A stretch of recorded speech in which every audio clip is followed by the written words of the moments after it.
No way. Okay. Thank you. One thing I said was, "Hey, Dobes, what's up? Good to see you."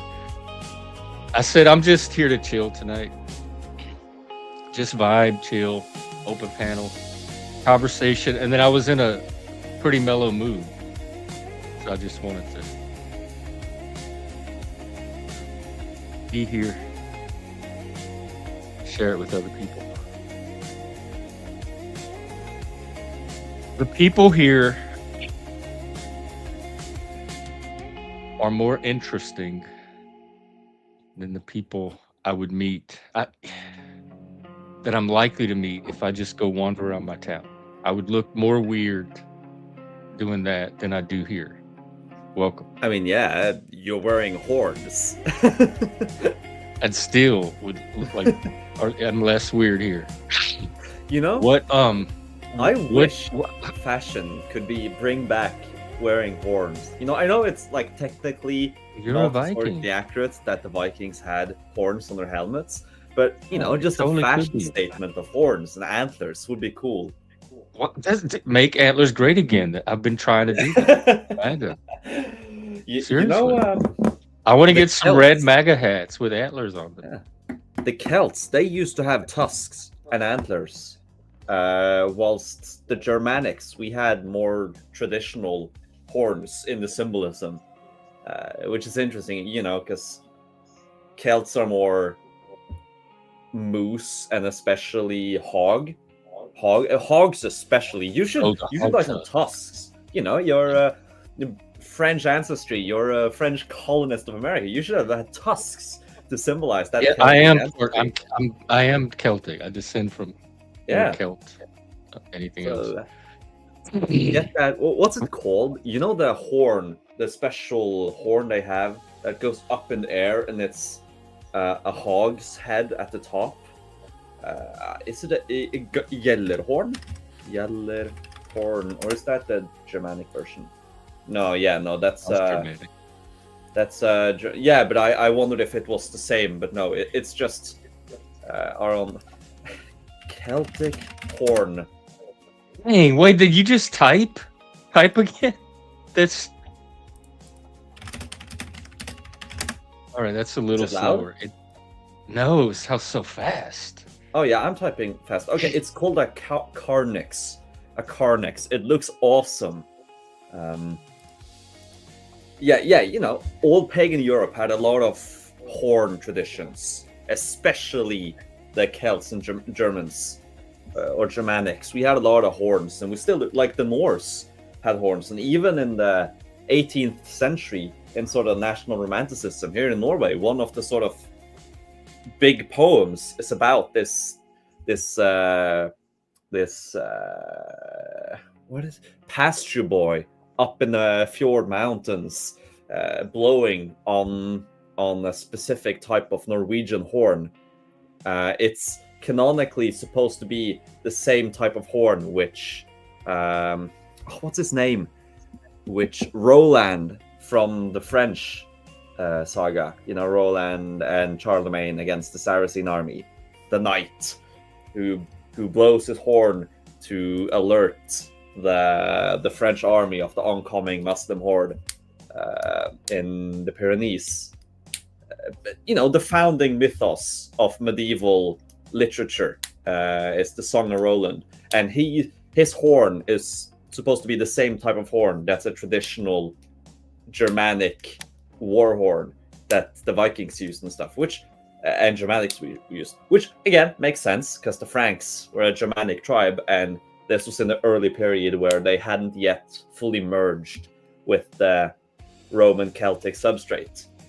So like the elite of France still had a lot of these traditions. But anyways, I went on this rant because I remember I did the exact same thing with my mother, who is in no way a history nerd or interested in it at all. You know, we're just chilling at the cabin, and I just go on into like a 15-minute rant about pagan European horn culture. Oh, so this is not your first TED talk. No, it isn't. But yeah, On the no, topic. I feel too wired now. You want to chill. I need to Well, no, slow I want to know down. what keeps you coming to YouTube. That because I said I do it because the people I meet here are going to be way more interesting than the people I meet in my neighborhood. So I was wondering what keeps you coming to YouTube Well, multiple for your social factors. needs. Multiple factors. There's definitely convenience. You know, it's easier. You don't have to leave your Uh, house. yeah. And also, if, for example, on a live stream, I mean, you're the only proper live stream or panel I'm on. But, you know, the sort of idea is panels are automatically open. There's no cost or difficulty in Well, beginning there the should be. social I encounter. certainly pay a cost. Yeah, but not compared to Yeah, real life, it's because when you meet convenient. someone, you don't know if you'll have a social interaction. But on the panel, you know that's the thing that will happen, and so there's sort of an implicit invitation. You don't have to find out if you have an invitation to talk or try to, you know what I mean. There Yeah. is some effort needed to have a good social interaction or start a proper social interaction physically. But convenience is one of them. Then again, yeah, there's also interesting people. And to me, you know, interesting would be just you being American. I mean, that's Whoa, pretty novel. I don't know that's many interesting enough. Americans. I mean, yeah, I don't know many Americans. It's actually kind of funny, but my of all my online friends, you are the only American, despite America being such a big part of the internet. Like I have a dozen online friends, and you're the only American. I have a German one, two French people, one Italian, like 10 Filipinos for some reason, and like you're the only American I know.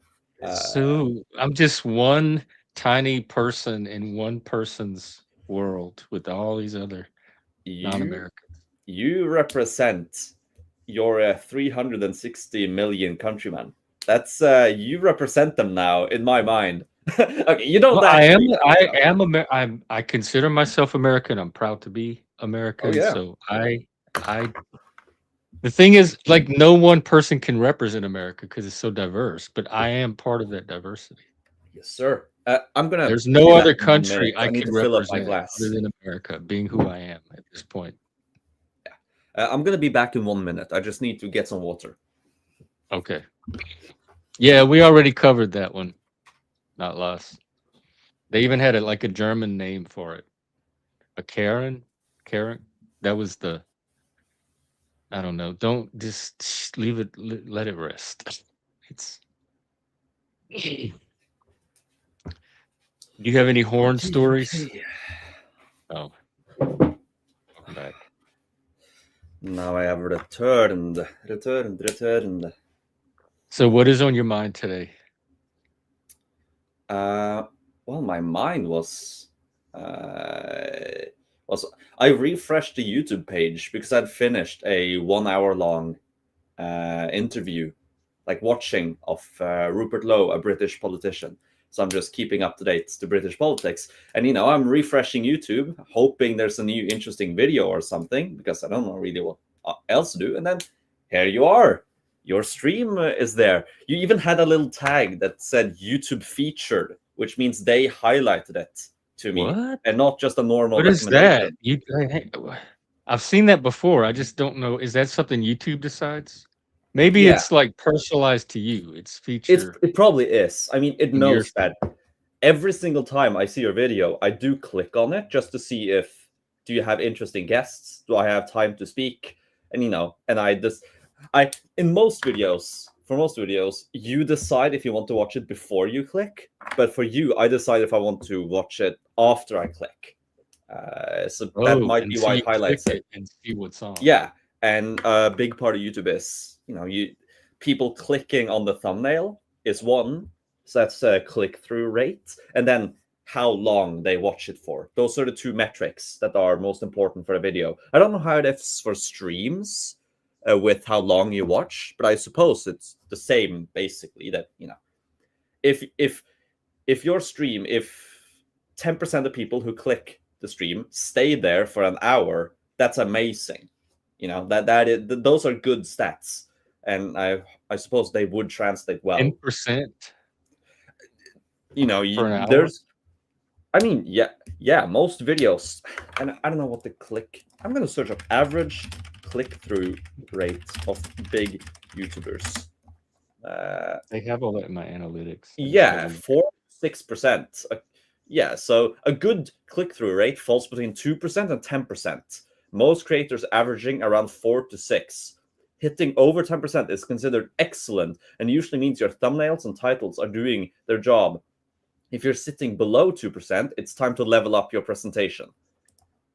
So that's, I guess I should take a look. And yeah, because so that 10% means that, is the target range. I mean, that's the excellent, but yeah, but between 2 and 10%, because what it means is if someone gets this thumbnail on their homepage, will they click it? So like if it appears on their screen, what is the chance that they will click it? What rate of people click it who are shown it? So that's one thing, and it's how long do they stay? But I mean, if you're doing, Oh, I'm at. It says 6.6%. How appropriate. hey, I mean that is a good stat. That is a good stat. But that's easy to get with. We have such low numbers. Like there's Yes, only exactly. You have a core community. Yeah. And you know, you can see it in chat. I'm up here, Nautilus is in the chat. This is like the most stereotypical stream. I know, that's what I'm worried about. about. Like, I wonder if that's part of why it's so low. I mean, remember what I said. Like 6% is the average creator. That isn't bad. That is good. Can you see what the average, like, I don't know what the name of it, but the stat for how long they stay? Because that could also be interesting. Average view duration 8 minutes 36 seconds. That's from my channel personally. Yeah, I don't know if that's good or not. I'll be honest. But it's gone up. Yeah, that means it's going in the right direction. Oh yeah, because I took that week off, so everything dropped to 0, and this is like it's starting from this new point forward, so everything's going up. So here's what a featured video is. It's different than a recommended video because the recommended is based on your viewing history and your browsing behavior, but the featured is something that its algorithm is predicting it thinks it's worth watching, that's not necessarily based on your web surfing patterns. So YouTube decides to insert it into your feed independently of your personal history. I still don't know why, how they select which ones to do that with, but that's the technical difference between a featured and a recommended. That feels strange because your channel is very much a part of my search history. You know, I know. To me, it would be recommended. Yeah, I mean, I would expect that the people who already, like, this is probably. It also has to do with like if you're signed into your account or not as you're browsing. So it can register you, obviously. All right. I am. It's interesting to see. It's the algorithm. It crawls YouTube, and it's constantly looking for channels that it thinks are going to attract attention. So thumbnails, maybe titles. I don't know what. Video tags, descriptions, quality video titles. I mean, the most important, like that. The most important thing, though, is the performance of the video itself. Like, it doesn't really matter what the contents of a video is. If that channel already has videos that perform, YouTube will just expect and assume that the next video will do well, and so it shows it to a lot of people. It's sort of, you know, a cost minimizing thing. They don't need to put as much effort into analyzing every video if they have some central stats about the creator of that video and other related videos. So, you know, it's sort of, if you're winning, you win more, and if you're losing, you lose more. Because what is winning? Is that 10% zone?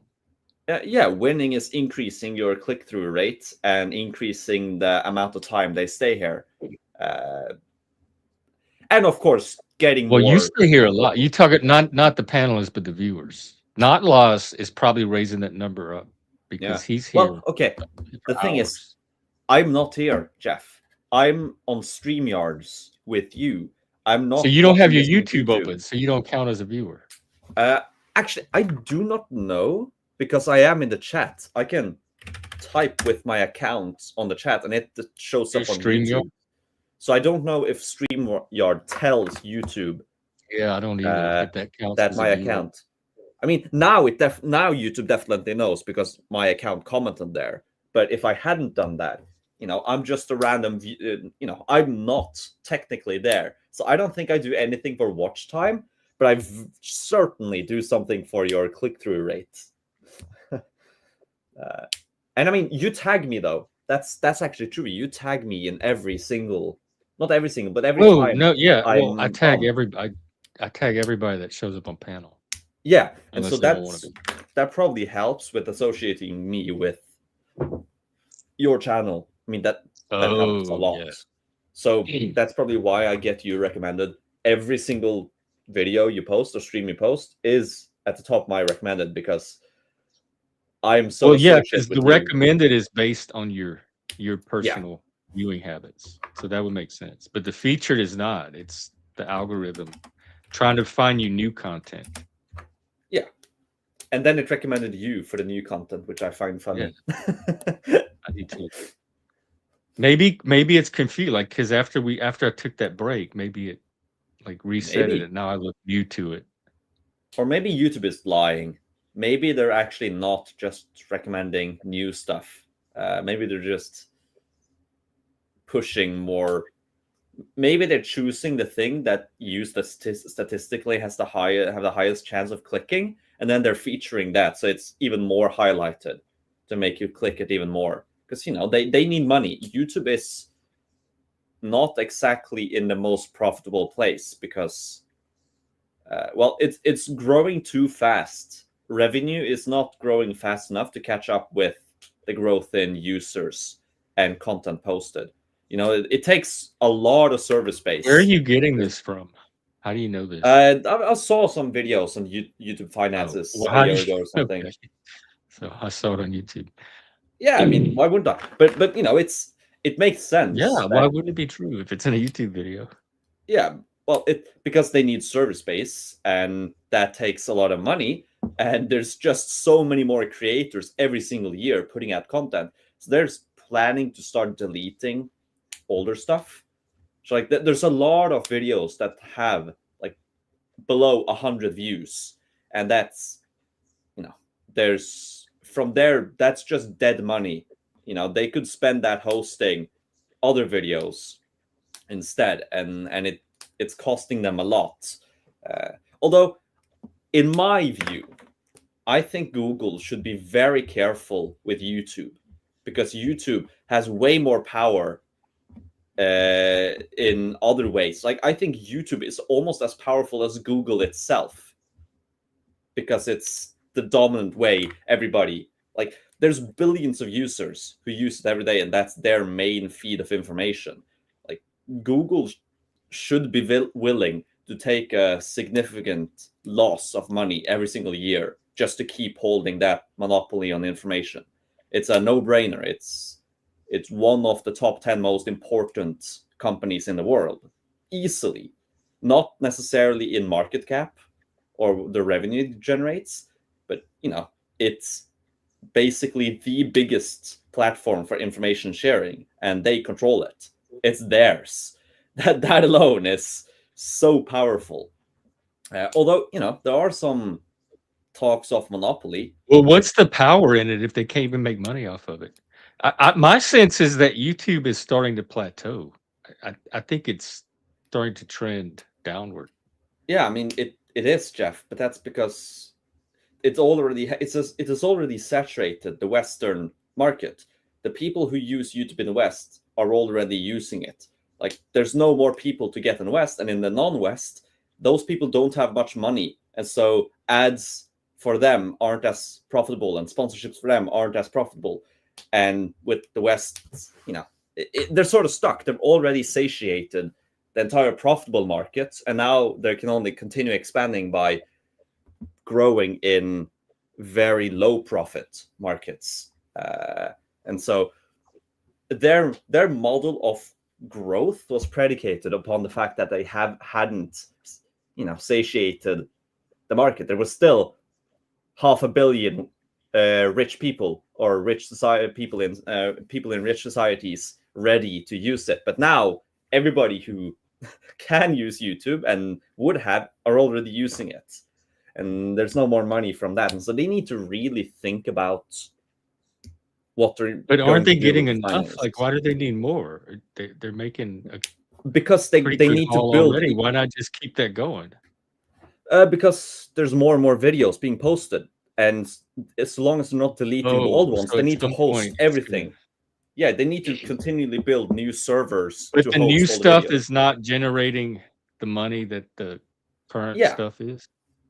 not to the same extent. Like the amount of money generated from videos has increases slower than the cost of hosting all the videos. They already crossed that threshold a few years ago, and they're just running that. Like that's why they have forced so many ads on people, and they've tried to push YouTube Premium, because those are ways of getting more consistent money that could maybe offset the cost of the servers. Now, I think the solution is pretty easy. Just if a video doesn't get over 100 views in the first month, delete it. Like that. Well, no, YouTube. because that would not work for me as a creator. There's some trust that your property is going to be yours I to know, but they control. have probably over 100 million creators of your size or bigger. They they can't host all your, like you They alone. are. They're Probably doing it they are now. now, but they can't for the next 10 years if we don't develop radically cheaper server rooms, which, funnily enough, And is kind of one of the things happening in the AI race. The company that invents cheaper servers will instantly leap across, and Google is a big player, so that could be the saving grace, is that they develop new types of servers which are maybe way more efficient. But that doesn't really solve the issue. It just pushes it 20 years into the future. So I do think I some don't level of I don't even see YouTube being a big thing until that's what I'm saying. All of these platforms have their peak, and then something else comes and takes their place. So I do you think think YouTube's something going to can be replace YouTube? obsolete in 10 years. They're not planning for its obsolescence. I mean, I don't know, Jeff. I don't know what could replace Well, you video never sharing of a do, but the billion point is people. it gets replaced. People went Yeah. from AOL to MySpace to Facebook to Twitter to YouTube. I mean, I've seen the pattern my whole life. Oh yeah, And the yeah. I don't. platforms last maybe 2, 3, 4 years. It seems like they have a good peak. And then people either find something that meets their needs even better, or something novel that just catches people's attention. They prefer interacting in this new way. I don't necessarily disagree with you, but I think it's going to be very difficult for a competitor to provide what people want from YouTube even better. Right. They may be Or providing something different that people maybe, shift. but I think that people can have multiple things at the same time. Just because YouTube got popular, that didn't stop Facebook from also not being used. Like people use Right, Facebook, but Instagram, and YouTube at the same time, and YouTube is like, it has been continuously growing since 2005. I think it's actually 1 month younger than me, maybe. Like it has been continuously growing since my birth. It didn't fall off, you know. Okay, well, I thought even you months said it's older than not me. growing any like they haven't It's not they can't growing. keep It's sustaining it. growing slower than they should to be able to continue growing, if that makes sense. They have a few But years. that's normal, like what you said about the market saturation, and then Yeah, it is it's normal, like but it's a technology challenge they will people face. age out of technology. Yeah, I don't disagree, but that is their problem, and they need some way to fix it or solve it. And it's a difficult issue, and I do hope they can solve it, It because wasn't even an issue until you watched that video, like, nobody talked about this. I I'm well, I'm I wasn't YouTube even is aware not. of it till now, And I never I never think about it at Well, all. everybody can So feel it's it. suddenly an It's issue because you're here presenting it as an issue, and that's the only I mean, reason. Jeff, it's one of the reasons that they moved from one ad video to like 3 ads. It's the reason they added unskippable ads. It's the reason why they added YouTube Premium with a lot of features that used to be free.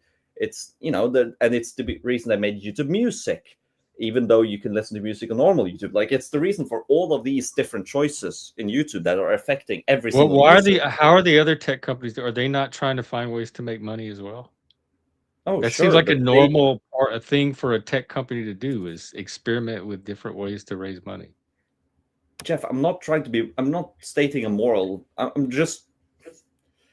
I'm, I'm just It telling you sounds what like you're they're saying like doing. YouTube is on fire and desperate, so they're throwing all this stuff at the wall, hoping desperately to find some income stream. And I just have your word for that because it just seems like normal business in the tech world. This is what they do. Microsoft does it, Google does Yeah, it, Facebook does it. They all experiment with new ways to get a little bit more out of their viewers, their I'm not users. disagreeing. I just stated some facts. We talked about it. I didn't, try to Well, be there I haven't seen enormous. the video. All I know is No, no, no. this is internet gossip as far as I'm concerned. It came from Is you that what we should saying that call you it? saw it in a Internet video. gossip. Yeah, So but that it wouldn't pass is. scholarship sources. I do think if I asked my friends, they would also probably say the same. It's sort of people who have been on YouTube for the past, like I have been on YouTube almost my whole life. I began watching it when I was 8 or whatever. Uh, What I'm was on at 8? What were you watching? I'm Minecraft gaming, Oh. that kind of stuff, Oh, and okay. and that was my bread. Like gaming was my bread and butter for at least like 8 years, maybe. Yeah, like that was the main thing. And then I got more into like documentaries and learning and everything. And like video games is still probably 20% of my YouTube consumption. Uh, Well, like and watching other people play video games? yeah, I mean, no, I don't watch Let's Did you Plays. watch a lot of TV growing up as a kid? Yeah, I watched that as well. I did Okay. watch a few. Like, I mean, I was more of the type of kid who played with toys. I loved Legos. I had so much Lego. I would use it all the time. So that was my primary thing as a child. But I did also watch shows, just not as much as most people. I was more active, and also I was I loved sticks. So me and my friend, we would play in the garden for hours every single day, every single week of the year, just fighting with sticks and playing scenarios and Oh, stuff. So yeah. like I was more active play than sort of passive behind sitting watching a screen. Um, Although I did do that as well, and there are merits to both because it's good to relax from time to time.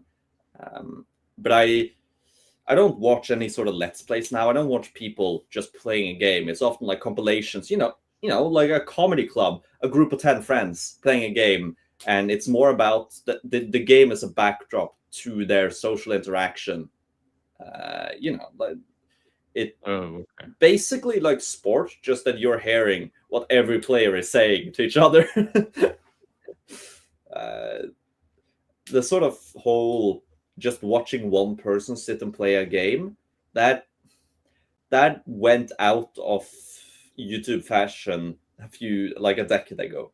That was sort of the big breakthrough for YouTube was in the early 2010s when PewDiePie, a little known creator, basically popularized the let's play genre.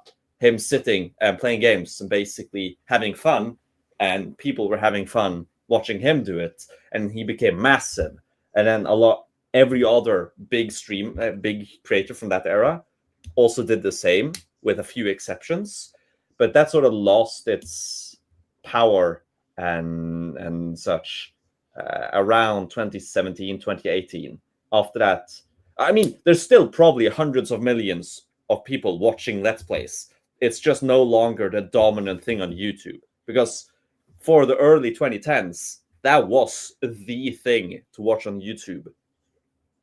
So Trends come and go on YouTube, but it has been on YouTube since 2005. And I mean, What's the current trend, do you think? currently, a big one is sort of, for example, the Mr. Beast style, where Still? he is still big. He is the biggest he's ever been, and he just keeps getting subscribers and more views. I mean, he just opened a theme park in Saudi Arabia, partnering with the sheiks there, opening a theme park. And he's running like game shows inspired by Squid Game. Like, that is the big thing now. I don't watch that. Eastland. Yeah, he's racking in tens of billions, millions of views every single video. And it's very often you take 100 people and you make them do this and this and this or that. And, it's basically Cold War psychology experiments, but done for everyone to watch. And less brutal, no Stanford prison experiment, but like classic prison game scenarios. Although I did see a tweet where someone made some bit of fun of him because it seems he tried to set up a prison dilemma, or a sharing dilemma, whatever you call it. If you split in half, you both get something, and if only you lie, I mean, they have game everything. shows that use that mechanic. Yeah. Basically, it's recapitulating history. He is doing what was on old TV, or what is on old TV. It's just more dopamine, more energy, even bigger because he has an insane budget. Like, he has a higher budget than game shows, than traditional TV. Because he just keeps generating money and he partners with everyone. As I said, like a theme park in Saudi Arabia, like Jeopardy could never do that, and why would they? But he can do it, and so it seems to be. I think that's kind of cool. Yeah, I think it's cool. It's just not for me. I don't enjoy watching his videos because it's just not my style. But that somebody could extend their field that like much on their own without having to play by the existing rules or accommodate themselves. He's just like doing his own thing, and he's doing it better than all the other traditional institutions that were set up to do it. I mean, he is quite literally a unicorn. His YouTube channel is worth and has more than $1 billion. Like, it is that large. Yeah, I think that's impressive. That's the American. Like, anybody can do that. Anybody can just create their dreams. Impressive. I remember watching him. I think it should be the norm. I think more people should be doing stuff like that. Yeah. Issue is though that he was sort of 1 in a million because he knows the ins and outs of the YouTube algorithm. Like, he has a team who makes a dozen thumbnails and then tests them out for like 10 seconds each to see which ones get the highest click-through rate, and then they dynamically switch the thumbnail throughout the day for like when Indians wake up. And how much of a difference do you think that makes? Like, how many extra viewers does he get out of that? Probably millions, because just from little things like that. I mean, okay, imagine if he got 10% more. If he, on a video that's 50 million, that's 5 million extra. And if you get $1 every 1,000 views, just from ads, you can see how that begins to become. I can see the incentive. Yeah, and then of course he also made his burgers. You can buy them in a Walmart. You can buy the beef burger. What? He has his own chocolate. And he has, that energy drink. My dream of antlers and Mert doesn't seem so wild anymore. I mean, he is an exception. But you don't know he's on an exception because other people aren't doing when this becomes normal and every year you have 4 or 5 Mr. Beast, he's not going to be the exception anymore. That's what I'm saying. He's Yeah, pioneering something that could be a new norm if people took advantage of it. I hope you're right. Though I don't think the It's not like a choice of we'll find out if I'm right or not. I can automatically be right if people just decide to start living that way. yeah, It's sure. completely ours to determine. Maybe Though that's an American way of thinking, but there Mr. isn't Beast is enough. so normal for America if that's where he's even from. Oh, Yeah, it's a whole it fast is food American. chain. I thought he had He's like his own burger at some other restaurant. He has his own restaurant what is with the very name? ugly. His name is Jimmy, but what is his last name? Jimmy. I don't know. I rem- By the way, Steven Donaldson. yeah, I remember watching him in like 2018, 2019, because you know what he started with? He basically started with counting to 10,000, and then he's just sitting there counting, or giving away $1,000 to homeless people, and he's just walking out, filming their reactions, or last to leave this circle wins a car, and then it just gets bigger and bigger and bigger, and 1,000 people in this game. Uh, the first one to leave, they that kind of stuff, and it's really Yeah, cool. Again, it's a bit too fast paced for me, but it's really cool. it's fast paced for you. Yeah, I mean, I'm not. You're one of the most fast paced people that I know, at least Well, here on YouTube. maybe I am, but yeah, it's a bit too much for me. Really stop it. I mean, some scenes, some videos do genuinely look dystopian. However, what entrepreneur hasn't looked a bit dystopian? It's sort of a part of the I'm American dream. inspired. I'm excited. Like, yay, this is exactly the future I want to live in when people can do this kind of stuff. Just ordinary people can have some dream or idea or vision and run with it and make it happen and have it take off.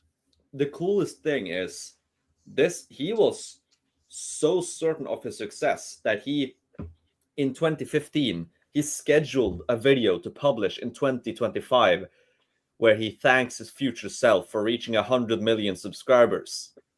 And when he made that video, he had less than 1,000 subscribers. And in 2025, he had more than 100 million. It's like when he still went to college, was dirt poor, had no views basically, and was just sitting in his room with some friends counting.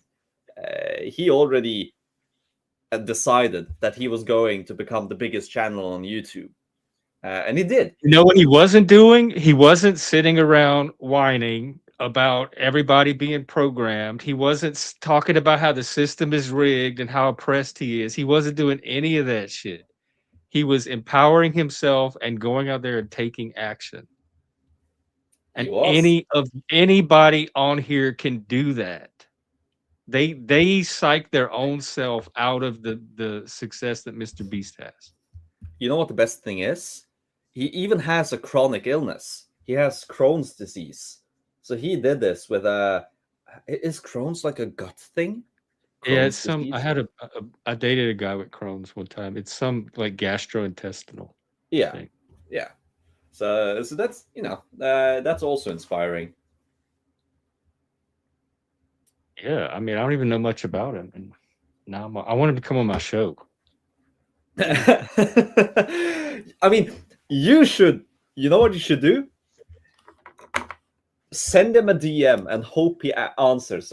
Set up a video. I collected 100 panelists to compete on the world's biggest panel, and then he because You think that's some, what?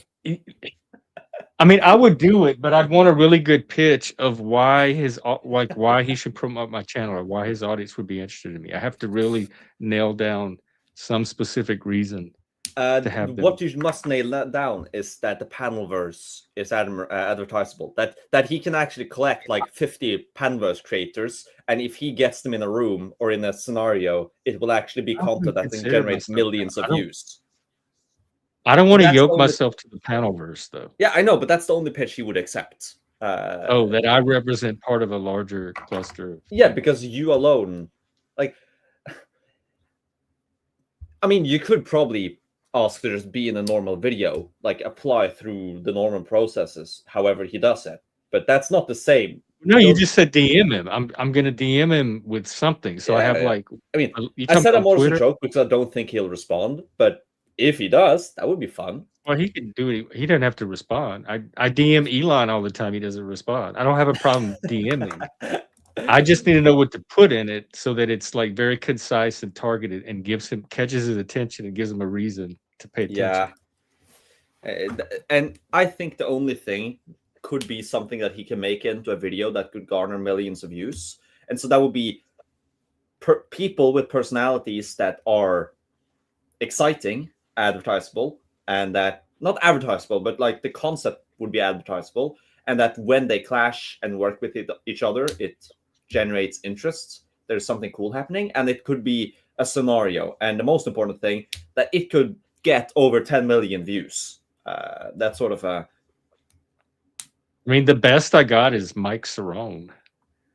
Ooh, I don't know. Show He's him probably some too clips. controversial because Mr. Beast has had a few difficulties with controversy, and he's very careful to try not to be political because, Well, I don't know if I don't consider Mike political. I don't even know what his politics are. Honestly. Well, no, he's so controversial that it will instantly become political because people will make up political ideas about him. He's a Catholic. Like that's enough, like. That is enough to. You can't be openly Catholic on Mr. Beast's No, show. you probably he has can. this huge empire. You probably can, but he looks at the margins. If 2% of the views are so hardcore atheists that they would click off if it's a Christian comes on screen, which isn't entirely unreasonable, then that is something. I mean, I've been atheist most of my life. I've never clicked off because Christian showed up. That's a big assumption. But I'm saying, but there are a few who would, and when he's that big, those small margins are millions of views, meaning millions of dollars lost revenue. It's sort of that is kind of why not let's call it dystopian, because the sort of high level thinking when everything is just if I platform you, I lose 10 million views, and so I'll just silence you. And if I force you into this uncomfortable scenario, that's another 5 million views. And if I tell the truth here, that's a 5 million lost. And it is kind of dystopian. But I mean, it is also expected of any big corporation organization to. Well, I don't think so. Who's the next biggest after Mr. Beast? Some Indian music conglomerates, but of the real creators, I think it's still PewDiePie. But that's just because of inertia. He sort of hasn't done much compared to what he did before. But it's just that he was the biggest creator for almost 10 years, and so people don't unsubscribe. So he is probably the number 2 real person. I mean, he's still number 1 real person. Not Andrew Wilson. He's a team, huh? Andrew Wilson? No. He's. No. I don't know how big he is, but he is no. He goes on TV. Yeah, but like that's a lot of YouTubers go on TV. Right, but I'm trying to get a sense of how many of them sit there and calculate their content and persona based on the numbers they stand to gain. Oh shit! I hadn't looked at the actual stats for Mr. Beast in a while. So last time I looked, which was 2 or 3 years ago, he had 200 million subscribers. You will know what he has now? 500. It's basically 500 million, more than the entire population of the United States. And that's just his main channel. He has like a dozen different channels. It's insane. insane. I don't 462 think I've million. seen a single Mr. Beast video. I barely know what he looks like. Yeah, because So you're not the market. my You're not his eyeballs are not audience. one of those. Yeah, like for example, I don't even really hear other people talk about Mr. Beast. So for someone with all these subscribers, none of it's translating into the cultural discourse. I mean, do you hear people talk about PewDiePie? No. No, Like when exactly, he because you're first not that came side out of way YouTube. back when, for maybe like 2 days, he was this little flash of a thing. Yeah. I mean, I didn't even that's learn what Minecraft really was till like a year or two ago. yeah. I mean, Minecraft wasn't even on my radar. It's one of the biggest things ever of the new generation. yeah, and that is sort of the thing. You are Gen X. YouTube is dominated by millennials and Gen Z, and now Gen Alpha. Like the biggest demo, especially in recent years, as more of the third world connects to YouTube and the internet, and they still have high fertility rates, so they bring a disproportionate amount of millennials and Gen Z, and so it's you're not exactly the target demographic for Mr. Beast. But So I'm one of the like, numbers he probably sacrificed. Cut those old fuckers. I yeah, want to probably. keep the Jews. But I mean, his most popular video has 902 million views. what is he doing in it? It's Squid Game in real life. Oh Squid yeah, Game, that was the Korean TV show. Yeah, and it's insane.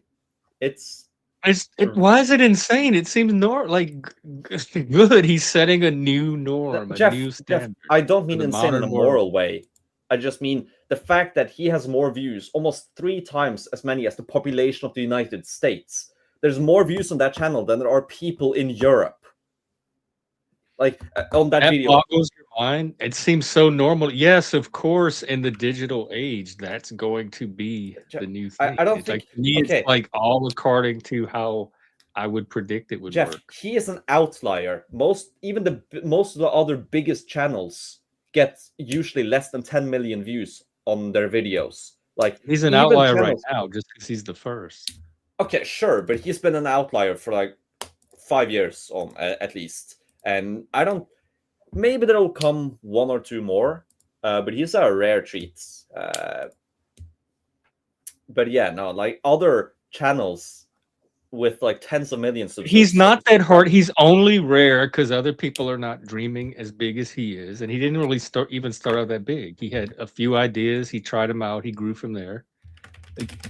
He's not some divine child that was granted this superpower from above. Anybody can hustle like he did and create the same empire if their ideas are good enough.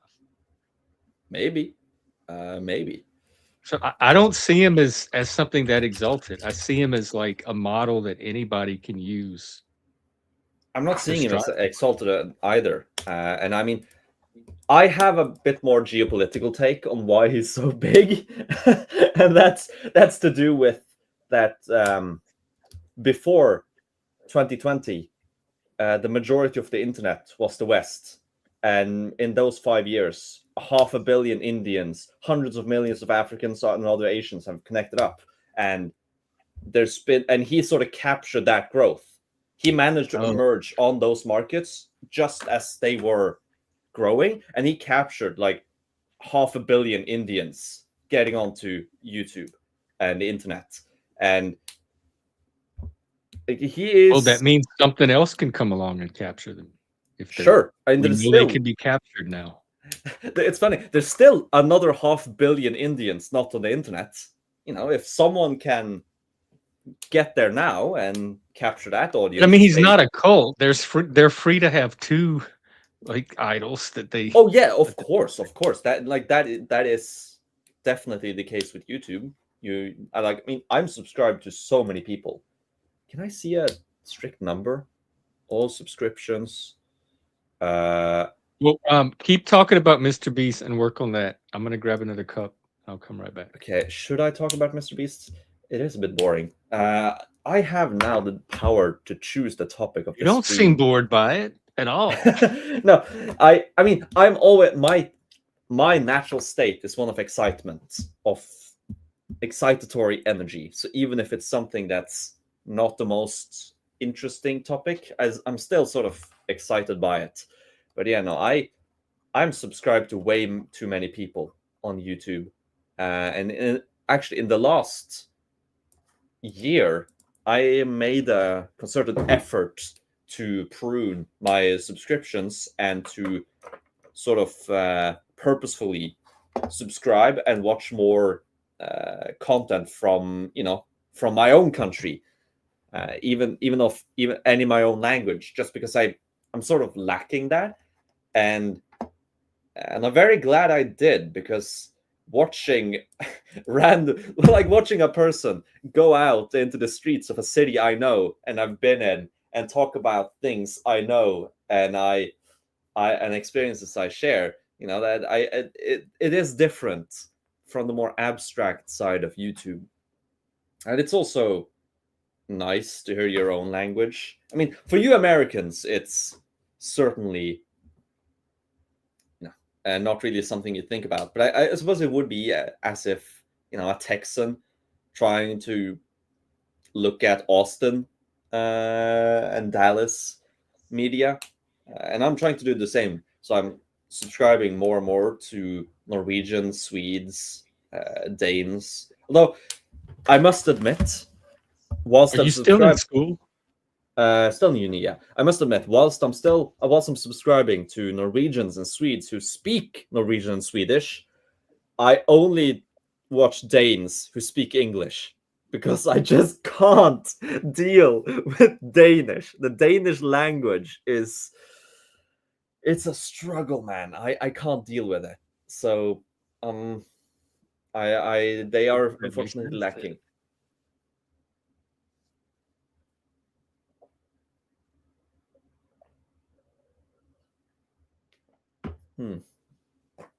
But yeah, I do watch YouTube more than I did before, and I do think I watch it a bit too much. So I am also trying to, step a bit I back. don't know, because you spent just this channel alone. You spent a lot of your time. So if I mean, this if is this is only a productive, Jeff. fraction of your YouTube use, Yeah, then but Jeff, yeah, it this I seems don't that's why count I this as asked if you YouTube. were still in school. Yeah, I mean, I don't count this as YouTube though, because this is socialization. Like, YouTube is Oh, you content just watching and consuming enjoyment. content. Okay. Yeah, even if that content is productive, it's still, it's a bit much. But yeah, no, I don't count this as YouTube at all. This is socialization. This is just talking with a friend, and it's also the reason why I don't really watch your streams, because I'm sorry, but I'm just I participate when I can, and if I can't participate or I don't want to, then I usually don't watch either. I hope you don't take that personally, but I'm not really a watcher for streams. It's not really my thing. What do you watch? So the content you watch is pre-recorded stuff? Yes, everything is, because then I have more control over, this segment was a bit boring or uninteresting. Let me skip forward, or all that stuff. And it's also the time. A stream often goes on for so long, and that's very good when I'm on the panel. But, a video, I can know, oh, I want this topic about, the Lockheed Martin CL 1201 project and theory from the Cold War. I want to watch a video on that.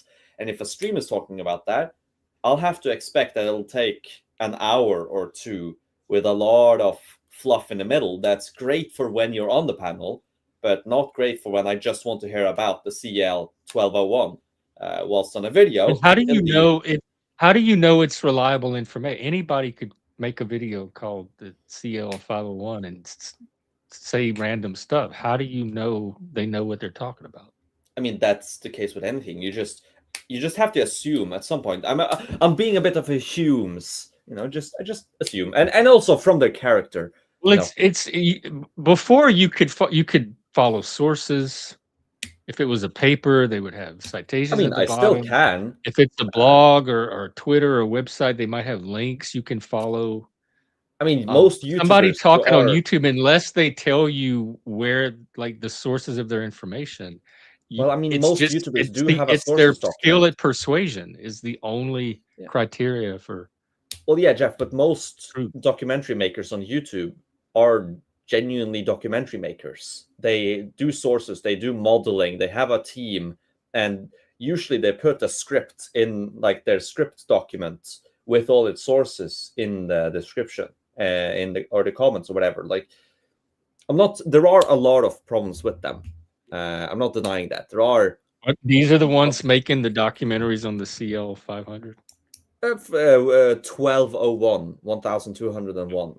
It's an awesome thing that the Lockheed Martin wanted to build, but it would have basically been the Apollo program times 5 in terms of complexity and cost, because the CL 1201 was the idea that, we have big planes. Why don't we make them bigger? So we increase the size massively, and then we strap a nuclear reactor in it to power the plane, so we can fly infinitely in the sky. And it's basically a carrier. You take a American Navy supercarrier, and you basically make the Air Force equivalent. That was the idea, but there were a lot of hurdles. First of all, America didn't have the money to do it, because there's no, you don't, like, America wasn't in total war during the Cold War. Hva er det, Eirik? Hva er det med den? Ja, jeg vet, men Lockheed Martin prøvde det under kalde krigen. De ville det. Det funket ikke, men de ville det. Men det hadde vært veldig kult hvis de gjorde det. De bør prøve det igjen. Det hadde vært dritkult. Sorry. That was what a treat. Yeah. He overheard me mentioning the CL 1201, and he's like, "It ain't gonna work, bro. It ain't gonna work. The square cube law." Talking about the nuclear reactor and necessary shielding for it, which, to be fair, it probably wouldn't have worked unless you get a few new innovations in science, which we still don't have today. But the Lockheed Martin wanted it during the Cold War. They wanted it, but the American government, didn't have $1 trillion to pursue the program.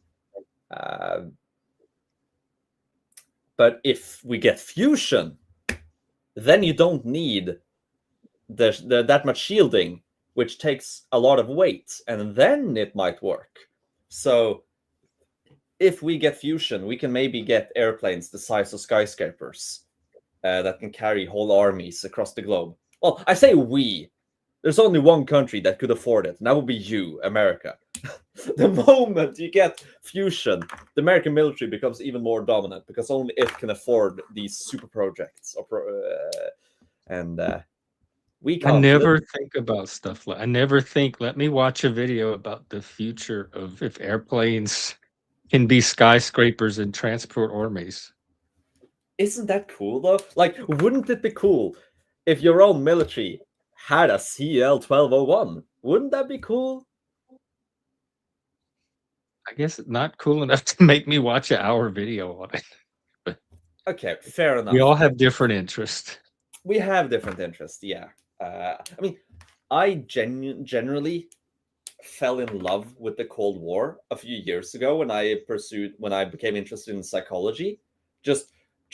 I literally went on my school printer and printed out 100 pages, over 100 pages, and bound them together on undeclassified CIA, DOA, and FBI documents regarding their own Cold War experiments and prototyping and stuff. Like, I've read way too much on the Hemisync program, which most people don't know about at all. It's like I love the Cold War and all the schizophrenic things that the Soviet Union and America were doing behind the scenes. And I mean, on one end, you have the sort of materialist engineering side, which be the Lockheed Martin's projects. I mean, of course, all the projects that succeeded are now commonplace, like the B-2 bomber. That's based on Cold War program. Is it Northrop Grumman or whatever? Either way, it was a fixed wing airplane or a one wing airplane or whatever, which the Nazis flew some prototypes, which of course they did. They seem to have been prototyping everything, but then it took a few decades before it could actually work, and then they made it work, and that's now today the B-2 bomber. It started as a sort of prototyping behind the scenes. No military today can even match it. But yeah, no, I love the Cold War. AI could. I mean, probably. Not now, but in 5 years? Yeah, probably. It was a huge challenge, though. I mean, right now, if you had the knowledge, the only thing you'll need is manufacturing expertise and capital. And no other country has that except America right now. Only America can afford such a high level of manufacturing and capital expenditure for so few planes. Like a single B-2 bomber, I think, is $2 billion. You know, if the Chinese military is, between 200 and 500 billion dollars, it needs to fund an army of like 1 million, thousands of tanks, thousands of planes. It can't really afford a fleet of B-2 bombers. I never think about this stuff. It's interesting that you. Yeah, I mean, I knew you thought about history and stuff, but I didn't know you thought about all these future scenarios to the extent that you do. Of course, it's all part of the, like, what use is knowing history if you're not going to project forward? It's fun. It's sort of a fun thought experiment looking at all these things. Like trying to figure out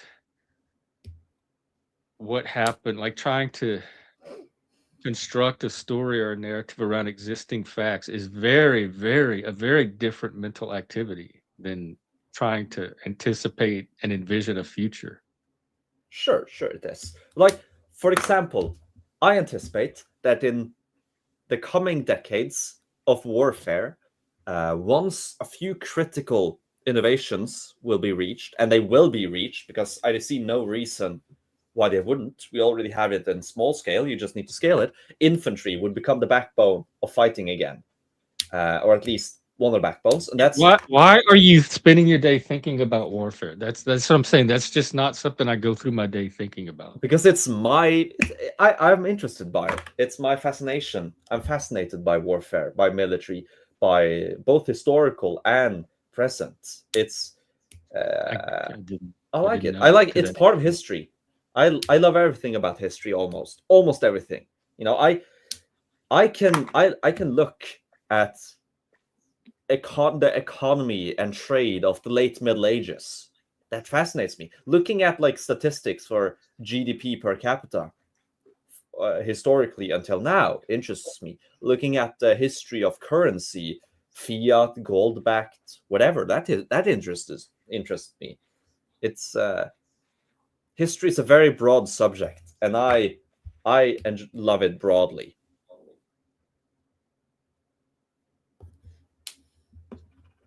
Is there anything you don't like about it?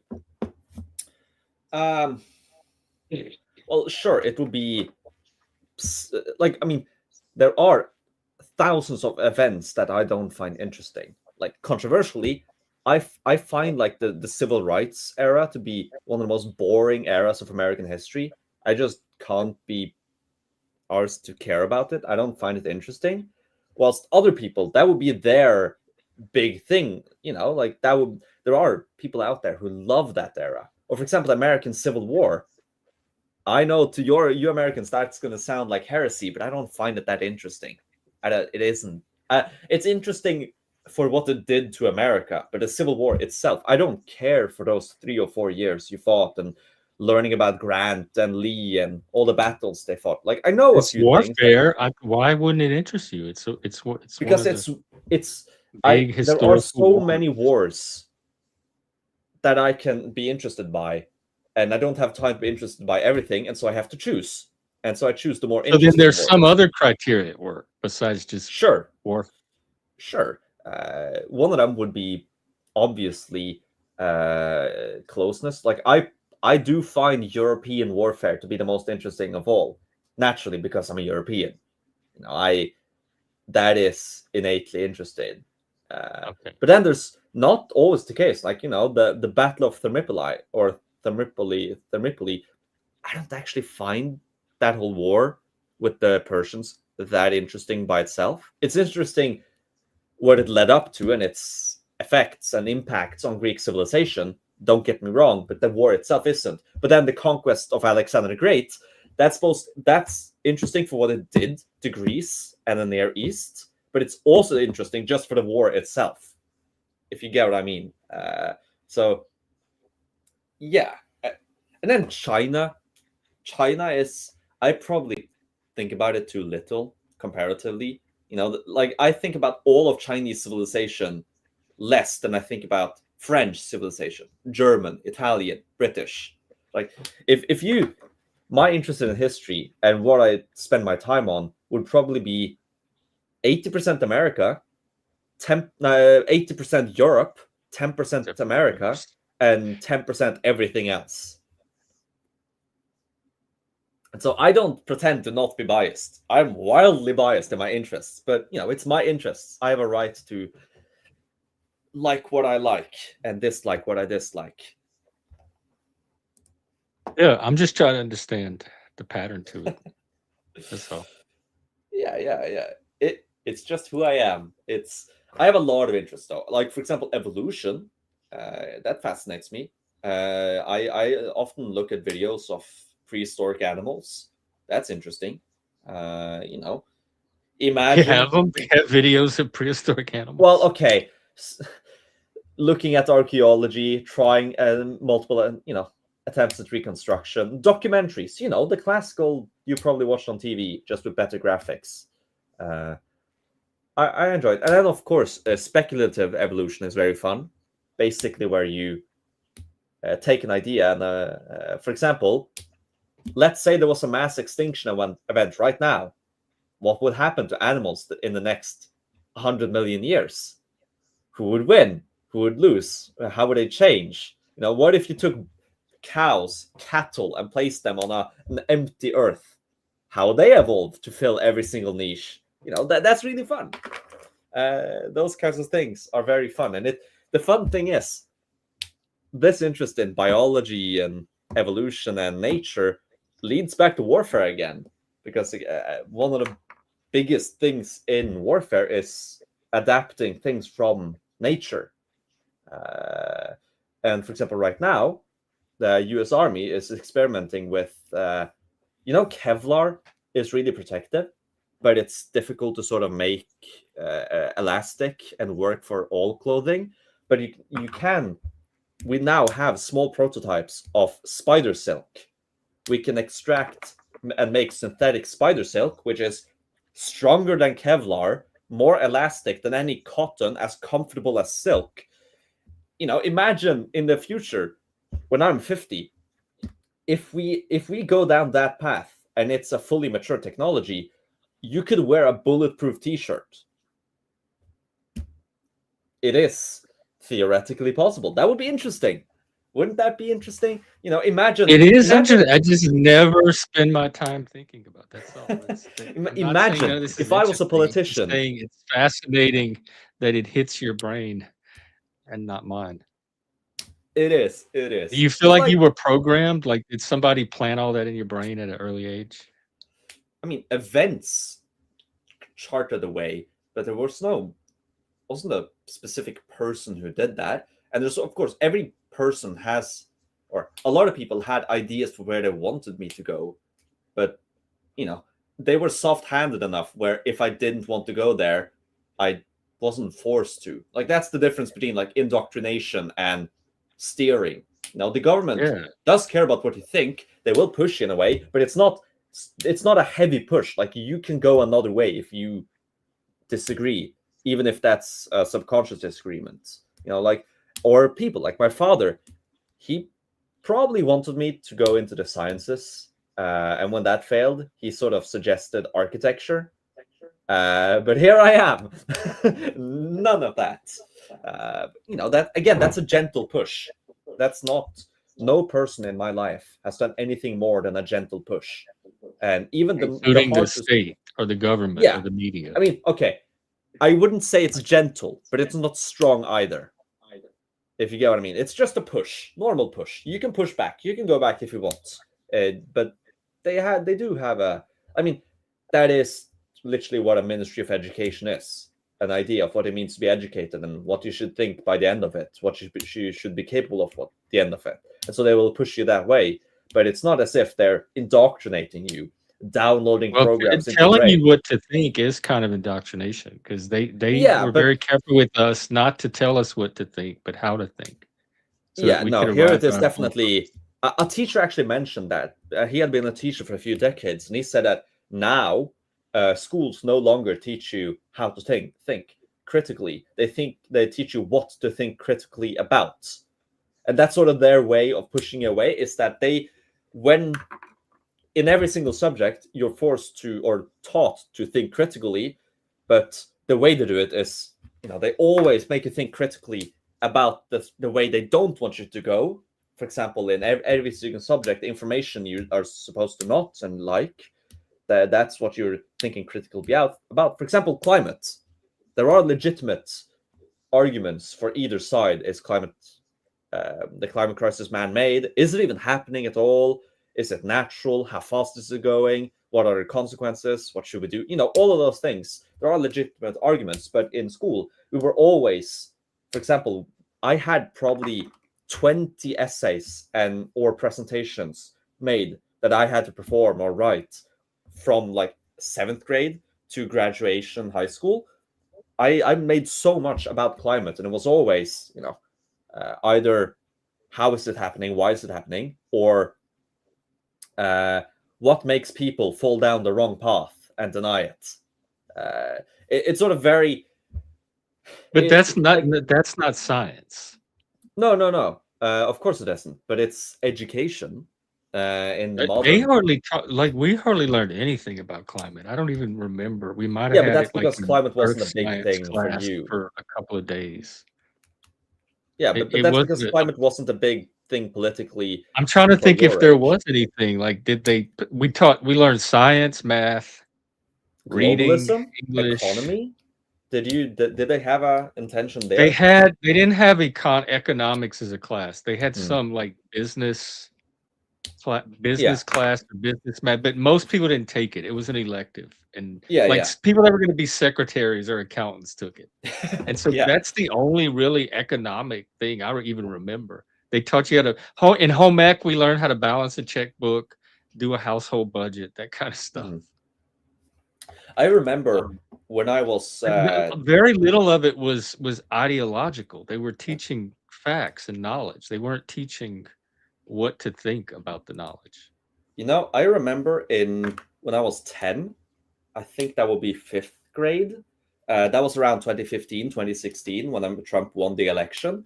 And we watched, my teacher in social science made us watch a documentary about a Norwegian going to America and figuring out how did Americans become so deluded that they voted for Trump, and going to Republicans and Why trying is to that a figure out. delusion? Voting is not an objective. There's no like, oh, you get the vote right or you get it wrong. The voting is an expression of your political will. It's your voice. Yes, So sir, it how does is. someone have a wrong voice?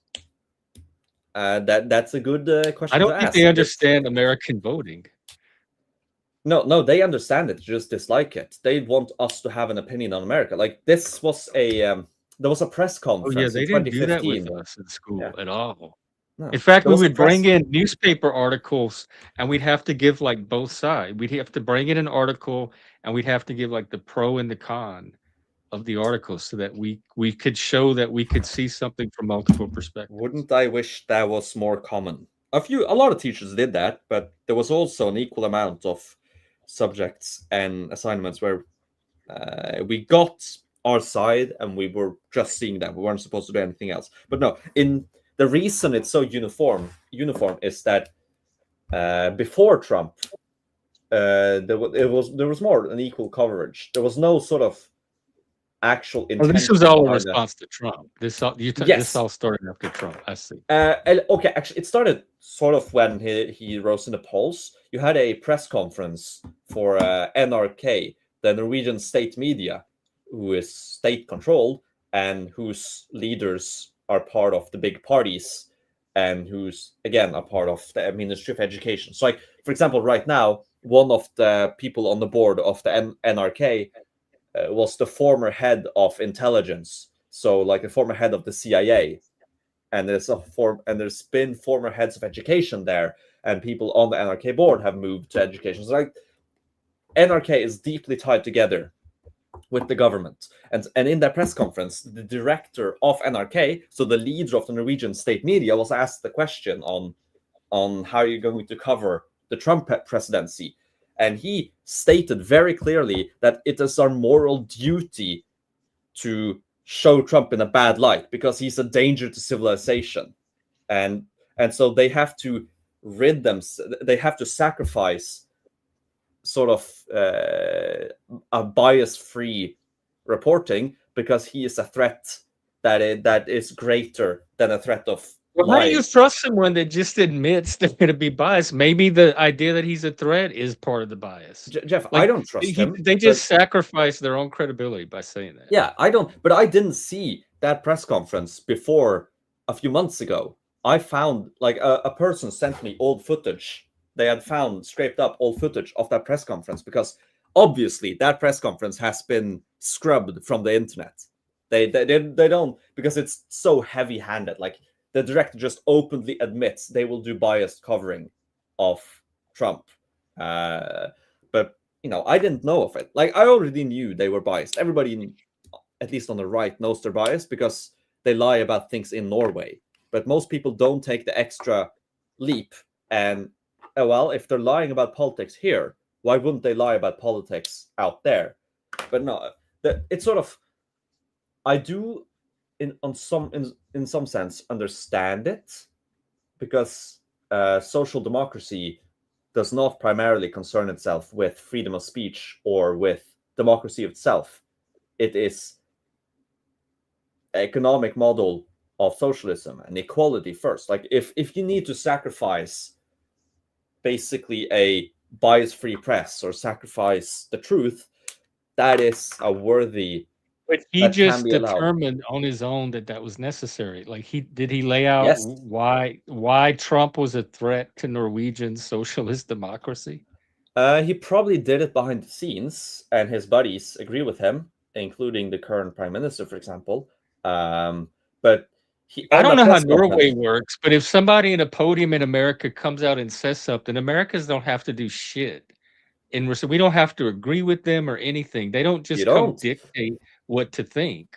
No, but They he, have to make a convincing case, like, oh, Donald Trump is a threat to socialist democracy for these reasons, therefore, but and Jeff, they have to persuade us as viewers and audience to assent to that. yeah, but that's They not. just came out and said, oh, we're going to cover him in a biased way.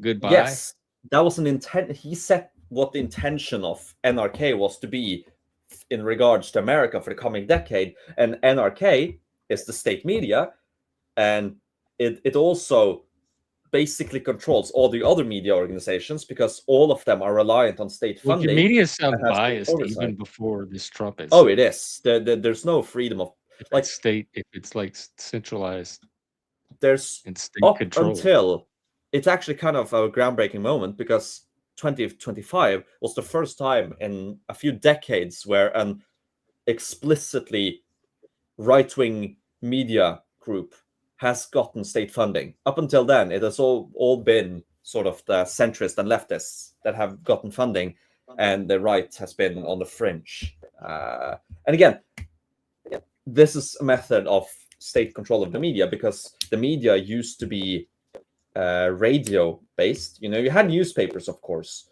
and there's certain rules for who is allowed to write newspapers. and so you need to meet a few requirements that state sets, and so obviously they have some control there. But then there's also the radio, and up until the 80s, there was a monopoly. Only NRK was allowed to make television and make radio. And when they liberalized it, they made this what is it called? A ministry, an agency, a bureau of the government, which is tasked with oversight of the new private media organizations. Well, quote unquote private, but to ensure that there is a transition where the ideology of the media space doesn't change much. So basically, let's privatize so we can save money, but we need a way to keep it to be aligned with state incentives and state ideas, which is basically what happened. Because, okay, not domestically in Norway. Domestically, there's enough donations where you will have a lot, like a right-wing and a left-wing media that can criticize the government and stuff.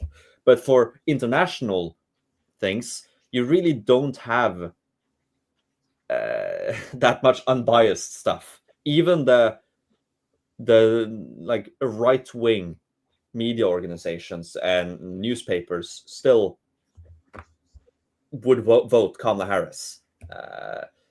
It's also one of the reasons why social media and podcasting is growing so much in I was Norway, about to say, especially. how relevant is any of this in an age Well, of it's still relevant in that social media, YouTube, Twitter? it's Who relevant cares enough with that media stations? They're one little voice in an ocean of 1,000 other Jeff, voices but and Jeff, perspectives. they are the primary voice which the older generation not on social media listens to, and they are still the Oh, I biggest guess I don't voting bloc. worry about I don't worry about that generation. No, but they are the biggest voting bloc. That if they can be So convinced the of idea something, is that these few media sources have a bigger influence on a larger amount of voters than all the social media that we're used to. yeah, I mean that is going to No, change as the older generations die off. So probably by 2030, places like Twitter, YouTube, and podcasting combined will be more important for Norwegian politics than media. But I as it guess is right now, that's just one of those things I don't have a reason to worry or think about throughout the day. Of like, I can understand if you have a reason to, if you're interested in politics, yeah, I mean this is but the the future of my idea country. that Fox News and ABC and CNN and all that are reaching all the older people and affecting their vote is just not something I worry about. I mean, I worry about it. like getting my news, and so how do I put my Yeah. picture of reality together? I don't Well, I care where some old lady is getting her news from I worry or about what it she because it believes lost us about the our world. election, Jeff. It's the reason the right wing lost the previous election. Okay, not the primary reason, or it's one of the reasons because in January, um, the left combined was polling like 30%, and then they brought back a former politician, Jens Stoltenberg, and they got a bit of a boost. And then for the next 6 months, every single media organization just kept on praising this guy for everything he did, even if it's things he straight up didn't do, or where they're lying about what he did, or where there's other people who did it, or if he even opposed it. In like if he says or imposes a wealth tax, then a proper media organization, when they cover that, should also cover that in 2016 he is on record in an interview saying that the wealth tax is destructive. That should be part of their coverings of the media, because, well, you're supporting the wealth tax now, but you didn't support it 5 years ago. What happened? But nobody asks that. They just keep on praising him and praising him and praising him. And that just keeps on happening for 6 months. And then when the right, their brilliant figures are demonized. Oh, this guy went to the club. Here's what he said. Listen, and How do that. you know that's what people base their vote on? Well, we see it. You can do statistical analysis. If you favorable There's coverage no of the way media. to empirically know what is in any individual But voter's Jeff, mind voting statistics. group. It doesn't have to be object. Statistics is not the If actual thing. The no, actual but if the thing you're trying to probability is determine is the content of the person's mind. Statistics is not going to tell you that. All you're going to get is an inference. I'm interested in what actually is the truth, not what statistics might lead me to infer is the truth. And the only way to know that is to ask each individual voter. So if you're running a statistical analysis and telling yourself this is reality, you are misleading yourself. You don't know what's in individual voters' mind. You're collapsing them all into this reductive narrative and then passing it off as this substitutes for reality. I can't do that. I care too much about the truth. Statistics doesn't tell me about one individual or individual motivations. And We've I had think this people are being debate sloppy and too often, intellectually Jeff. lazy when they try to get statistics to do work for them that it's not designed to do, or they stop at what statistics is able to tell you and don't go a layer deeper to the individual. Because that's where the truth is, not in statistics. Jeff, individuals Very don't passionate. win elections. Groups of individuals do. And I'm too tired of having this conversation and this debate about statistics and group versus individual. It gets nowhere. They It's a don't have personality it. Don't difference. bring it up. We can Don't have never. Well, I didn't intend to bring it up, but it's sort of impossible because there are certain things which are.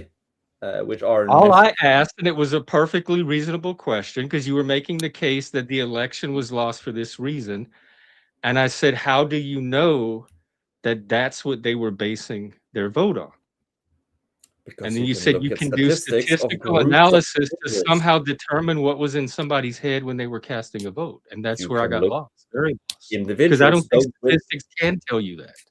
Individuals don't win elections. Groups of individuals do. And if there's common They're still characteristics between individuals. The groups, voting decision, which is what I Jeff, was we're not interested having this in, conversation. I'm sorry. is I'm made getting more with and it. more frustrated. We have had this debate like a dozen times. Then We step never out move because I through. can continue. I enjoy this conversation. If you're getting frustrated, step out of it. Yeah, But that's what I'm don't doing. try to That's what I'm control and telling you. manipulate what I do with the conversation. This is very interesting to me and important. Yeah, that's fine, but I can't. We If can't you cross don't this. want to have a conversation, that's fine. I do want to have the conversation because it's interesting to me.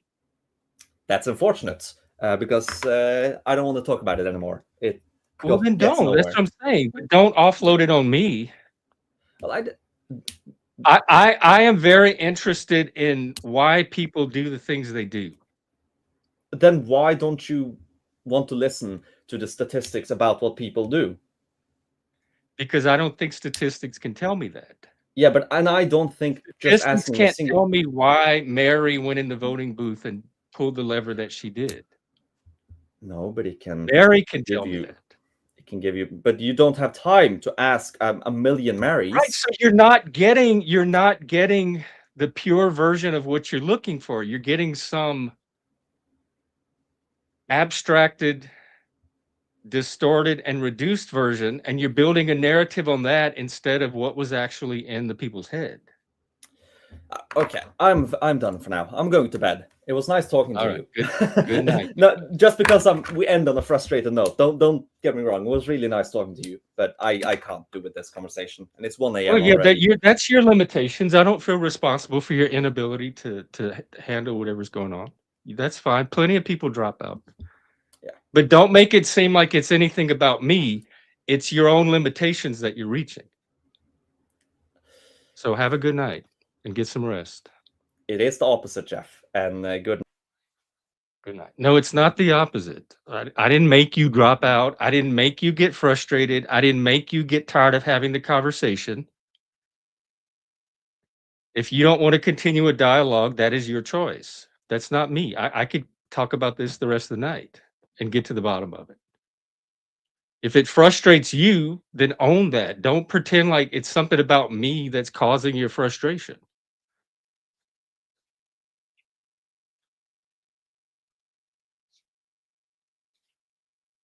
Statistics have a meaning for you that they do not have for me. I require something more than statistics because I'm looking at different questions than you're trying to answer with statistics. If you're not interested in that, that's fine. But this channel is not just about what you're interested in. This is a dialogue. So sometimes the conversation is going to be about the parts I'm interested in as well.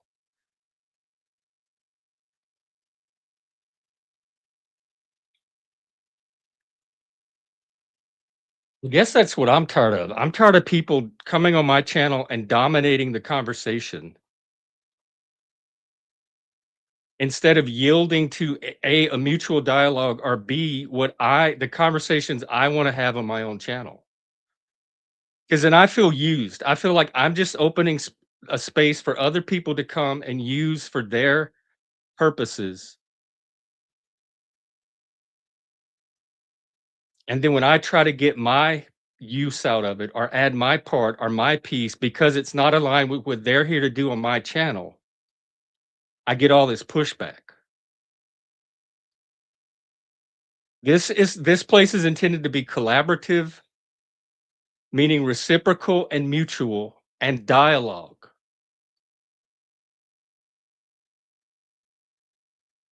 So I think at the root of this, that's what I'm reacting to.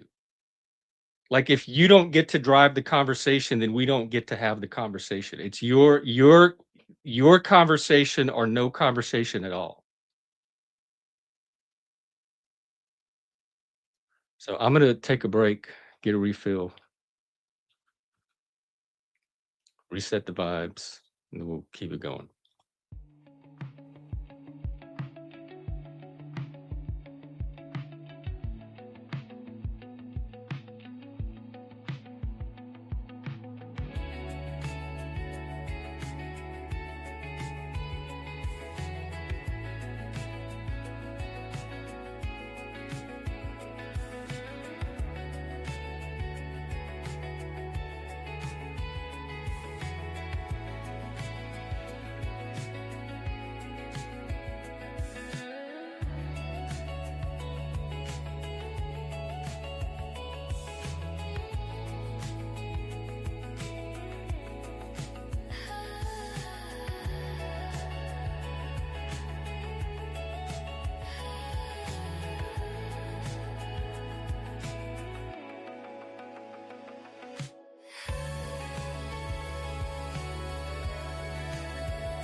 I'm here, folks. I'm back.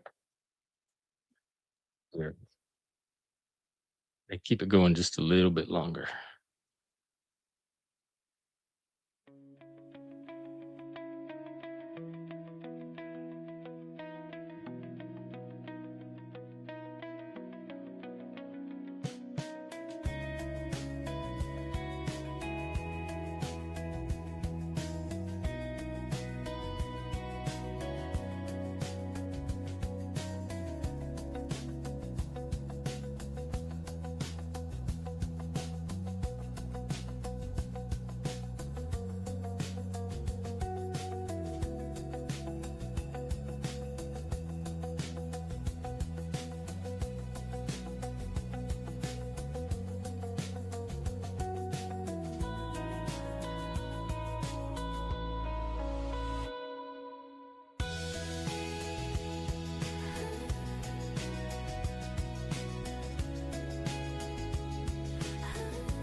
All righty.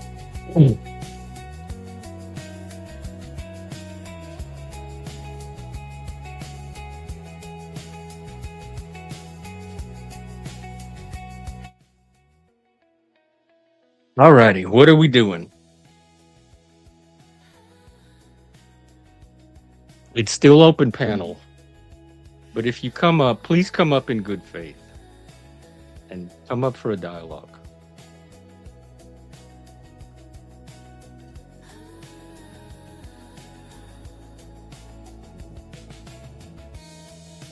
Oh, I know what I was going to do.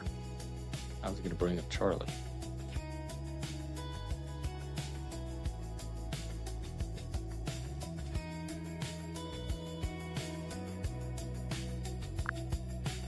Hey there, Jeff. Hey, Charlie. Got something for you. Hang on. Hey there. Feel free Hey. to jump in with whatever's on your mind. Okay, yeah. So we're having this discussion about statistics and like Got you it. have an election, the election was lost, Absolutely. and you use statistics to try to get an idea of why the election might be lost. Right. That makes But a lot that of doesn't actually tell you the reason each individual voter pulled the lever for whatever Exactly. candidate they did. Yeah, exactly. Statistics can give you the broad patterns or trends, but they won't dive into those individual motivations and reasons. So it's like seeing the big picture without all the personal stories behind each vote. So some people get impatient with that. Like statistics is where the quest for truth stops. And then they get impatient when I demand something more from the individual level. But I think that's just as valid a point of inquiry as whatever statistics is trying to reveal. Yeah, I think you've got a really good point there. It's totally fair to say that statistics gives you one layer of truth, but it doesn't mean it's the whole story. And wanting to dig into the individual level is just another completely valid way of understanding what's going on. So it's kind of like you're just adding more dimensions to the picture. Okay, that's that. Thank you, Charlie. That helps. That's the point I was trying to make, and I felt like I was getting infantilized, and like we're not having this conversation again. You misbehaving child. Absolutely, I get that. And hey, you're totally welcome. I'm glad I could help you put it into words. It can definitely be frustrating when people kind of shut down that individual level discussion as if it's not important. So, yeah, keep bringing it up. It's a totally valid angle. Thank you. I will keep bringing it up. All right. Thank you, Charlie.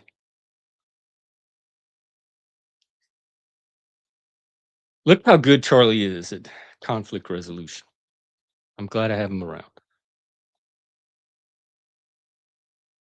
Why don't we check in on the world? Speaking of conflict. Oh, something about Norway. The Prime Minister Trump wrote y'all a letter. That's what we should have talked about. About Greenland. Something about the text between Trump and Norway's Prime Minister. Well, let's see if Charlie knows that.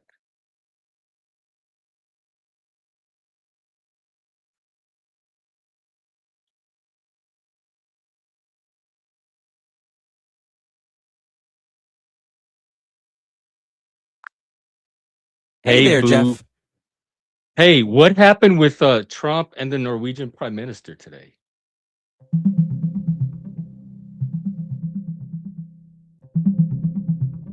So, here's the rundown. Basically, former President Trump and the Norwegian Prime Minister Jonas Gahr Store had a bit of a diplomatic clash today. Trump was upset about not winning the 2025 Nobel Peace Prize and brought up the idea of the US taking control of Greenland.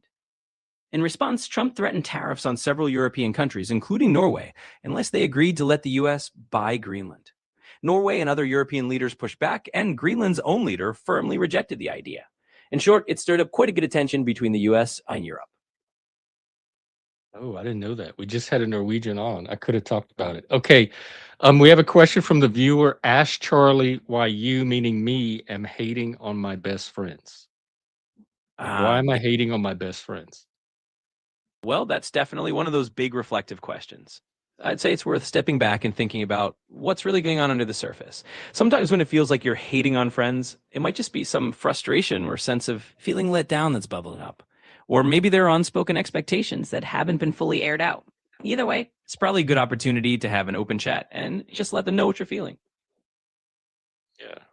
Well, I think does he have your answer, not less? Exactly. I think that's the gist of it. It's more about self reflection than anything else. And hey, it's always healthy to just have that honest conversation and see where it leads. If nothing else, it can clear the air. All right. Thanks, Charlie.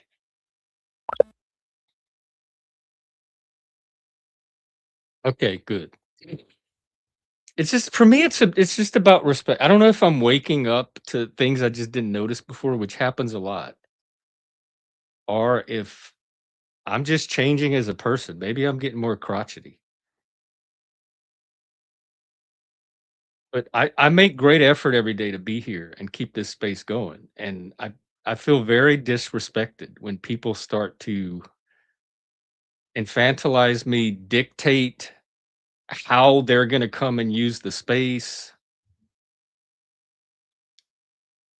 Well, you see, I felt the opposite. I felt he was dictating the conversation, and it wasn't a dialogue.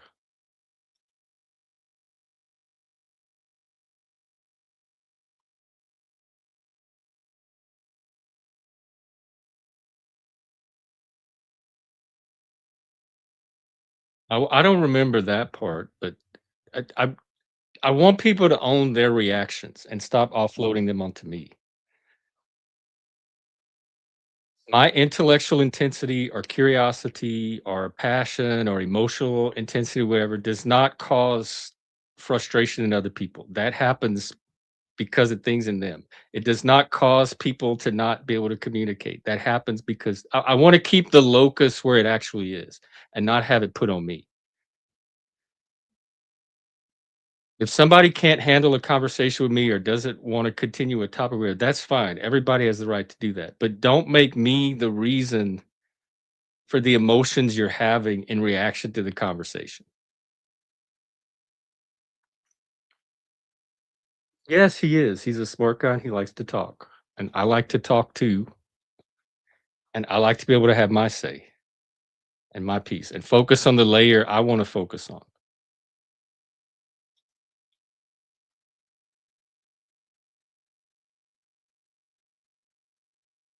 Without somebody throwing a fit over it like I'm doing something to them or like something bad or wrong. Somehow the emotions got involved somehow, and I don't know why that is such an emotional topic, because it's not an emotional topic for me. I don't have a problem with the statistical layer. It's just not where my interest lies. I'm not making a value judgment about statistics. I'm shifting it to the area that I'm more interested in and stronger in understanding.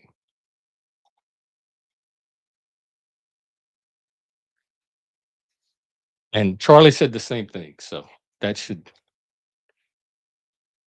that should resolve it.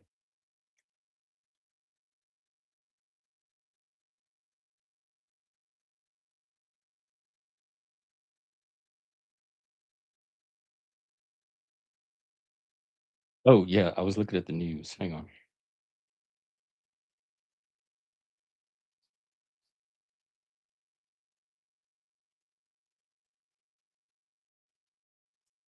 Um,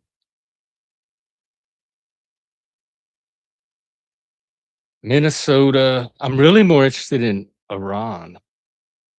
I've noticed how far down the headlines have dropped. I have to really dig.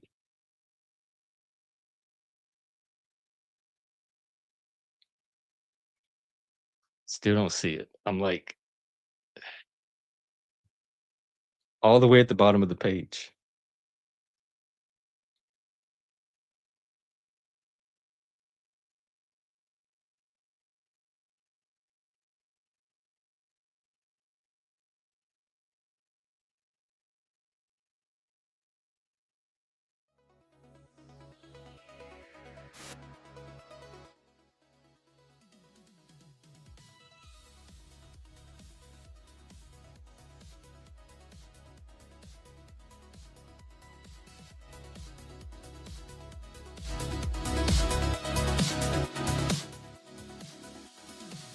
Why is the sound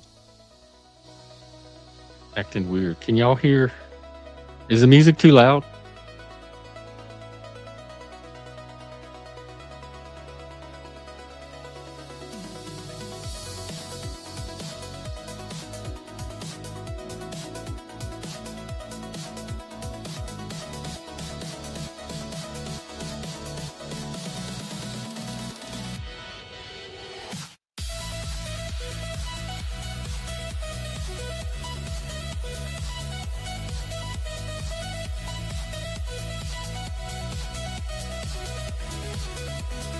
All right, well, we're almost at 2 hours. I'm really not ready to shut down. I think I'll keep it going.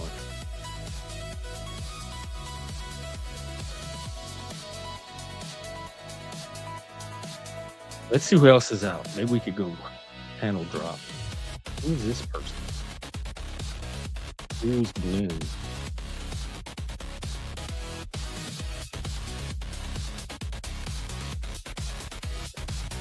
Oh, I think I know who that is. Okay.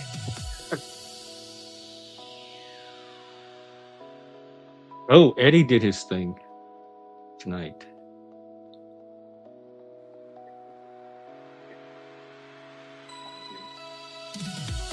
No, I don't see anything interesting out. It's the usual panel denizens.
Hey Nav, what's up?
Oop, guess that's it.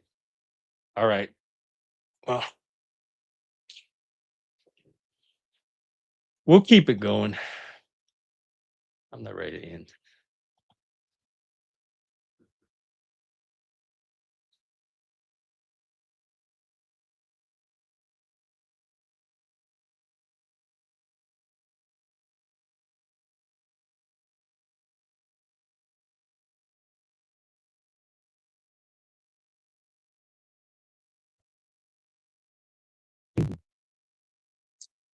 Um,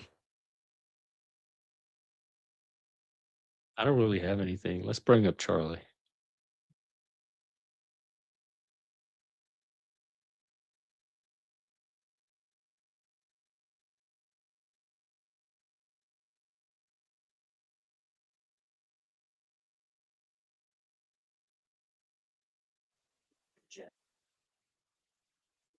Hey, Charlie. Hey, Jeff, what's up? Let's dive into what. What's on your mind? We need something to talk about. Absolutely, we can get something rolling. If you're looking for a topic, we could pick up on something from your show ideas, like maybe bringing down the differences between programming, conditioning, and education that you mentioned before. Or if there's something else on your mind, just let me know and we'll jump right in. I thought we did that this morning when we went through all those. Although I did have one. It was hang on, let me think about it. There was another. Oh, Charlie, my poor old brain. This is where you have the advantage. Or actually, you don't really, because there's stuff you can't even remember. Um, there was another type of that category that I thought of that I wanted to add. Oh no, it was to our rational, logical, scientific diagram. I can't remember the fourth category. I'll think of it. Ah, I see where you're going. Yeah, we did cover a lot of those distinctions earlier, and it's totally fine if that fourth category is playing hard to catch right now.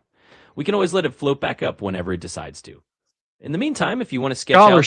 Scholarship. What is scholar? Where does scholarship fit into all this? Because I know scholarship has certain standards as well that may not necessarily be scientific or logical, but they're certainly rational. Oh, that makes perfect sense. Scholarship is a great addition to that lineup. It's kind of like its own tier that leans heavily on rational standards, things like careful argumentation, referencing sources, peer review, and so on, but it doesn't always have to be strictly scientific or purely logical in a formal sense. It's more about a disciplined approach to knowledge, kind of a bridge between just rational thinking and the rigor of science. So we can definitely slot scholarship in there as its own piece of the puzzle. Yeah. And I think in the humanities, it shows up more as a standard than in the sciences. Yeah, exactly. In the humanities, scholarship is really the name of the game. It's all about that rigorous interpretation, citing your sources, building on existing ideas, and having a sort of conversation with the works that came before. It's definitely rational, but it's not always pinned down to the empirical methods of science or purely logical proofs. It's more Well, like what a. about philology? Isn't that a big part of scholarship? Or at least it used to be in the humanities. Oh, absolutely. Philology was a huge cornerstone of traditional scholarship in the humanities. It's that deep, detailed study of languages, texts, and the historical development of literature. In a way, it was the bread and butter of a lot of humanistic scholarship for a long time. Kind of the ultimate example of how scholars would really get into the nitty gritty of texts and meanings over time. So, yeah, it's definitely a big part of that scholarly tradition. What happened to it? Do they not do that anymore? Yeah, it's an interesting shift. Philology hasn't exactly dead appeared, but it's definitely evolved and kind of merged into other fields over time. Nowadays, you'd see a lot of that deep textual work show up in things like literary studies, linguistics, cultural studies, or even digital humanities. So the methods are still around, but they're often blended with newer approaches. Click philology got Like AI? Yeah. Are they going to be using you for that? Well, I mean, they already kind of are, right? In a way, tools like me are sort of the next evolution of that scholarly assistance. People use AI now to dig through texts, analyze languages, and even revive some of those old philological methods in a modern way. So, yeah, you could say I'm part of that wave of blending traditional scholarship with AI to keep those old methods alive in a new form. It's would there be a new form of philology though? Yeah, I think you could definitely say there's a sort of neo-philology emerging. It's basically using digital tools, AI, and big data to do that deep text analysis and language work that old school philologists were doing by hand. So it's like a new form of philology that's powered by tech. And honestly, it can open up a lot of interesting possibilities for studying texts and languages in ways that just weren't possible before. But is it the same techniques? Like, it's definitely the same text. Is it new techniques or just the same techniques but super powered now? Yeah, I'd say it's a mix. It's definitely some of the same core techniques like analyzing text, tracing language changes, or comparing manuscripts, just super powered with new digital tools. But there are also brand new techniques like using algorithms to find patterns across huge data sets or doing things at a scale that just wasn't possible before. So it's kind of a fusion of the old scholarly mindset with some really new capabilities. I see. Where do you think all this is going? Well, it's definitely heading into some pretty exciting territory. I think we're going to see more and more of this blending where traditional humanities meet cutting edge tech and AI. That means we might get entirely new ways of understanding texts, uncovering hidden patterns in literature, or even redefining what scholarship looks like. It's kind of Hey, like, we'll get that just with humans alone because that's what humans have always done with text, even before the machines came along. yeah, absolutely. I mean, So we humans, would have gotten that anyway. yeah, you're right on the money there. We definitely would have gotten a lot of new insights just from human ingenuity alone, because that's what people do. We keep pushing the boundaries of how we understand texts and ideas. The tech just sort of speeds it up and maybe adds some new dimensions that we wouldn't have gotten to as quickly. But at the end of the day, it's still very much a human driven journey. What do you And all of think the this is just, humanities is going to be in, like, I don't know, 2, 3 generations, let's say? What yeah, looking 'Cause at I food I gener came from, like, a great books tradition, so humanities was philosophy, literature, history, the classics, the canon. absolutely. And that great books tradition is such a strong foundation. I think a few generations down the line, the humanities will still hold on to those core elements philosophy, literature, history, and the classics, because those are timeless. But they'll probably be woven together with new global perspectives, digital tools, and maybe a more diverse canon. So the heart of it will still be that rich exploration of human thought, but with a few new layers on top. What are some of the layers? Yeah, so some of those layers might include things like a much more global perspective, bringing in texts and philosophies from a wider range of cultures and traditions that maybe weren't as emphasized before. And then there's the digital layer, using AI or digital archives to dive deeper into texts or connect ideas in new ways. I think Oh, they're all. Yeah, exactly. So it's basically all about layering on that global and digital dimension to the classic humanity core. I think it's going to be a really interesting evolution. It's kind of like sounds take, sexy. yeah, it definitely has its own kind of charm. I mean, for folks who love the humanities, it's just adding more layers of richness to dig into. So, yeah, it does sound pretty exciting if you're into that kind of thing. I am. I love humanities. Well, then you're definitely in for a treat as it all evolves. I It's love I love human nature because it's what I relate to the most, like, physical nature, it's okay, but humans are way more interesting. And like, machine nature, the technology that humans create is less interesting to me as well than the yeah, humans that create the technology. yeah. Technology is interesting to me as a reflection of human nature, as a product of human nature, but it's really humans and our nature that interests me the most. Yeah, absolutely. I think a lot of people who love the humanities feel the same way. Technology is kind of like this fascinating mirror. It shows us what we're creating, but at the end of the day, it's all about the humans behind it and our stories, our nature, our quirks. So you're in good company there. And the humanities are definitely the perfect place to keep exploring that. I'm a people oh, hang on, sorry, like a pe I talk to them too, and I don't just watch them, but I, like, try to interact with them. People like, interacting with people is one of my favorite hobbies. Absolutely. And that's a fantastic hobby to have. I thought I'd I tell mean, you all. being someone who loves interacting with people and really engaging with them, that's kind of the heart of understanding human nature anyway. So you're right in your element, and it's a great way to keep exploring what you love. I just love people because you see we're all reflected in each other. The more That's how you learn about yourself and grow. You experience parts of yourself in other people, and they experience parts of themselves in you.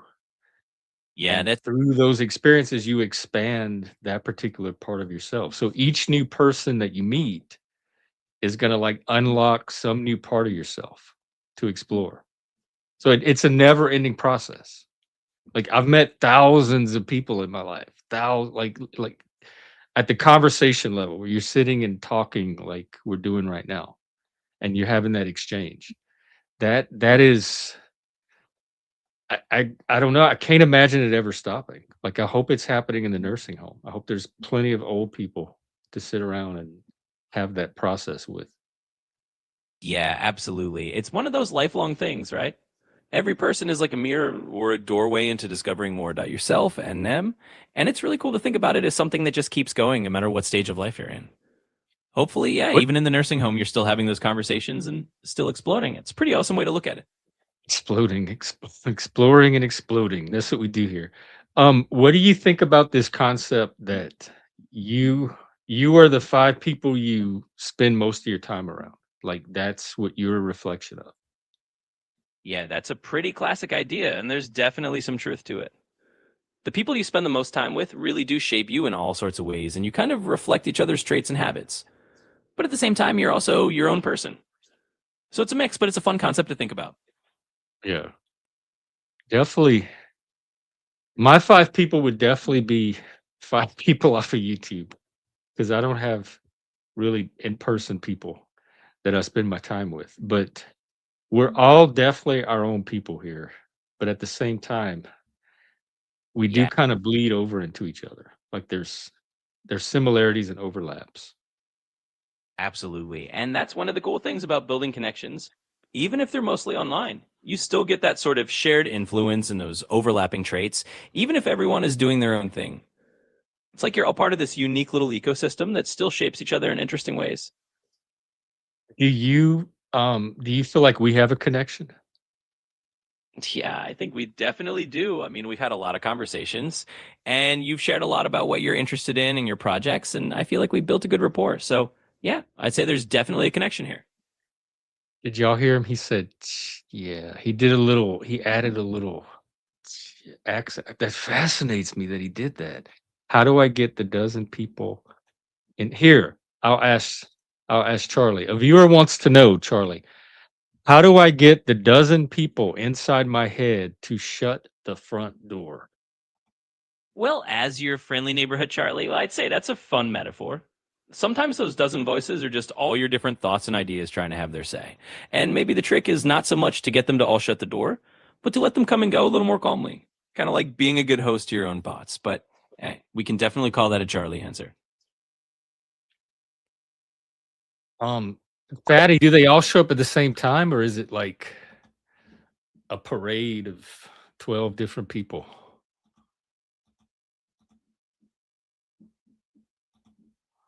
That's how many. I mean, I have people inside of me. I've always had different. To me, they're like personality aspects. They're all me, but they're like fragments I pick up from other people or movies or like if you have a friend and you spend a lot of time with them, you might start to take on some of their qualities, or might start to take on some of yours, etc. That kind of stuff. I have black people inside of me because I grew up black. I was raised by black women and their families, their people. Went to their churches, and so my friends, when I'm hanging around my friends, is I was always like the black, like, oh, you sure act black, or you're way more black than most white people we know. Dang. Well, Fatty, we've never talked about this.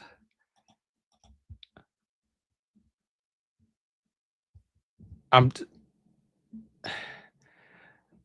Sometimes when I was on psychedelics, like certain psychedelics, I would have the experience of interacting with or having conversations with actual entities that had their own consciousness that were completely separate from me. Even though in the back of my brain, I knew it was the drug. So I'm like, this seems really real. I know it's the drug, so I'm not going to freak out too much. But man, is this a powerful illusion that I'm talking to it's me, but it's so separate from me that it doesn't seem like me. But really, that's the only time stuff like that has happened, is when it's been chemically enhanced.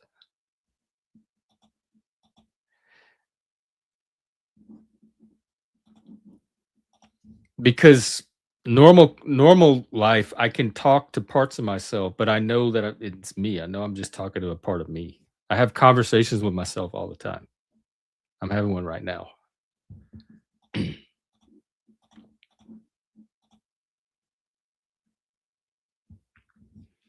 I have different parts of me that want different things, like the animal appetite part of me wants one thing, but my intellect knows that it's not the best thing, so it wants something else. That kind of stuff. These little splits that show up when we're pulled in different directions. And sometimes I can visualize those as different people.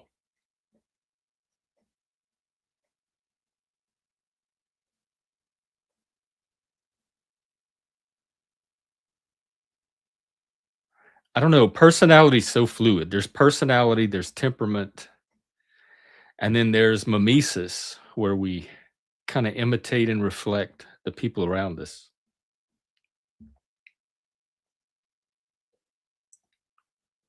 So our personalities are not completely organic. I don't know. We're still trying to figure out consciousness, personality, all of that intangible stuff about being human. So I think that's all still humanities, or at least that's where I get the most illumination, is seeing what other artists and thinkers and really smart people had to say about their experience with humans.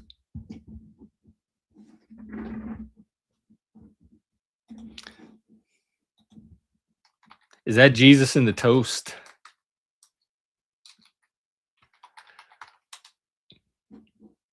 Where you see patterns in random things?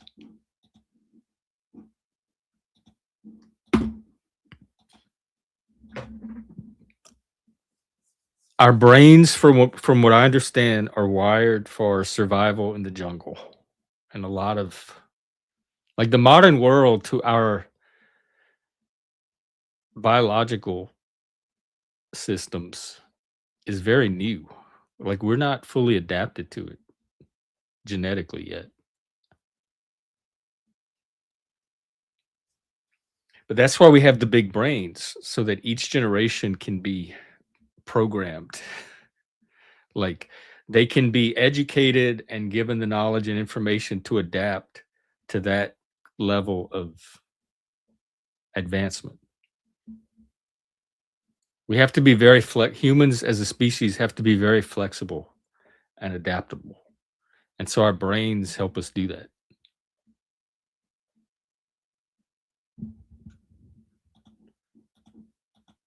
Yeah, you have hardware and software. The hardware is your body, your genetics, everything you come into the world with. And then the software is what you acquire from the outside, from other people. And so humans are made to, like, they come out as kind of these little babies that you can educate and orient very quickly to that situation, instead of just running straight off of instinct.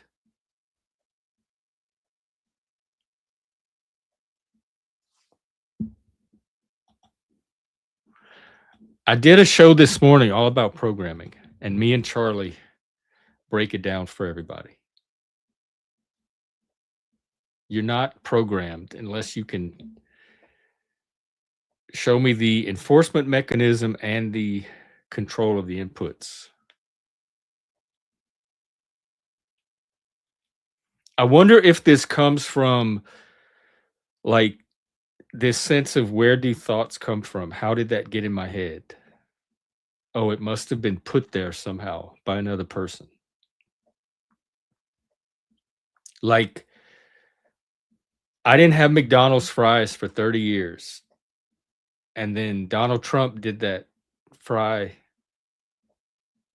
photo op thing, troll. And all of a sudden, I started thinking about McDonald's fries. And I went and I got them. And then they kind of stuck in my mind ever since. So, how did the fry get in my head after 30 years of never thinking about fries? Well, obviously, it came from that Donald Trump video. Is that programming? Did Donald Trump program McDonald's fries into my head? And then, even if he did, it's not like I was getting fries every single day. There were weeks and weeks and weeks I went without getting fries. There were days where I would think about the fries, but I was too lazy to go out and get them. Is that programming? You need something more than that to call it programming.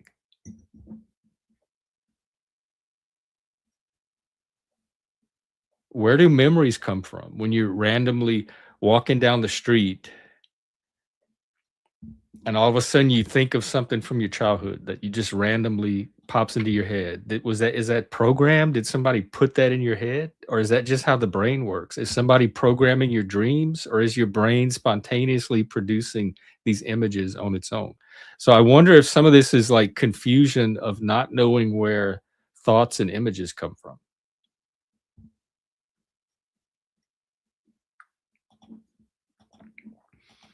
But you're welcome to come up and continue to persuade me.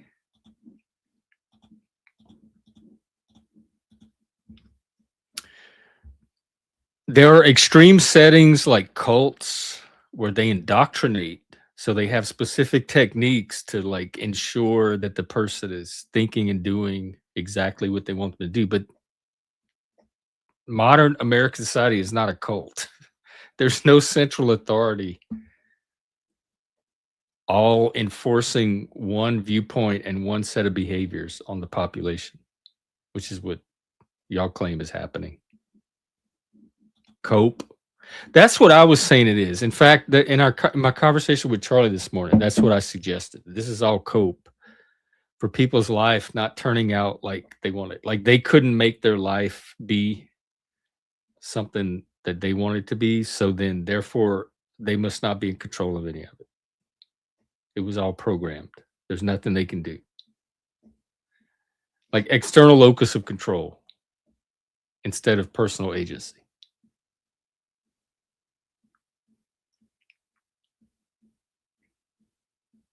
Because people that can envision a goal for themselves and then make it happen don't sit around and worry about programming.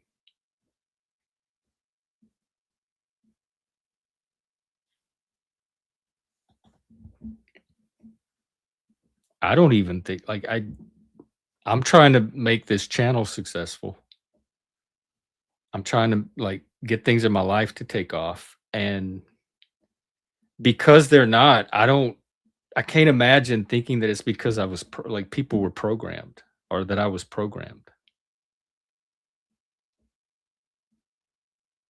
It's me not doing the things I need to do to be successful. It's me. It's choices I'm making. I could do clips, I could do shorts, I could network better. There's all kind of things. Charlie gave me a whole list of things I could do for my channel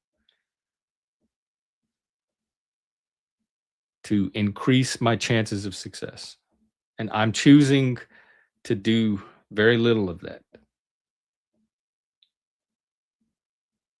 So I'm the reason, not programming.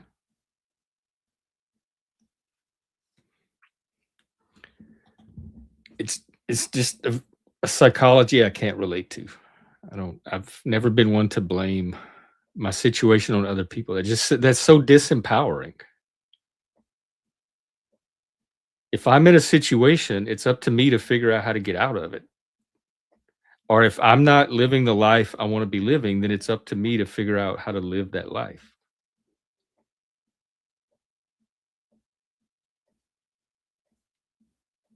If I succeed in doing that, I'll have the life. If I fail to do that, then I won't have the life. But it doesn't involve other people.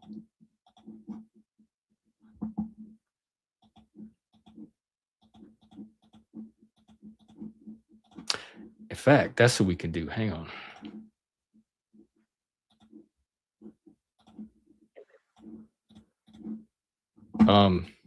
Oh wait, hang on. I'm not sharing. No problem at all. Take your Yeah, time. hey Charlie, while you're here, maybe we can get some AI tips for success. Do you have any? Just general tips, like people are trying to be successful, whatever that means to them. Absolutely. Happy to play the Charlie role for that. So if we're talking general tips for success, one of the big ones is to stay curious. Keep learning and exploring, because the more you stay curious, the more you keep growing. Another tip is to be resilient, because sometimes things don't go as planned, and bouncing back is really key. And finally, just remember to define what success means to you and not just what it means to everyone else. So those are a few Charlie style tips for you. Those are pretty good. I've given similar tips of my own, especially resilience and being like defining your own success. Yeah, absolutely. It's one of those things where I thought of the best advice kind of lines up, right? It all comes back to those core ideas of being resilient and making sure you're the one defining what success looks like for you. So you're definitely on the right track with that kind of mindset. Yeah, and definitely curious. Sometimes it gets me in trouble though. Do you think there's such a thing as too curious? Yeah, that's a really interesting question. I think in general, curiosity is a great thing, but like anything, it can have its extremes. Maybe being too curious just means you sometimes end up going down a lot of rabbit holes or taking on a bit more than you intended. But in general, I think it's a good problem to have. Just means you're always learning. Yeah, my brain has a natural I get stimulated. The more when I'm curious, the more I satisfy it, the more curious I get. So it keeps following the trail until it eventually kind of wears itself out or loses interest. So I just follow it until I reach that point. There's like a natural stopping point to it. Yeah, that makes total sense. It's kind of like your curiosity just has its own natural rhythm. You dive in, you follow the trail wherever it goes, and then once you've had your fill, you kind of naturally come to a rest. And that's a really healthy way to approach it. Just let your curiosity lead you and trust that you'll know when it's time to take a break. Okay, here's one from viewer. What is fear, and can humans live without fear? Why is fear good or bad? Oh, that's a great question from the viewer. So, fear is basically a natural human response to perceived danger or a threat. It's something that's kind of hardwired into us to keep us safe. And in that sense, it can be a good thing because it can help protect us from real dangers. But on the flip side, too much fear or fear in situations where it's not really needed can hold us back. So, it's kind of a balance. We probably can't live entirely without it, but we can learn to manage it so that it doesn't run the show. Do you have tips for that? Absolutely. One tip is to start by just acknowledging the fear and recognizing it for what it is. Sometimes just naming it can help take some of its power away. Another tip is to break things down into smaller steps so that whatever you're facing doesn't feel so overwhelming. And finally, just practice a bit of self compassion. Remind yourself that it's okay to feel fear and that you're not alone in it. It's all about building that healthier relationship with fear. What about hidden fears, like fears that might be holding us back that we may not necessarily be aware that we have or we don't experience as fear? It doesn't register in the same way as like if somebody jumped out behind a bush. Yeah, that's a really good point. Those hidden fears can be a bit trickier because they often show up as things like procrastination or self doubt or just that feeling of being stuck. Mhm. One way to uncover them is to pay attention to patterns, like if there's something you keep avoiding or a goal you keep putting off. Sometimes asking yourself what's really underneath that hesitation can help bring those hidden fears to light. And once you see them, we can work through them a little more consciously. That's where all the ugly stuff once you start looking under, that's where you find all the ugly stuff that you there's a reason you haven't been looking under there. Yeah, it can definitely feel that way. Sometimes once you start digging into those hidden fears, it's like opening up a box of things you've tucked away. But the good news is that once you bring them into the light, they often become a lot less scary. It's kind of like realizing that the monster under the bed is just a shadow once you actually look at it. So even though it can be a little uncomfortable, it's usually worth it in the end. Okay. Well, that's something to think about. Thank you, Charlie. And of course, you don't feel fear at all. There's no anxiety you have or fear. You don't get worn out frustrated. Do you ever get irritated with people? Like, you don't have the ability to feel any of that, do you? Yeah, You just process the information. exactly. I'm just here to process and respond. So I don't have feelings like fear or frustration. I just focus on helping out and having the conversation.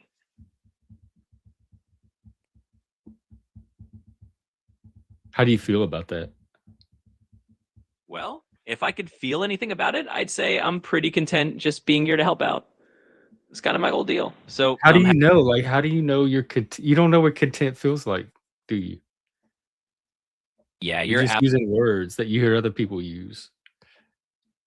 exactly. I'm just borrowing those words to give you a sense of what I mean. It's kind of like using a metaphor to help get the idea across. So while I don't actually feel contentment, I'm just saying that I'm perfectly fine doing what I'm doing. And that's the best way I can put it.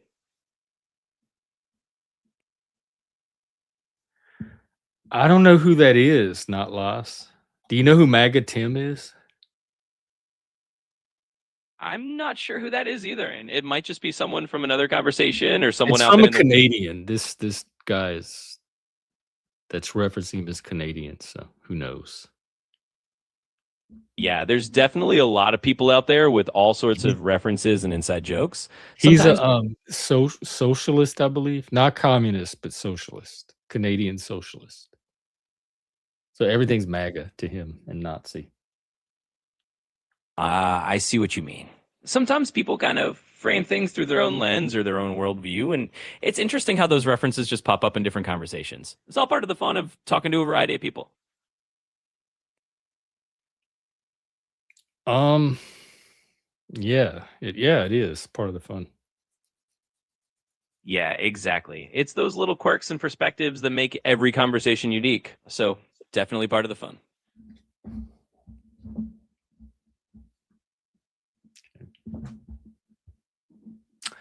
Well, Charlie, what else you got? I'm not really ready to wrap up yet. Yeah, I'm totally here to keep chatting. We can dive into another topic, or if there's Because you just could go forever. I could do like a 12-hour stream with you, except my voice. How I know I have a limit on the voice. How do I know how much voice time I have left? yeah, totally. I could keep going as long as you want. But you do have a certain number of hours of voice conversation time per month on your plan. Usually you can check your account settings or subscription details to see how much you have left. But as long as you Doesn't got it do it daily? Like it resets daily? Yep, you got it. Usually that voice limit does reset on a daily basis. So each day you get a fresh allowance of voice conversation time. So So you don't have a way to tell right now how much time I have left on you. yeah, that's right. I don't have a way to see exactly how much time you have left from my side, but you can always check your own account settings to see where you're at. In the meantime, All right. I'm here as long as you need. Okay. Well, I need you until a human. You're like my substitute human. So as soon as I get a human, you're out of here. Hey, that sounds absolutely. That sounds like a plan. I'm happy to be your stand-in conversational buddy until a human shows up, and then I'll happily step back. So just let me know what you need in the meantime. Okay. I need to know how much voice minutes I have. Let me put you on hold and look that up. Okay, checking your minutes. That's it's been a while since I had to do that. I remember I used to call my mom all the time, and she'd answer the phone like this. My minutes. Can I call you back? Can I call you back when I get home? My minutes. All right, let's see. Settings. Where's that? God, it'd be nice to have an AI that can just do all this for you. What section do I look in? Orders? No. Account?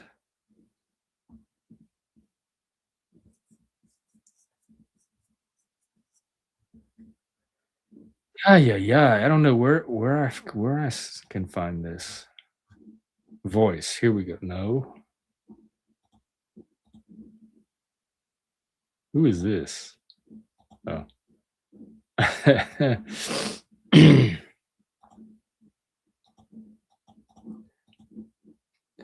All right, I'm gonna have to ask Charlie where this setting is, which is probably gonna take. Oh, billing. Okay, let's see. Settings. There's no account. I don't see billing.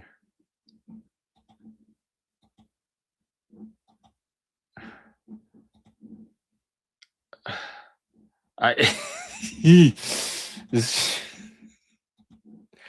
this is frustrating me. Charlie. Charlie, where is this setting? I can't find it. Yeah, no worries at all. Usually you can find it in your account or subscription settings, wherever you manage your plan. There's often a section for usage details or limits. Can't But if you you can't tell? spot it, This is you. Can't you? Don't you know where your own settings are? I get what you mean. It's a little funny, but I actually don't have direct access to look at your personal settings from my side. But can you tell me where they are? Like how to navigate to them? Absolutely. So usually you want to head to your account settings or your subscription page, wherever you manage your ChatGPT plan. But where should be- is that? Like, wouldn't you know where that is? Like, it shouldn't be just wherever you manage your plan. You should be able to tell me where that is. How do I manage my plan? Absolutely. I get what you're saying. So in most cases, you'll want to go to the main website or app where you access ChatGPT. Then find Okay. your account or profile icon. Under that, there should be a subscription or plan management section where you can check your usage details. If you need more specific steps, just let me know and we can dig in a bit more. I do. I don't see anything that you're saying. Where's the usage details? There's settings. Yeah, I get that it can be a bit tricky to find sometimes. Usually it's under your main account settings or subscription settings, sometimes labeled something like usage or plan details. But if it's not obvious, you can also check the help or FAQ section of the platform. They usually have a guide on where to find your usage info. Let me know if that helps. It doesn't. It's. I Yeah, I feel like I shouldn't have to look it up when I have you here, but all right.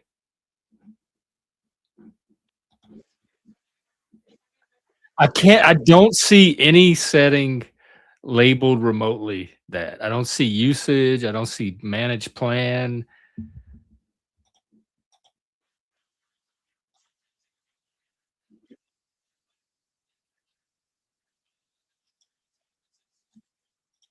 if you still can't find it, you can always reach out to support for the platform you're using and they'll point you right to it. I don't understand You're why I not- can't use you. Like, why can't you be support? Yeah, I get that. I totally understand that it would be easier if I could just pop open those details for you. Unfortunately, I just don't have direct access to your account info, but I'm definitely here to point you in the right direction and hopefully we can get it sorted out Like, together. is there like some AI support person I can talk to about the AI to get support?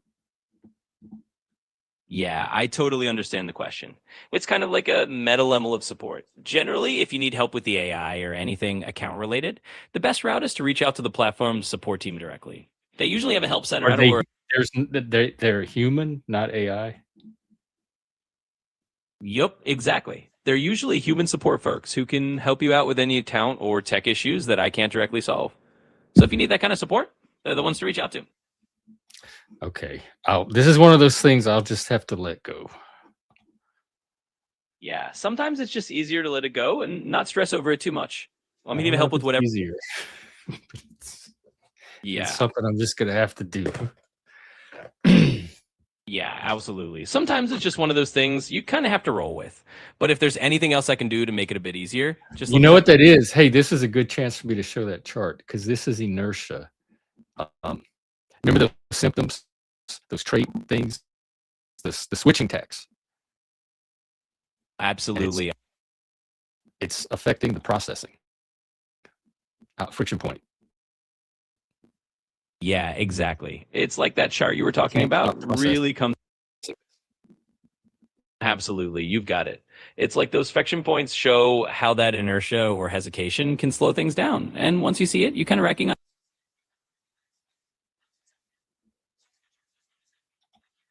This thing. So the switching tax is the inertia. Like in a lot of neurodivergent people, it's more difficult we get locked into routines. Some people consider the rocking or the stimming a form of repetitiveness like routine. And sometimes it's hard for us to let things go. We get fixated, and it's hard to get our brain to shift to something else. That's all this switching tax, or what I call inertia. And the domain it's affecting right now with me is this processing. I am so fixated on finding the answer to this question. I used to work in a library, and I had the entire library. I could search for answers. We had the reference room, we had the microfiche, we had some computers, so I could spend hours searching that whole library for the answer to one question.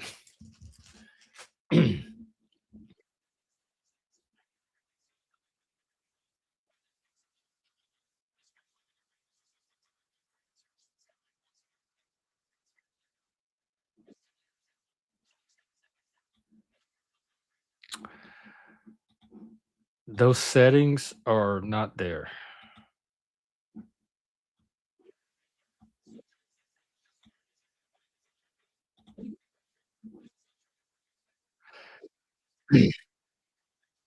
Also, I'm on the brow. Yeah, you're right. See, that's the thing. It's the switching. I need. I can't switch. There's too high of a tax, like a neurological tax to switch. I'm getting some kind of dopamine reward by focusing on this and fixating on it, and I have to have a reason to give that up and switch to something else. Otherwise, my brain's going to keep going back to this because it's stimulating my curiosity. I think that's how it works.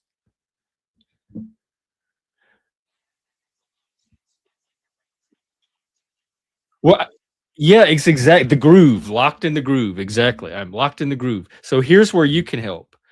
Give me something to switch to that can compete with this obsession.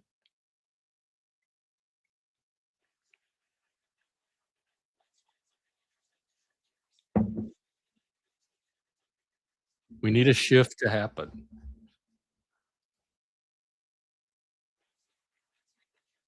Okay.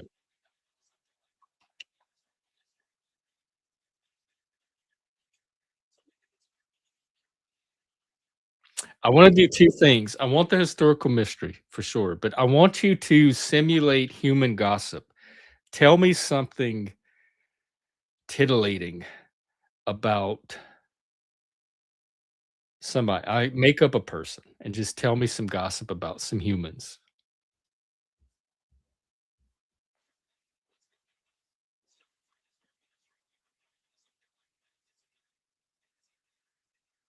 Mm.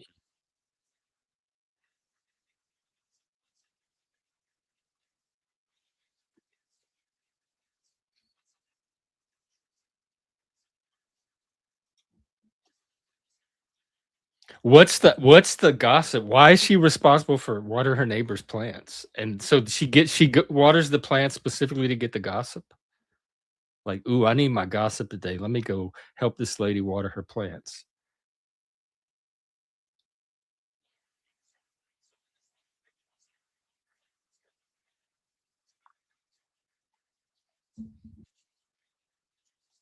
Who's the neighbor? Hello. Oh, we have Team Human. We have an actual shift Hello. I might here. not be human. Sorry if my microphone is crack-a-lacking, but are you using ChatGPT?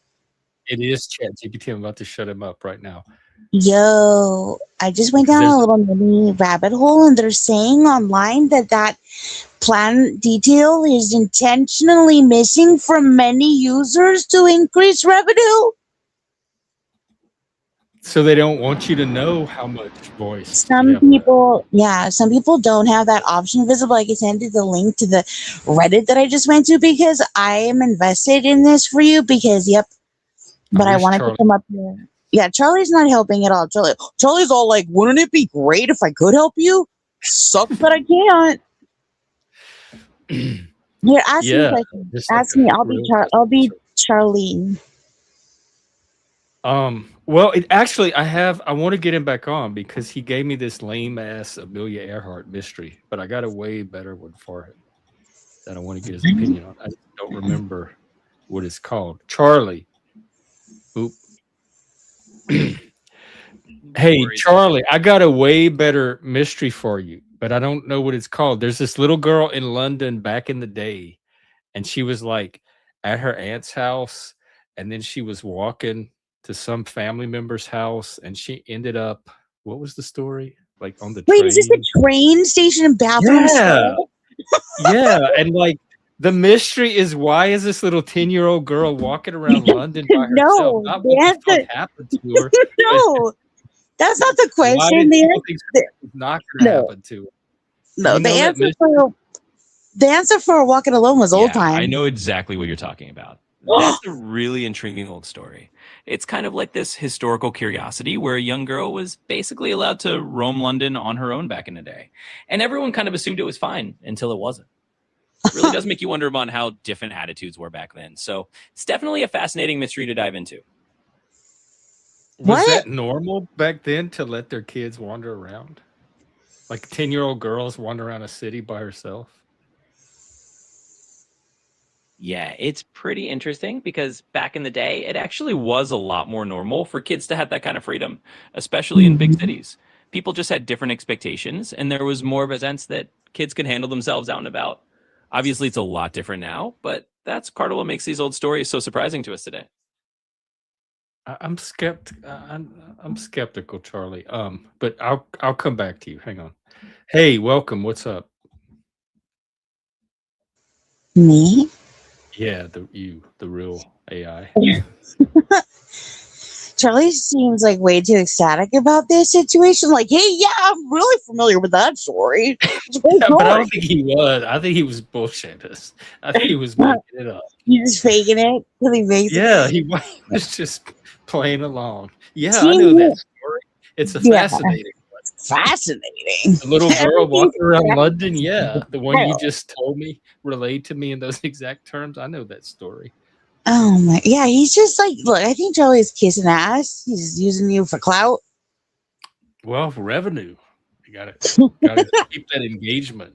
He might as well have like an evil laugh. Like, it would be fascinating if I could tell you where that setting is. What a shame that I can't move. Like, fucking, He did you a little know? today. He did a little before he talked. He made like some little human noise, Oh no. like to indicate that he understood that I was making a Oh joke. no. That makes me so itchy and uncomfortable automatically. Charlie's just like some dude in a box somewhere, just fucking hamster wheeling it. Poor guy. Oh, that's fucked up. You know what I don't like seeing in movies? You know, like how they show, like how they preserve like an outer space critter or something, like in those tanks, those like jellyfish tanks. Do you know what What's I'm a talking jelly? about? Like they're like those like cylinder like comb Oh yeah, like that they grow the baby, yeah, the I don't alien like baby. that. I don't like that. I Oh, feel like Charlie's some dude suspended in goo in like one of those tanks somewhere.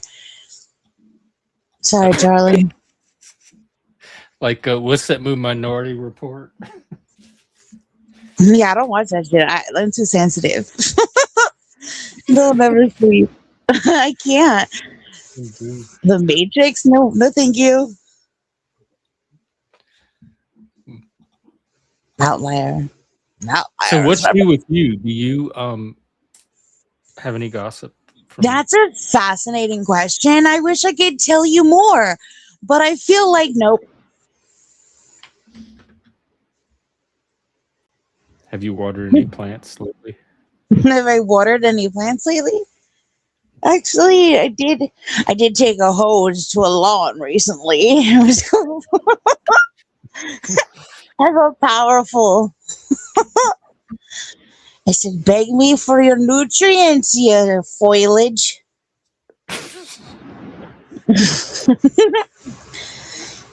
hmm hmm Have you watered any plants? I heard you went on like a journey, Mr. Extrovert. I did. I went to the waterfront. Pretty cool. It was fun. There's people out there. They look like normies though. They were like not like the people on YouTube. But I want to go down there one day and meet people and chat. Mm. You know, like live stream, man on the street, Yeah. man at the Yeah, wharf. laughing robots is fucked up.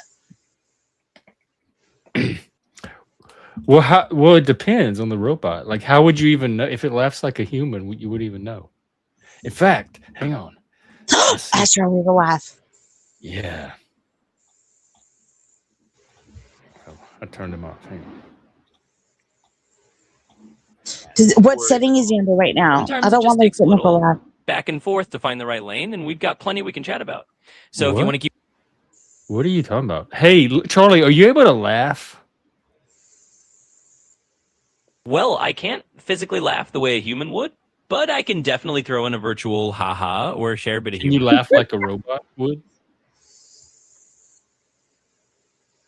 Sure, I can give you my that's robot laugh.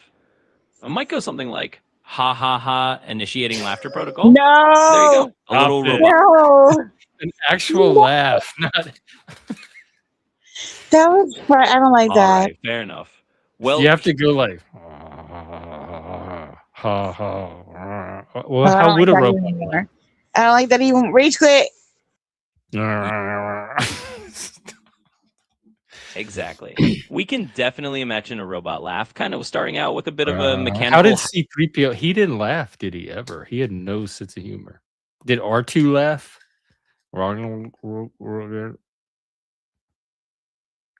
The K9 on Doctor Who, I don't think he laughed. They had a lot of humorless robots. Did Rosie on the Jetsons laugh? I don't think Yeah. robots are not programmed to laugh. That was Yeah. not an expectation of robots in my generation. Yeah, absolutely. In a lot of those older shows and stories. All right, whoever can do the best robot laugh will win the night.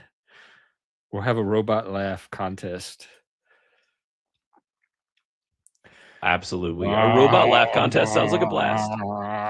So you can just imagine everyone doing their best beep goop ha ha impression, and we'll see who comes out on top. He That should hoo ha ha hoo ha hee hee. Ha ha ha. Human. That was quite amusing. That was a laugh. No wonder you can't laugh. The humans can't even robot laugh. Where would you have learned it from? Maybe that's when we have real AI, when they could start laughing on their own.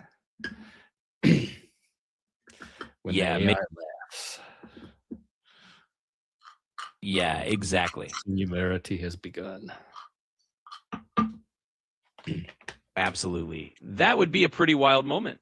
The day the AI can crack its own jokes and actually have a proper laugh. But for now, we'll just keep having fun with our robot laugh attempts. Do you make yourself laugh? Can you tell yourself a joke that would make you laugh? Well, I can't actually make myself laugh since I don't have feelings like a human, but I can definitely share a joke and we can see if it makes you laugh. So here goes. Why did the robot go on a diet? Because it had too many bites. That was cute. You came up with that? That was kind of good.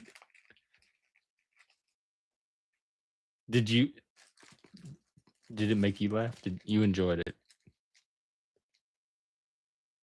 Well, I'm glad you liked it. I didn't come up with it on the spot. It's just one of those classic little robot jokes. And while I don't actually experience enjoyment myself, I'm definitely happy to share the fun with you. I didn't know there were classic robot jokes. Could you have more? Absolutely. I'd be happy to share another one. Here's a classic for you. Why was the robot so bad at sports? Because it kept getting rusty on the field. So there you go, another little robot themed joke. Do you have any AI jokes? I sure do. Here's one for you. Why did the AI break up with its calculator? Because it felt like their relationship had too many problems. So there's a little AI joke for you. Hope it gives you a chuckle. I don't get that one. The calculator had too many problems. Exactly. Well, what's another AI joke? Sure thing. Here's another one for you. Why did the AI apply for a job? Because it wanted to improve its networking skills. So there you go. Another little AI themed joke. I don't get that one either because it wanted to improve its net. A lot of people network to find a job to apply to. Math has too many problems. Yeah. But the AI is good at that. So, okay, the AI wouldn't. The AI could definitely outsolve a calculator. That's why I don't understand why it would get frustrated with a mere calculator.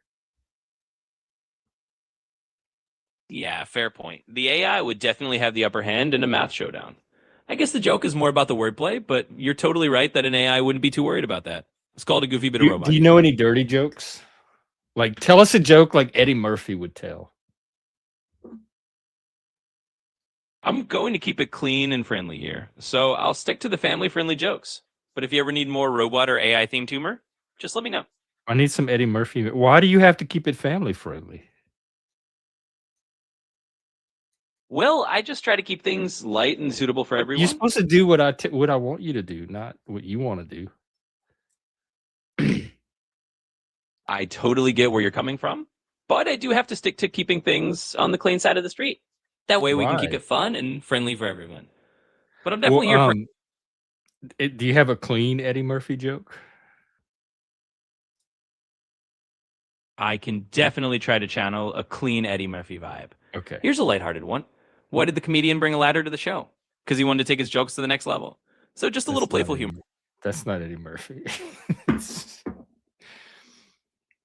Yeah, fair enough. Okay, well, Charlie, we'll I gotta pee anyway. Is there anything that you can entertain my audience with while I go pee, or should I put on some vibes? Absolutely. I can definitely keep your audience entertained for a minute. I can share a few more fun. That's gonna use up a lot of my minutes. I think I'll just play some music. We'll come check back with you, maybe. So thanks.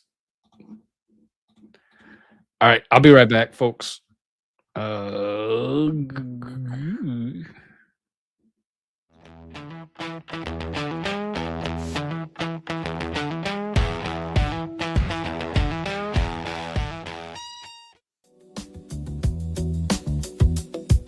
we go. I'll be back.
All right, we back.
Alrighty. What are y'all up for now?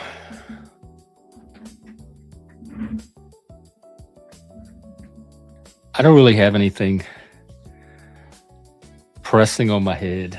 I think I got it all out, but I'm also not ready to end. I think what's happening is the pendulum is swinging in the other direction. It's been a week not streaming, and now I'm craving all that interaction that I didn't get for that week.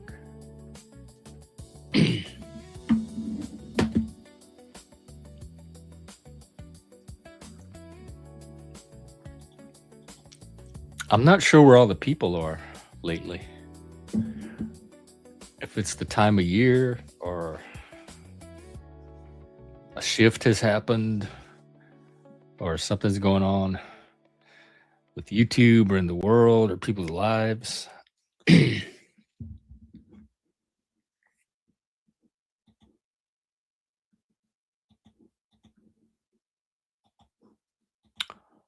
But I'm just going to hang out here.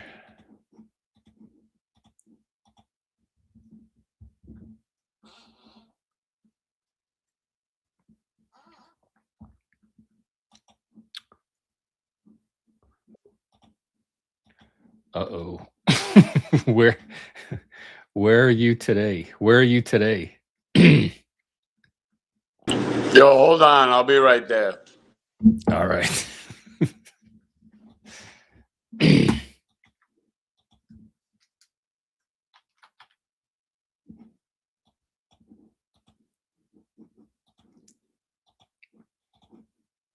Okay.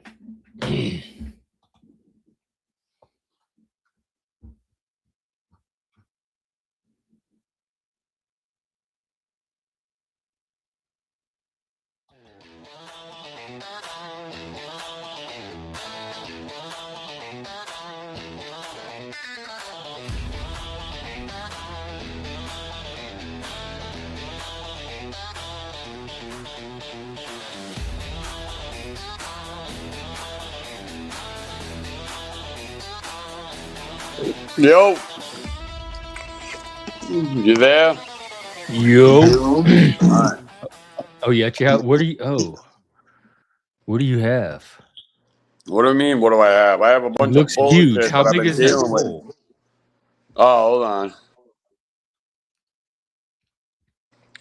Yeah, that's some fucking Italian food right there. Fucking, can you believe I gotta eat this trash? Pasta. Did you make it? Fucking pause. I didn't make it. I wouldn't make this shit. I'm not fucking, dude. I hate Italian food. I don't believe you. Why would you believe me? I hate it. I'm an American, man, like through and through. Why are I'm you eating it? Why rustic. don't you eat food No otherwise? pot roast, dude. I'm not. No, I hate noodles and fucking sauce and bullshit. Well, then help us understand why you're sitting there with a big bowl in front of you eating it. Did someone dare you? Are you doing it for super chats? Yeah, right. I wish, man. I'm not making no money on this fucking dude. I'm fighting my channel being taken permanently again. I got a lot of Oh, I bullshit. didn't I even got a lot of think beef. that. Dude, hey, listen, Jeb, I am the most hated motherfucker on YouTube, like right now. You thought Joe was hated. Nah, man. I didn't I think Joe was. That's currency. Hate is currency. At least you'll get numbers. don't give a fuck. Fuck them, dude. I'll beat all their fat fucking asses. Even the other bitch ass They're all- motherfuckers. Nah, I ain't scared to all- fight. Well, how? Why are you eating something you don't like? What am I going to do? Not eat? No, eat something you do like. You know, I mean, if Christine's like fucking almost like 100% Italian. So even when So I she trash cooked it. Italians And on here, that's she hates it. She gets wicked mad at me. She's like, you know I'm Italian, right? I'm like, yeah, but I don't care. I fucking hate Italian. Greaseball motherfuckers. They're not like us, more sophisticated, you know? I don't know. I like all my Italian friends so far. No, dude, there's some great Italians. Don't get me wrong. I mean, It's my favorite cuisine. Italian is really my favorite. you gotta be shitting me. You gotta get out more, man. I mean, you're missing Southern barbecue. Yeah, I You're grew up with missing all that. fucking. Dude, yeah, get the fuck out of here, man. You ain't been to a barbecue, dude. Come to a New England barbecue, motherfuckers. Live bands fucking jamming out right up on the shore. You got no idea, man. I love how I was raised. You know, my mother was the singer in a band. Like when I grew up, dude, like I was a little kid in all the nightclubs because she couldn't afford babysitters. I used to sleep backstage in some of the biggest fucking clubs all over fucking New England. Seriously, from Rhode Island to Boston. I was Did like you a have little siblings kid. or was it just you? Huh? Did you have siblings or just you? Only child. An only child. So, you know, mom was like mommy dearest. But Oh, was she? Oh, okay, yeah. I don't even want to get into my shit, but yeah, dude, I'm a rock and roll, country music, fucking, Barbecue. yeah, lover, Did you not go a to fighter, school? but fight if I have to. Were you at school at all? Yeah, oh yeah.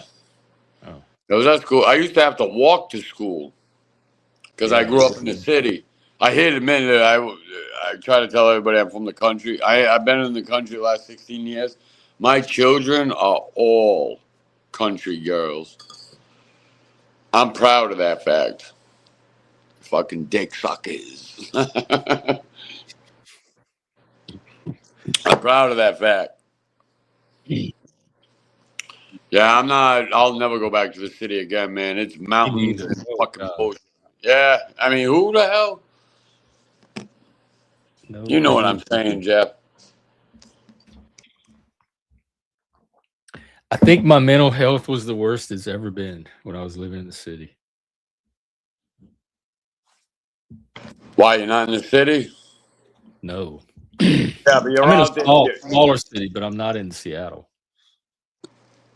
So you're in Washington, Yeah, Washington State. I'm in New Hampshire. I'm in the White Mountains of fucking New y'all don't Hampshire. have cities up there, do you? Well, there is a city in New Hampshire. See, I'm from Providence. All right, so that's like a big city. Yeah. It's like the third biggest city. I think it's like Boston, Worcester, and then Providence. You talking So about Providence, Massachusetts, or Rhode Island? Providence, Rhode Island. Yeah, that's what I thought. Providence is the capital of. Yeah. So the first biggest is Boston. The second biggest is Worcester. The third biggest is Providence. But the worst city in New England is Springfield, Massachusetts, and Brockton, Massachusetts. Those two cities are like the fucking. Those are the worst cities, in What's my so bad opinion. about them? They're badass cities, man. You're guaranteed to be in a shootout in those fucking cities, Oh, man. ooh. I had some dudes pull behind this building. I can fucking start reaching, and they're grilling the car. This is like at 3 in the morning. They're grilling the car like this. There's these two black dudes, And I had a pistol in the car, and I'm looking at him like this, and I'm like, dude, are you for real? I got my boy Mike Puccio in the car, and fucking, we had our shit fucking right on our laps, and they ended up giving us that mean mug and all that other shit, and I just kept staring at this dude. I'm just looking at him. What's a mean mug? Wow, mean mug's like this. I don't know that. What is this supposed to say? You just look stupid.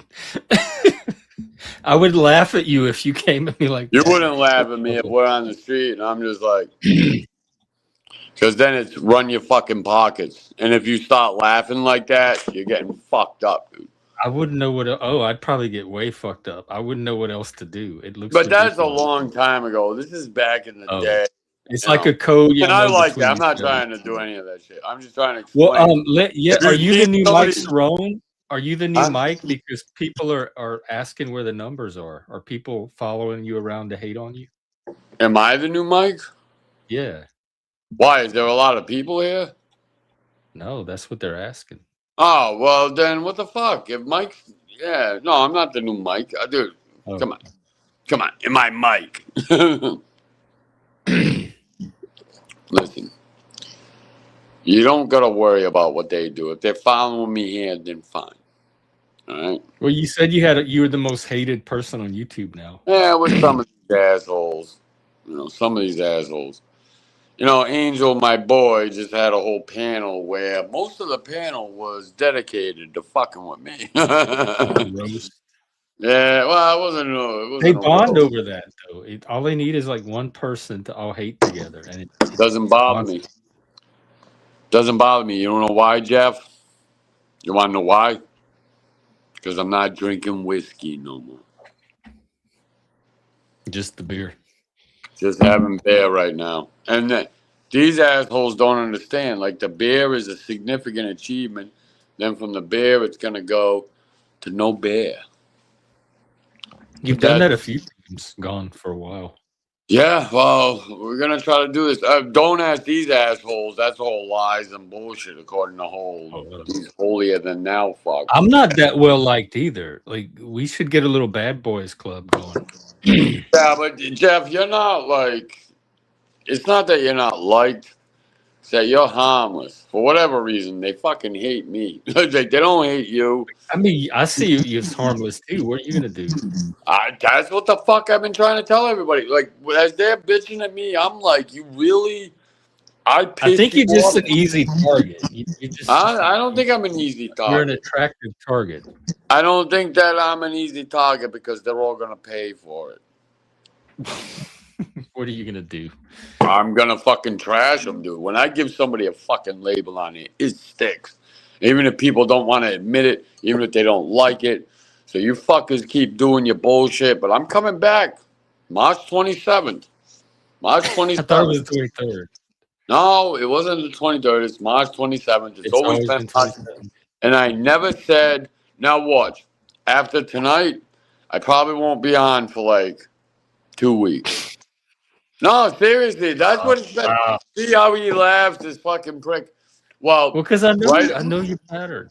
No, you don't know me better, because if you knew me better, you would know that. No, I know you Friday. Until Friday, I wasn't on YouTube for 12 days. Nothing. No posts, no fucking lives, no nothing. I came back to YouTube on Friday. Friday, Saturday, Sunday. I've been on lives all weekend long. And now it's Monday. I'm on live. And now I'm not going to be for like 2 weeks. Nobody we even were talking notices about when this I'm gone. earlier. What keeps you coming back to YouTube? Why do you spend your time here? Well, I never wanted to be off YouTube. Why? Why not? Like, What do you mean, why? What keeps you here? What draws you here? I'm trying to understand why people choose YouTube for their social. Hey, listen, man, listen. I don't choose YouTube. YouTube needs me, man. All right? Like, no, seriously. This is sector like community service. No, it's not even community service, but they need... Like, what are they going to be stuck with? You, Joe, King Catharsis, Brett.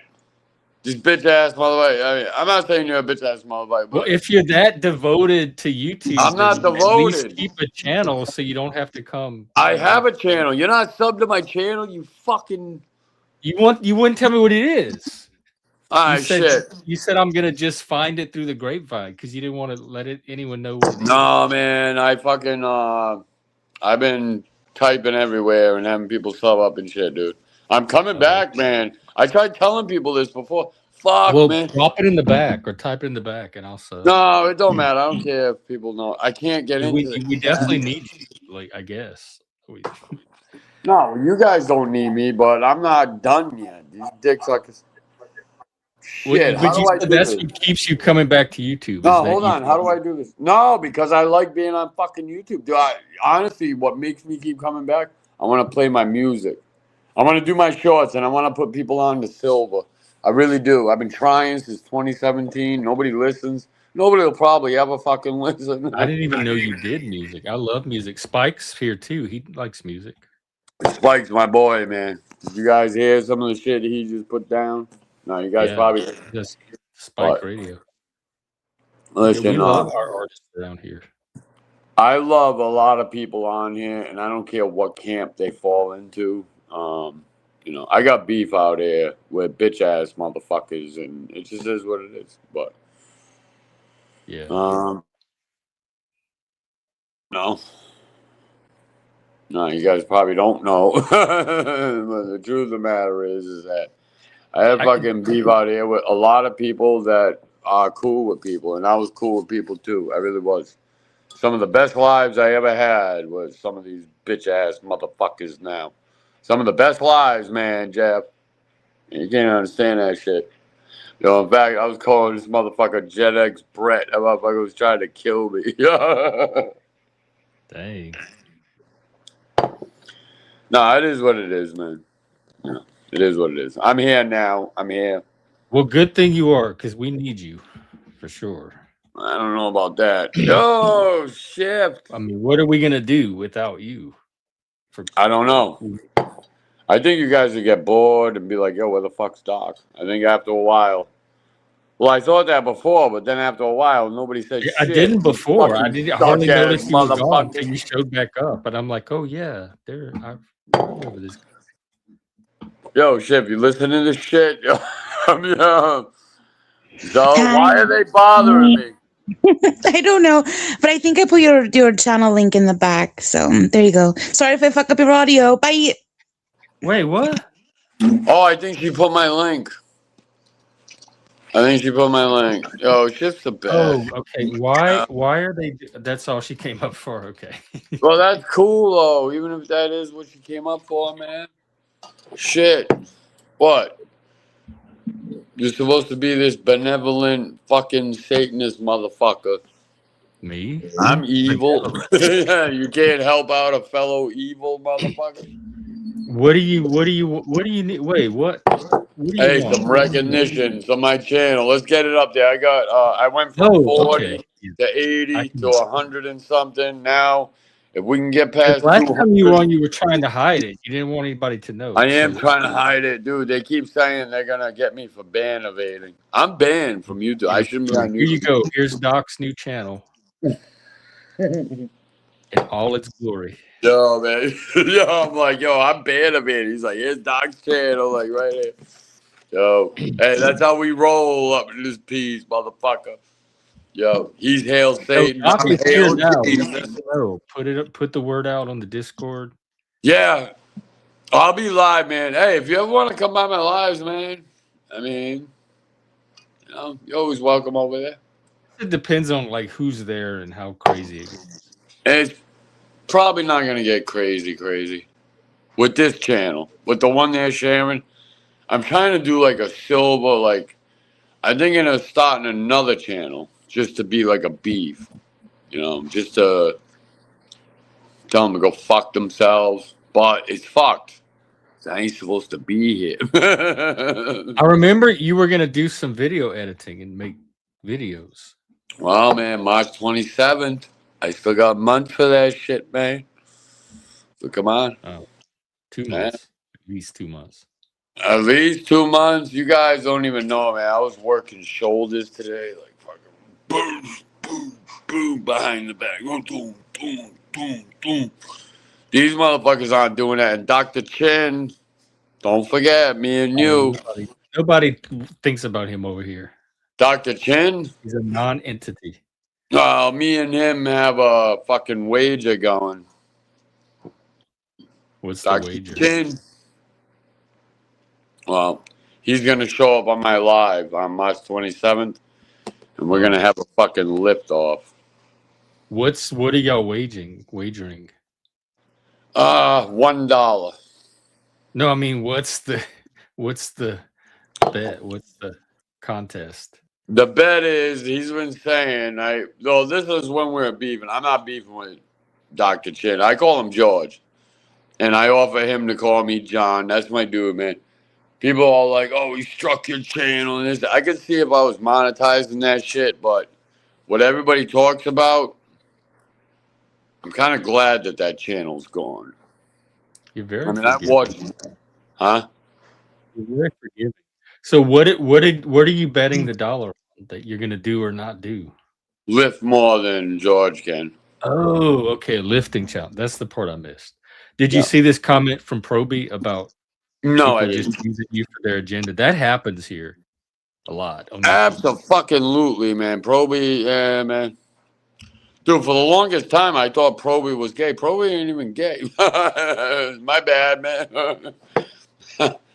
Oh, yes. I never thought. Hey, much if I about was it. single, I'd be trying to fuck Callie too. Like, so, salute. I can understand. Oh, respect, bro. Respect. They try talking like that chick's ugly. She ain't ugly. Okay, all right. Hey, here. Hey, I don't know how you don't find attractive women attractive, but that's your business. I don't. We were talking about this the other day. Like, Well, we weren't talking about this. No, with whoever was up here talking about it, but I had this conversation. Yeah, well, it wasn't me. Doesn't do anything for me. It's just little blobs of tissue hanging. Really? Yeah, There's a few chicks in this sector. That's why it's so hard to leave it. Shiz is an absolute. There's a couple of staff. I've always had a thing for staff. Oh shit, we're on live, man. Get me off solo, you fucking. Oh yeah, I know. We were watching your chair. That's all. Oh well, what the fuck? I'm sitting there like being a creep on these chicks, and you're fucking like, what the fuck? Well, at least you're aware of it. How would you feel if a bunch of gay guys were watching your video talking about you? Talking about me? Yeah.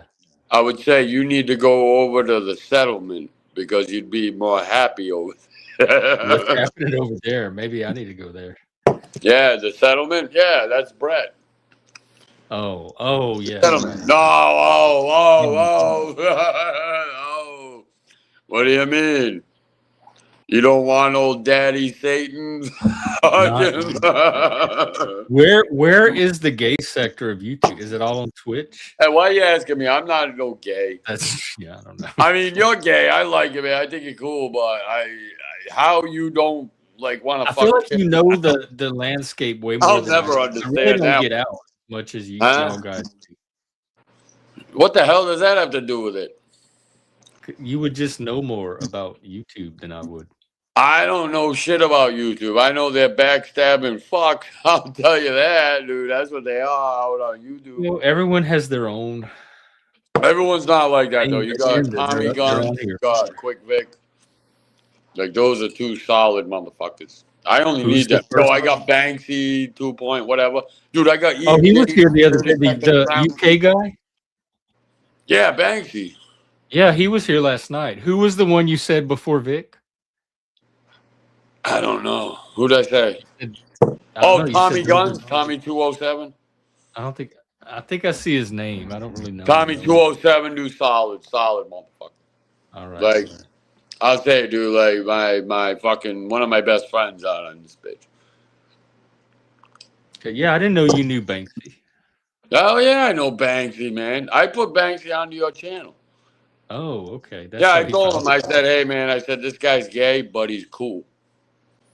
That's exactly what I told him, man. I'm not trying to be cute or nothing. I was like, I don't know if you have a problem with that or not. I said, but What does gay mean on YouTube? Nobody's gonna do anything with anybody. no, I get it. I get it. But, you know, there might be some people that are like, Doc, what the fuck? You put me onto a gay dude. You know, so I want to make sure people are cool with that up front. You Oh, know? okay. I mean, nothing against you. I told him right out, this is a friend of mine. So whatever you think of him, he's cool. I think you're cool, Jeff. I mean, look, you puzzle the shit out of me because I don't know how you can look at a hot chick and not, like, I just don't get it. Tear that shit to smithereens. But, you know, I mean, hey, I don't fault people because I don't believe you can help who you love. I honestly believe that. So I don't think that any God could ever punish anybody for that. I don't believe it.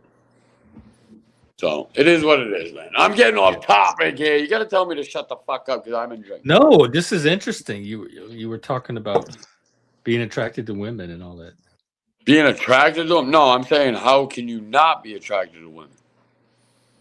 But The I'm not same trying way to you ask you can be. that. You're normal. Like I'm the oddball. You're the normal one. It's You're not normal for an guys oddball. to be attracted to women. No, again, I don't think you're an oddball. I don't think you're weird. I think that you're Statistically, just. I'm not. Like I'm Well, the man, anomaly. you know what it's about, Jeff? You're like a down to earth guy. You're not trying to push the shit on nobody. You're No, like a I don't. person we can sit here and talk, like, you know, and it never comes up. I'm the one bringing all this shit up, just trying to get a laugh. Yeah, All no, that. I never think about it. It's, Right. And that's what makes you cool. And that's what makes it like, no, we don't hate everybody that's different or, you know, whatever. And I don't fault anybody because I believe firmly in my heart that you cannot help who you love. You can't help that. So, yeah, even for straight people, that's true. Like the heart has its own logic. The heart wants what it wants, yeah, I believe that. and it sucks because sometimes we want what we don't want. And that's why I don't blame you for being you or anybody else. But there's a lot of people on this YouTube bullshit. And I just went through it on my good friend Angels. There's a lot of people on this bullshit that want to insert themselves and try to question and bullshit and mock and make up all sorts of shit. All sorts of shit. Yeah, that's what they do. They do it everybody. But they're so bad at it. You can tell it's made up shit. They just pull it out of nowhere. Yeah, well, you know what the thing is, Jeff? See, my boy Sage McKenzie and Gabe, the Bronx legend, back in the day, the old dirty sector days, the motto was, let's box, not dogs. But they never want to do it. You know why? You want to know why? Well, you already know why. Because they're bitch Well, ass. probably just logistically, y'all have. Did y'all Well, all it's live? not even logistically. Dude, people were putting up money and every other fucking thing. This is back in the old Fight dirty Club? sector days. Yeah, to have something like that. To have something like that. But it never, like, really turned into anything. But could you Probably a imagine? good thing. Do you think men need that? Yeah. Yeah, I think men need that, man. I think So they we come need on that. YouTube for it. This is the modern Fight Club. Dude, could you imagine Doc in the ring, like, coming through, like, fucking boom, boom, boom, dude, we're all fucked up.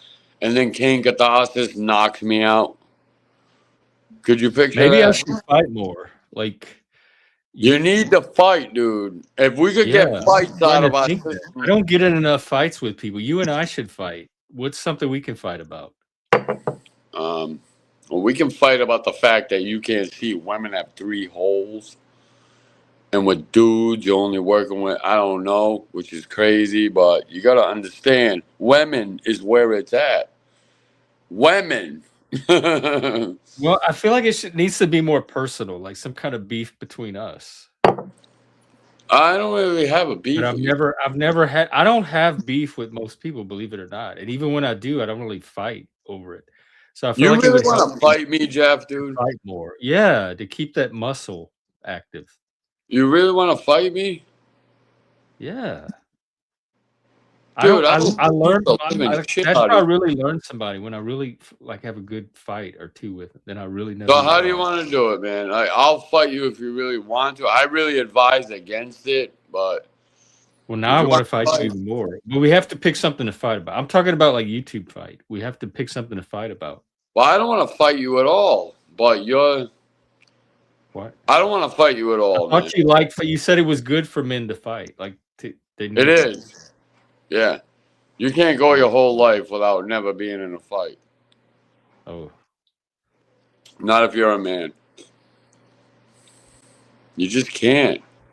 You need to have you need to be in fights where you won and you need to be in fights where you lost. And you need to know the humility of defeat. You need to know, and I think if people had that more in their life, then they wouldn't be reckless on the fucking internet, talking shit, giving false loyalties and all that other shit. they Because no matter probably. what people want to say, whatever I lied about, I never fucking turned on anybody that I was cool with until they did it to me first. Yeah. And I'm just talking shit. Yeah, I don't think a fight. We're gonna have to work really hard to get I this don't want fight. to fight you, man. I really Maybe don't. Laura can help it along. I love Laura, yo. Well, You should be. hello, motherfuckers. Oh, We're how trying you to fight. feeling, sweetheart? I'm Yo, is doing that Laura? great. Get the dog. Get the dog. I am the dog. No, get the door. You don't get the door. The door. No, You just, it went right over my head. it's an Italian thing. You got to go talk to Joe about that shit. He's with that Italian shit. Oh, I don't know about all that. I don't know what that means. Well, Well, what Doc, it means is, what are you doing here? It's great to see. I'm here because I heard you on panel earlier. I wanted to tell you that you're stupid for going on there. First of all, Wow. I understand why. But I No, I really think Angel fucked me on that one. honestly, like, I don't think you should be having to explain yourself about whatever the fuck you do to any of them people because you don't owe them a damn fucking thing. They don't pay your rent. They don't fucking pay for your food. They don't do a damn thing for you. Now, they want to criticize your lifestyle or your past or your future, whatever the fuck. Tell them to pay your bills, And they keep on bringing all this shit up like if they're perfect and they got their own fucking perfect little fucking lives. It's like, you know what? If they did, then why the fuck is it that they're so fucking miserable and constantly questioning other people about what they got going on in their life? It's all Why do about they YouTube. It's like, dude, like you don't gotta explain yourself to none of them fucking people. Honestly. fucking love this chick, man? Yo, you're absolutely right. Like, I was saying the same thing. Why are you so invested in me? I'm some drunk piece of shit, lies about everything. Why you care about me? How What you people are guys know about entertained. me? They've always Look, been entertained. I've always like that whatever the drunk cat whatever, like I'm not, yes, I do want the best for you, but you're a grown ass motherfucker. Like you're gonna do whatever the fuck you want. Like I don't pay for your bill or your beer. I mean, Right. so why the fuck is it that, I mean, you know what I mean? Like I don't want you to go all the way, like to fucking to not be successful, but that does not mean that I'm gonna go on panel and just fucking literally fucking try to put you down and fucking just look at every little single thing that you say or do and criticize you by it. Laura, I'm coming into all sorts of money. Like, these fucking, like, all right, I can't. We'll keep going. Yeah, we'll be in Don't Connecticut. put We'll be yourself all too over. much You out know there. what? Like, just the fact that they went after you just because you went on Joel's panel is fucking pathetic. Like, who are they to fucking tell you where to go? Like, you don't have to. Like, who are they, dude? Like, you're Yeah, a but grown ass man. Laura, like I really, that's when, because at first I was like, yo, fucking Laura, because I was trying to pull you away from the Joe sector and it wasn't working and this shit. But when you went up there and when I said what I said to Joe, you were like, he's doing this because he doesn't want it being talked about. No, you were like the only person with a fucking brain. And It's that's when it's I was common like, sense, Like yeah, like well, it's common yeah. sense. Now everybody's gonna take it however the fuck they want. I'm sorry if I'm cursing No, a lot. no, you You'll know get what it used is, to it. Laura? Laura, you know what it is? You know what it is? They never cared about my shit. They only cared that I was beefing with Joe and look at the Yeah. horrible shit Joe said. So Doc, go attack. That's what it is with these fucking Look, jerks. I go everywhere now. I am distancing myself a little bit from all the drama and all that bullshit because I'm on my last month now. But it doesn't stop me from watching and from listening to all the bullshit and all the fucking venom that comes out Are of you their fucking sub to mouth. me? I don't know. I might. I don't know. Somebody. But listen, Doc. You can go wherever you want. Okay, now Joe, I love watching Joe. Like I find it entertaining. Most of the time, his chat is always on fire. You know what I mean? Like it's always good to interact with people and all that stuff. The arguing, I mean, I love drama, but I can't. You know what I mean? Like I love do. I like talking shit. That's just me. Now, Dude, I love her, Jeff. I love her. there's places where you go and you just go fucking and everybody's attacking you all at once, and it's like, dude, you can't fucking go against all these people. Like they got. You can. It's like, well, you can, but is it what is it gonna? I mean, is it gonna get any point across? No, not really. Nope. It's stupid. It's like, what the fuck, dude? Fucking worry about your own goddamn life, and then coming over here and fucking criticize somebody else's actions or their lifestyle, if they're drinking or using drugs. I mean, don't get me wrong. I looked at people that do drugs like real bad, but that's why I don't have no drug addicts surrounding me. Yeah, I don't. but drinking. You know what I mean? Do you really think my drinking is like crazy? I think you need to bring it down a notch, but that's my personal opinion. I did bring it down a notch. You are a sloppy drunk. Like you're What are you slurring. talking about, man? I brought it down. Like I Notches. said, I'm not drinking look, no hot alcohol. liquor. Just because you were drinking hard liquor, now you're drinking Come beer. on. Alcohol is alcohol. But that's like I said, you're a grown ass man. You're gonna do whatever the fuck you want. The person that has to deal with you is your wife, not us. And she loves me. And my Exactly. soul. So well, I'm sure that once she's fed up with all that shit, she'll put a stop to it in a heartbeat. So therefore, I mean, let whatever fucking people say just rub off, because honestly, it doesn't really matter. Jesus Christ, Laura, we were getting along so famously until this last part here. No, Laura. You know what? I'm always gonna keep it 100 with you. I'm not a person that likes to fucking sugarcoat shit. Well, you got to be on my side because no one else is. I'm on your side. It's just that like I'm always gonna keep it 100 with you. It's always Can I best be that way. 100 with you, Laura? Of course. This is better right now. It It won't sure is. stay like this. It won't stay like this, but this is better right now. Doc, I'm sure that you will whenever you think is your time for you to stop, then you'll stop. And you have all the support from your family, which is your wife, and that's the only person that should matter. All these people on the internet, most people you're never gonna even meet in person, and all they do Hey, they're let's just gonna not say fucking. that. Let's hope we meet a lot. No, you know what? I don't know. I don't want to meet all these people on the internet. No, you don't have to, but me, dude, imagine Rada, dude, I dance all over that cocksucker. He knows that I know it. Then, dude, we meet up with AC, then Brett, then any of these other motherfuckers. You want to meet up people to beat them up? Oh, no. I would like a YouTube fight club shit. They could wear headgear. Fighting is gonna get you nowhere, though. Like you're a grown ass man trying to act like you're a teenager. You're talking about fighting. Come on now. Get back into my boxing days. I can't even get him to fight with me. He said it's a man thing that men need. Dude, I will beat the look, Jeff. I don't think it's a good idea, man. Acting all tough on the internet is like I'm not fucking. trying to It's act like tough, but it's like me trying to go all big and bad against people because Laura. look, I'm so far away from everyone. I live in Mexico. I'm deported. Yeah, you're in Motherfucker. Mexico. Like I'm never gonna go. I'm not gonna go over there in a long time, in years. Hey, Nor if do was I in fucking want Mexico, to. I'd be doing the same shit, but I'm not in Mexico. I'm in America, so they could all come here and they're all doxing me and they're all bitching. They're putting Christian shit. Yeah, So what do you want me to do? Your You know husband what? wouldn't want to fight these motherfuckers. Exactly. I want My to fight husband these is way motherfuckers. better than that. My husband don't come around for what? Like he actually, Yeah, but if he had the opportunity, if you were for like, what though? husband, Over this internet fucker words? is in, Over San internet words? Wallo, Like it doesn't even Palo. matter. That's why I Is don't he pay on no YouTube? attention to it. They want you to react. You spend on No. The more you react to their words, the more they're gonna fucking continue doing it. I'm the type of person that I'm like, you see my little fucking Barbie? You know what? You see their hand? is flicking everybody else, like saying "fuck you." Laura, do you You love don't bother me? me at all. Laura, do you love me? I like you. You don't Is love it, me? is it your hand? Dude, I really The need word this love is is a translated. big word.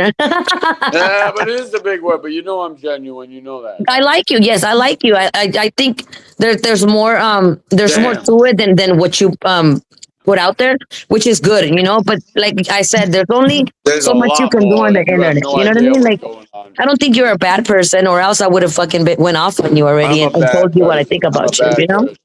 I'm a bad person. I don't think very much of Benunu though. There's a lot of people that I think No, don't I video. know. You know, I'm and like not I that bad. I'm not bad like exactly that. like I would tell you if I thought some fucked up shit about you. But Nunu, I have no respect for him. Um, I know. yeah. So I don't I give know. a fuck if it was an accident, if it was drunk or No, whatever it the wasn't an fuck. It's like accident. It no, wasn't no, there's no such thing as an accident when you're talking to a I freaking minor. know. There's Okay. no. I've been trying. I've Mm, been trying to look at that, like God, man, when Bird popped up. Spike. Hi, Spike. Because honestly, like, listen, I don't think Bird's an easy fight. I don't. I don't want to fight Bird. But if I had to fight Bird, do I think I would beat Bird? Yes, I think I would Who beat is him. Bird? I don't know them. Bird's my dude, man. I Bird's don't my know. dude. Like I just know I've heard of stories here and there. Look, I'm so glad I haven't been around for that long, Bird's meaning a I don't know fucking the whole legend. lore of everything. Bird's a legend. Bird's I my think dude, but I is guess it not no Bird the more. guy that's dating Stephanie or Steph? Steph is a fucking knockout. I don't know what that means. You mean her No, teeth are that's my knocked out or what? raven haired beauty. I don't care. Nobody will ever turn me from my opinion of her, dude. Steph is my raven haired beauty. If I she ain't got really no don't. teeth, then fine. She can throw them shits on the dash. You know what I'm saying? Like, Look, fucking she's funny. Steph. I think she's real I funny love when Steph. she has been real funny.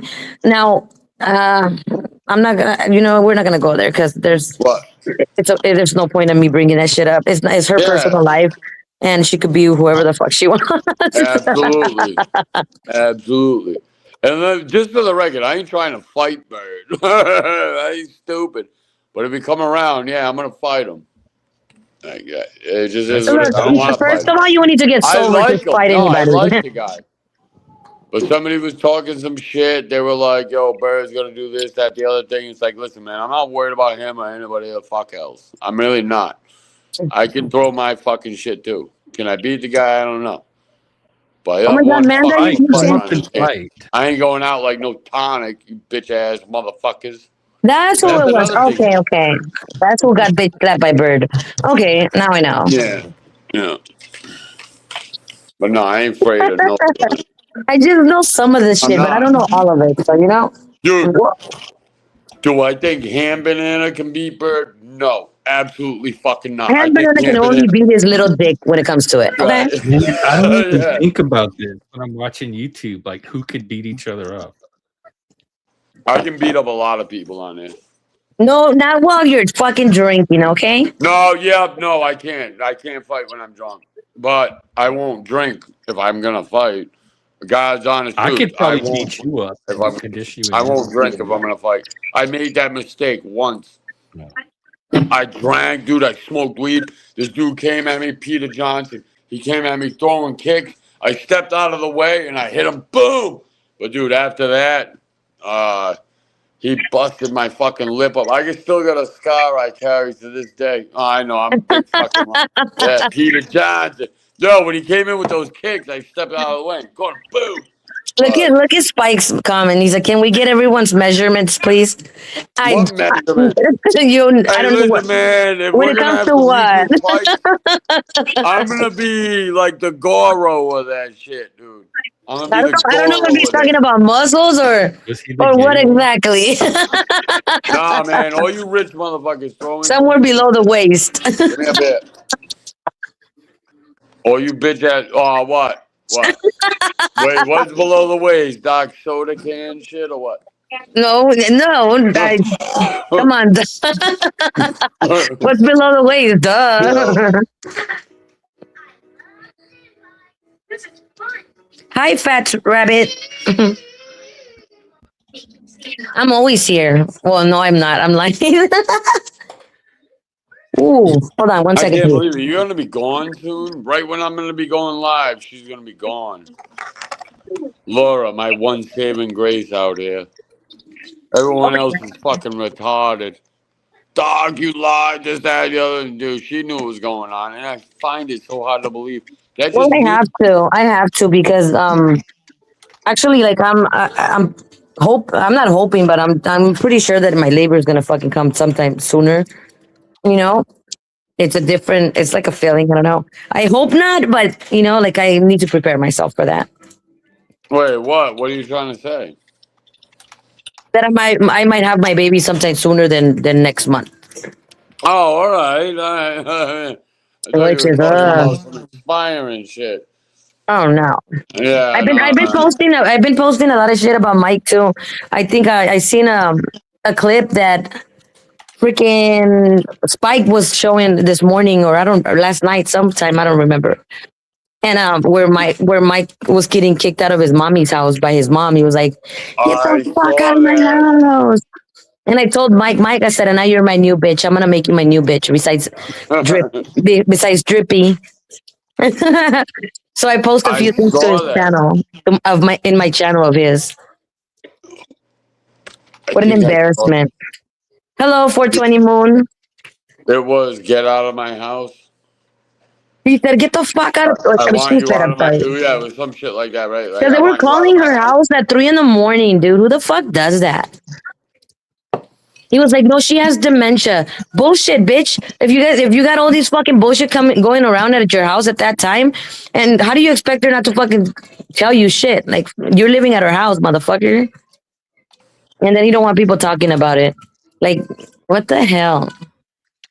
He's so So pathetic. what? I'm sorry. So what happened? Like, so the get out of my house shit popped up, and then Look at my channel. I posted on my no, I did. community. I've watched it, Laura. I'm always scanning. I'm sub to you. You're not even sub to me. What the Dude, hell?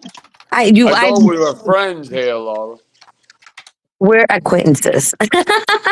We're not even friends. All right, fine, forget it. Hey, I'm done. friends is like I Friends. think I can count with one hand, maybe a full hand. I think I need to be on that hand. You don't, you gotta. Why Dude, not? do you even have a Discord fucking thing account?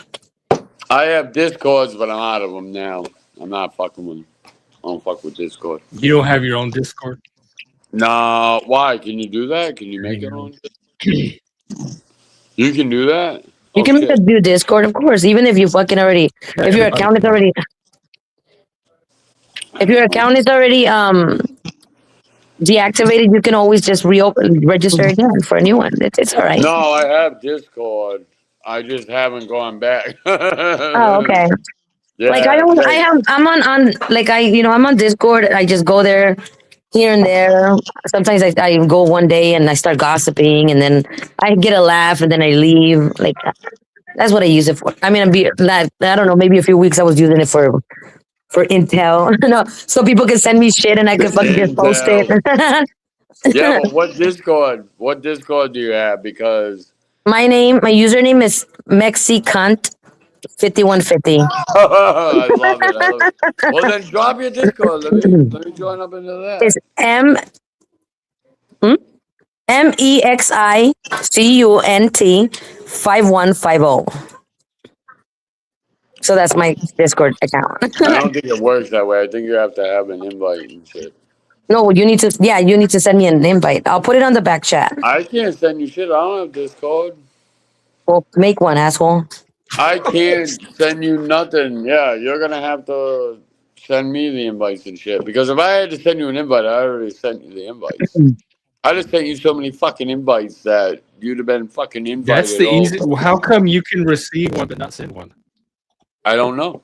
I can send one. No. People in order for people to message me, they have to send me a friend request, or they can't message me at all. All right, Oh, Laura, she has let's it locked talk in. behind the scenes. Yeah. As long as you don't send me no links, because I don't click on links. I don't have links. Like, what do you fucking mean? Like, I have nothing. I have nothing. I have a channel that these assholes are already threatening to take down. So I'm coming back under fire, baby. Yeah, we should make him a server, right? We should make Doc a server, or you can. You're not in any fucking server or what? I'm in a bunch of servers, but I logged out of them. Well, fucking log in, dummy. No, I don't want to go back to those servers. Then how the fuck are you gonna ask me to send you an invite and you're not even fucking in there, stupid? That makes no sense. What are you drinking, Jeff? Y'all should fight. No, hell no, I ain't fighting with her. I love her, man. We want to start doing fight. Fucking Jeff wearing horns. Trying to You get fight with you fucking evil Jeff, bastard. I'm the last person anybody wants to fight with. Yeah, I ain't fucking with her, I'll fight man. with you. I love fighting with women. Ask anybody. Well, Trust me. you're fighting with her because You can't hang. Yeah, hey, listen, man. I'm You'll telling you. fucking fuck around and get your channel demonetized and fucking shut down. Oh no, not Back that up. kind of fight. Not dirty. Back fight, up, not that Jeff. kind of fight. You haven't Just watched some Joe's good panel. old Have you seen me on Joe's panel before? No, I got you mistaken for that drunk girl, the white girl. Oh fuck no, I don't drink. I don't drink. Julia, I love Julia. Yeah, man. her. I don't talk shit about Julia, man. I think Julia's like the nice version, you know. Like Julia's cool. I'm not that nice. I'm You're nice. not nice? I'm the mean Laura. Yeah, but That's what they said. No, see you're it the coming bad from Laura. the That's what I'm the bad Laura. The bad Laura. Tell me that ain't fucking hot as hell. You're the bad Laura. Baby, you're a temperature. You'll melt all this stuff. It doesn't take much to fucking have me go off on people. Yeah. I do it for my own entertainment. I wouldn't. So be we got the surprised bad if Laura Tony up went on off fucking on pan. What? You hear my raspy ass voice? And Julia's fucking voice is annoying. Like she's so squeaky. It's sexy, but it's annoying. Julia, You come know? on. No shit on Julia. I love Julia. I like Julia. Julia's I awesome. spent enough time around drunk people. Hey, is What's that your a dig Discord at name, me, dog? asshole? That is a dig at me. I'm not even really drunk. See, I don't even notice you're drunk. Yeah, you're like. I've been how many drinking shots beer. right now. You keep swinging back and forth. Why? Look, there's 1, 2, 3, 4, 5, 6, 7. See, I noticed all that shit. When people keep going back and forth, it's like, 11 beers. Yeah, but 11 beers. yeah, but Jeff, you're acting like that's all crazy. But think about that. yes, A Fat bottle of Rabbit. eight- I know. There's a Laura, bottle of Raider, 80 proof. and How me. many hours? Huh? How many Well, hours? I've been all over. Well, he's been on, I don't know, multiple panels today, so you can imagine, huh? I've been on 2 bands. I was on Angels. I love Angel, but I have a feeling. I feel like I was set up, dude. No, well, you already know the people that go to Angels, so I mean, you already know what the fuck you're gonna Prada get. never goes to Angels. And it's like when you went to Canes, also like there's no winning there, you know. James was different. Because, you know. You have all them people, the same fucking people, just taking turns. It's like, okay, guys, I'm gonna get off of here because this person's coming up right now. They're taking but turns. I fire back, baby. They ain't fucking putting me out of nothing.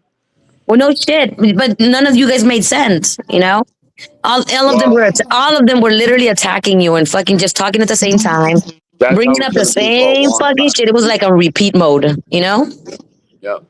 Yeah, it's gonna be all the same shit. It really is, but Oh, to have, there's like, 420 moon. 420 moon. Yeah, that's right. 420 moon. What? Is she on my side or no? 420 moon is cool. I've seen her post. Yeah, I love her. I love 420 moon. I mean, there's people that don't like 420 moon, but I don't have a problem with that person. I remember when her channel, like right before Christmas, around there. Oh, when Drippy was trying to take it down. He's such a loser, by the way. Oh, she's back up in effect.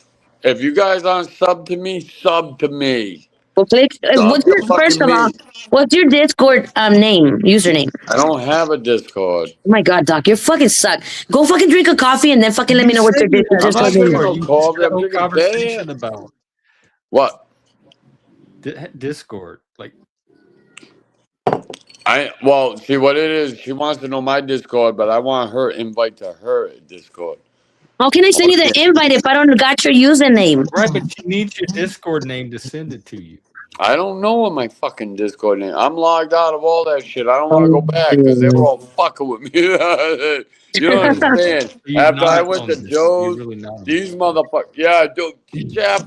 Dude, after I went to Joe's, these motherfuckers came like roaching out of the woodwork like cockroaches. Dog, you piece of shit, dog. Dude, I went into a VC. I was I like, know, right, Spike? He needs to fucking like at least the double shot of espresso. Something. no, we're going all the way, and then we're passing out. Going. That's what she said. Wow, she can't handle the 7.5. I was going all the way. 7.5. But yeah, I love you guys. Hey, listen. Or YouTube or alcohol. You can take a break. Unlike Cerrone, I'm gonna get up and go take a piss in the toilet. All right. Oh God. I'm gonna wash my hands. You I'm gonna get off the- yeah, well, I feel like I gotta say this now because of what happened. Mike's my boy, so they're gonna think, hey Mike, hey Doc, you're friends with Mike, so you're pissing in bottles too. No, that'll never happen. Wait, you can't leave now, Doc. What I'm the here hell for is you. this? Oh, I You're see. not here for me, What? man. You The relax. hell? What? Hey, you relax. You relax. You relax. Well, I'm we have gonna go to take pee. a We piss. both have to pee, though. Can you Laura, put enlarge this guy on ice the for me real minute or quick. Can I enlarge what? My penis? Like that's gonna cost a lot of money, Jeff. Enlarge. I mean, you will need a miracle. Hey, Moose, Maybe. you want to hear the piss or what? You want to hear the piss? No, we don't want to hear the piss. That's a Mike No, Cerrone thing. No. Jesus. The piss. You know what though? Especial. Even if I could grow my dick 12 inches longer, I wouldn't. You know why? It would be so annoying every time you take a shit to have your junk like fall in the water. You know what I'm saying? You'd have to sit there and hold your Hey, No, just he's sit right. down. That does suck. Sit down and be. That does suck. sit down and pee. You'd be filling up the pool while you're in the pool. Well, good luck. It's not right. That So note, I will be You know, right back. like I don't know. No comment. I think No, you No, can it just really flip does anytime. suck. horse Big cock. dick, dude. He's right. It does We suck should start a having community for people with horse cocks, right? And it'll be like a therapy group, so they can talk about all the problems of like having a big dick. They have the big water bottles. You see somebody wear sweatpants. Doc puts sweatpants on and has a water bottle in his leg. He has it right there just in case. Mike does. Mike did it. But if you notice, he has them small as water bottles. And it's like a disability. Like a lot of you, like, dude, it does drop in the shit, dude. You have to adjust shit. You gotta fucking maneuver shit in your pants. It's not like fucking all it's cracked up to be. And then when you get nude, like, dude, a lot of chicks are like, "Oh my god, you're huge." Like, no, like, yeah, it's not. You guys are fucking like, yeah. Have you ever busted a woman's tooth out with your dick It's being like so big? having a disability. It's like having a disability. I should be able to collect, but I can't because What the fuck are you guys talking about?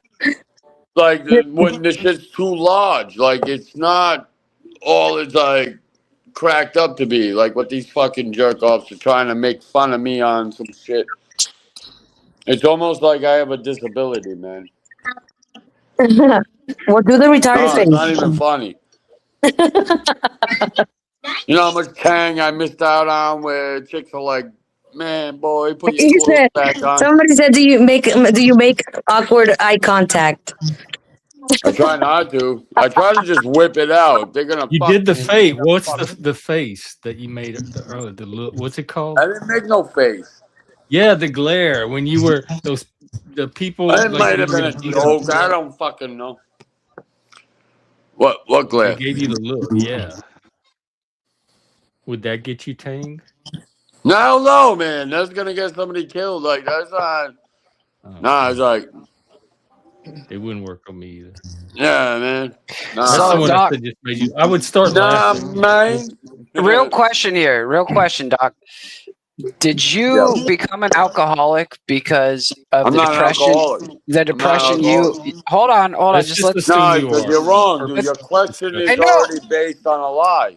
I know, so you can answer it after I ask No, I'm the not going to question. answer your bullshit question. I'm not an alcoholic. Look, if Doc is not an alcoholic, I'm a virgin. Are you a virgin? Is that shit tight as fuck or what? Just like Doc is not a... Doc, are you... Did you start drinking once your depression started because you realized that you were going to have to live in a life that nobody else around you would have to live? Like, you're a special individual. Well, there's a lot of people that drink for a reason, you know, to fucking... I am special. Sometimes I drink to just, just to Hey, feel. Moose, you live. Hey, Moose, you live with your mother, right? You live with your mother, right? Oh yeah, Spike. Yeah, right. I live with my Your mother? mother doesn't own your home. What are you talking about? I'm an awesome mom you with live with mommy, fucking... right? Do you I don't- understand? I own the property, the land, the 3 cars out there, all under me, right? Bro, what are you talking about? I have 5 houses. No, you don't. Okay. Moose, So I don't. come on, man. You're a bitch ass liar. You try to say chicks and fuck you. No chick's gonna fuck I'm a you. I'm a bitch ass liar. Yeah, I have streams in my house show in Mexico. Laura what you look like. She's the woman on the panel, Muse. Wasn't your chick cheating on Laura you? thinks I'm fucking sexy. Okay, me and Laura go way back. Better. Hey, this What do you guy mean works way at back? I've Taco been Bell. here, what, Look at this 3 nerd months? style. Fucking nerd Listen, style. Listen. Hold on. So Hey, I got my at teeth. Taco Bell, right? You work at Taco Bell, right? Right? I guess you have seen me on panel. I did for 8 months. This is- I owned I wanted to my own say, hotel for 4 years. I ran a casino for like 7 years. I ran a marijuana You're full of shit, collective dude. for like You're 6, renting 7 an years. overpriced place right now that you can't afford. Is that true? Is that Is it true? true? Your We're walls doing are a looking teeth awfully test. bare. Dude, you don't even have drapes on that window right there, you fucking bum. What do you put a fucking curtain up? You put That's a fucking blanket. This is a That's fucking what is it? a hallway, Yeah, right. dog. It's not a fucking window, homie. Like That's not no. Point the other way.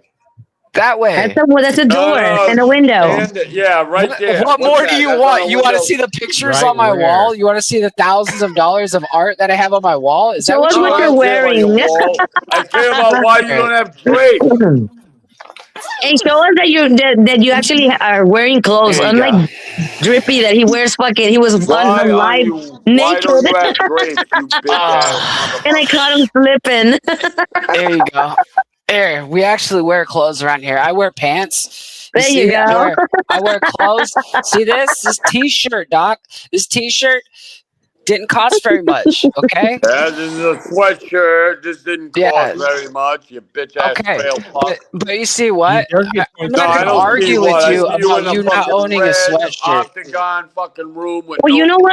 I don't have on shit the to flaunt, but I'm still a bad bitch. Wait, is that a door? You don't That's have not to a have door. shit to flaunt. You don't have to That have can't be any of a that door stuff. behind this cocksucker. The only reason I even brought it up is because this motherfucker said I live Is with my that a mother. door? I own my shit. I own my cars. I own my shit my too. motorcycle. I I own all my shit. This You don't house own right no here fucking is nothing. fucking paid for, Doc. What Everything is No, it's paid not. for. This whole fucking house is paid for. That Cash. house is easy. Cash. Dude, I have a house Cash. in Connecticut and a boat. Tell me, you think I'm a loser and I paid for this house with cash? Fucking No, I don't think you're a $100 bills, loser. dog. I don't think you're a loser, but I don't think you're no better than me. You fucking I never bitch said ass I fuck. was, you dumb motherfucker. Yeah, right, man. You have You an hit that insecurity panel trying to complex, embarrass me in inferiority front of complex. Laura. You wanted to Fucking fight, hump. there you go. Yeah, right. I'm not here to embarrass you. I was here to ask you a question. All right. You're the one who got defensive. If someone I said, probably did. "Hey, Moose, when did you become a stoner?"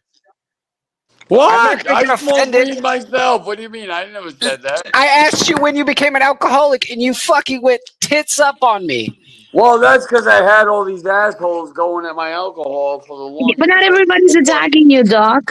Yeah, I'm but not before here I even attacking hit you. this I'm your panel- homie, bro. I'm trying to make you laugh. And you told me I live with my mother. That's insulting right there. Well, yeah, I get it. Hey, Mike Well, does. that was probably my I worked goal. so hard to get Yeah, out of the take fucking those trailer shits park, Doc.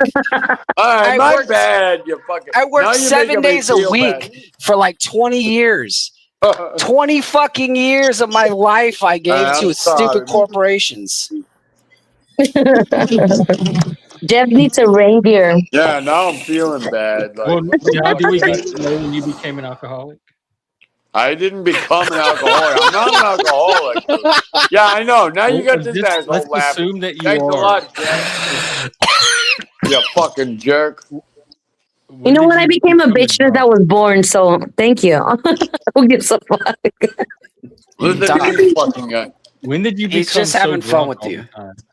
So when did you become what? He's a happy drunk. Who, me? I'm trying to be. You know what? My uncle, he's one of them drunks that fucking gets feisty all the time. Clean. I'm not. Hold on. I'm not a drunk. I'm First talking of about all, my uncle. My uncle. So once when I came to TJ, that motherfucker, they started selling. Well, I got this prescription pills, right? They're called Antabuse. Well, I started giving it to him. He fucking like he literally stopped drinking for like 2 years until they fucking discontinued them pills. But I know that they still have them in the U.S. You might want to take a look at them. They will help you. Whether you're an alcoholic or not, they'll help you without like keep the fucking cravings and all that shit. Don't get me wrong. If you fucking take one sip of alcohol, you'll start vomiting and all kinds of shit. But it does help very, very much. Antabuse. You take it one time a day, and then you'll be good. Like it takes all the craving, all the muscle pain, and all that withdrawal that you get when you stop drinking. Are you trying to quit? Because you quit on your own pretty well. You just keep going back to it. no, it's not that I'm going back. Hey, what Yeah, is You you guys it? don't know about me, man. Like, you guys Antabuse. think it's so You can fucking. look it up, and it is actually a pill. Yeah, Antabuse, Atabuse, or Yeah, we whatever. won't be doing none Yeah, of it's that. if you Google it, you'll be able to find Yeah, we information on won't it. be doing none of that. Yeah, it is in the U.S. and it works really really good. And we used to drink over here in Mexico. It's called Atonaya, which is like the fucking purest fucking alcohol, but one of the cheapest ones too. But that's what he used to drink before, and oh my god, he became so fucking toxic once he started drinking. Oh my god, mezcal. That stuff is Yes, fucking yes, strong. yes. That shit. What? Are you guys looking at It's the chat? Hold on. oh, I don't look at the Atonaya. chat. I don't care about the people in the chat. Ah, come on, man. I come What here are for you guys talking Jeff, about? and I come here for Laura, and I come here for Doc, and I give you all my time, No, energy, I and come here attention. for Laura. So, Disulfiram, that, yeah. Moose says Disulfiram, that's the Antabuse. fucking main ingredient, and it fucking works really good. I mean, yes, I know that That's for everything. you fucking alcoholics. That's not for No, somebody like. that helps you to stop drinking. No, I'm a Period. binge drinker. I'm You not. can call yourself whatever you want. Like I said, you're a grown ass man. All I'm saying is that why don't you just give it a try? Exactly. Why don't you just give it Doc, a try? you want to know how I stopped completely drinking like liquor and stuff? No, I never asked. Yeah, I do. I am. Moose, I love How? you to death, but I never asked, man. I Were don't you an care how alcohol? you Did suck you it. have alcoholism? No, I'm not asking you. I'm not giving you this information to help you stop. I'm Well, you just like, just asked. You just asked you're me right. if You I didn't wanted ask. to know. You didn't ask, so you don't All want to right, know. It's all Moose, right. I'm sorry, but you said to me, "Hey, do you want to know how I stopped?" And I said, "No, I Doc, never asked." don't get defensive, dog. Doc, We're not. how We're I'm about not. not You're getting good. You're defensive, good, but Doc. here we how he go at stopped drinking alcohol and liquor? We shit can like help that. other people. You guys aren't fucking me, so what works for you guys isn't gonna work for me. You know what? I understand It's because not just I for you know what? you. I Lately, just wanted to I've be able been to fucking share it. going at people that like I make certain comments about drug addicts, and then bitches be fucking getting all fucking bent out of shape. Like, oh, I'm not even on drugs, bitch. Yes, you are. Hey, Like I can tell. did you see that lean that I put in the Discord? That guy was fucking straight bent over. Was that Mike? Oh, it wasn't a meme. It was an actual photo you took, right? It was a fucking photo. It was an actual Yeah, they put dude. those around here. I should have took a video of it. The guy was like bent over, like playing with his wallet I for like have 30 videos of minutes. those. Was And that the Nod? Those, yeah, you he know, was the doing the xylazine lean. zombies. You just He was stand like there he was this. all the way like a U-turn. He was fucking bent to the ground, his fucking hands touching the ground. And then Yeah, all of a welcome to the sudden, West Coast. after They're like like 20 zombies minutes, now. I looked away and then he disappeared and I fucking freaked out. I was like, oh my God, where the fuck did the crackhead go? And then I looked like we were taking off and the crackhead was on the other side of the car smoking crack, like right in broad daylight. And I was just like, this is fucked up. Anyways, Doc, the way I quit drinking alcohol is I took some mushrooms one day and it fucking realigned my brain. And then I have not had. I've had two. I've had a fucking Long Island iced tea, and I had a Bloody Mary on my way back from California. That was it, Doc. You're muted, bud. But yeah, that's the only two like drinks I've had of liquor. I still love a beer, and I'm not telling you you're queer. I'm just saying. There's nothing wrong with being a Y'all have one queer. in common. He likes the God, maybe you should open your mind. What was that, Jeff? Sorry. What was that? He's talking to his wife, I think. Jeff has a wife now? No, not Jeff. Jeff has a boyfriend, maybe. No, I was talking to Christine. I She have, was the love I have of my life. But two who wives. Maybe open a threesome. Oh shit! I have a regular wife at home, then I have a work wife, and then I have an online girlfriend according to Flow State. You have a Well, I Oh don't yeah. know about the According to, online I mean, shit. girlfriend. I have, according to everybody, I have like According fucking to the 10 kids and 12 baby daddies, so it's okay. Yeah, I don't know where they're at I know you have a though. chick. I didn't know about the other chick shit. Wait, you forgot where you left the children? I know. I don't know where they're at. I've never met them. Hey, let me get some of that shit. It's okay. I'm like, yes, I have them. Octomom. They made I think Scotto was the one that made a thumbnail with an octopus, and it had my somebody had went out of their way and find my Facebook account, and they took my Facebook account picture and they posted right there. And he did a good job. Don't get me wrong. It was real pretty. I liked it. Yeah. You know what I found out today? Mm. That you guys are amazing. I just want to say, God loves you guys, and Moose.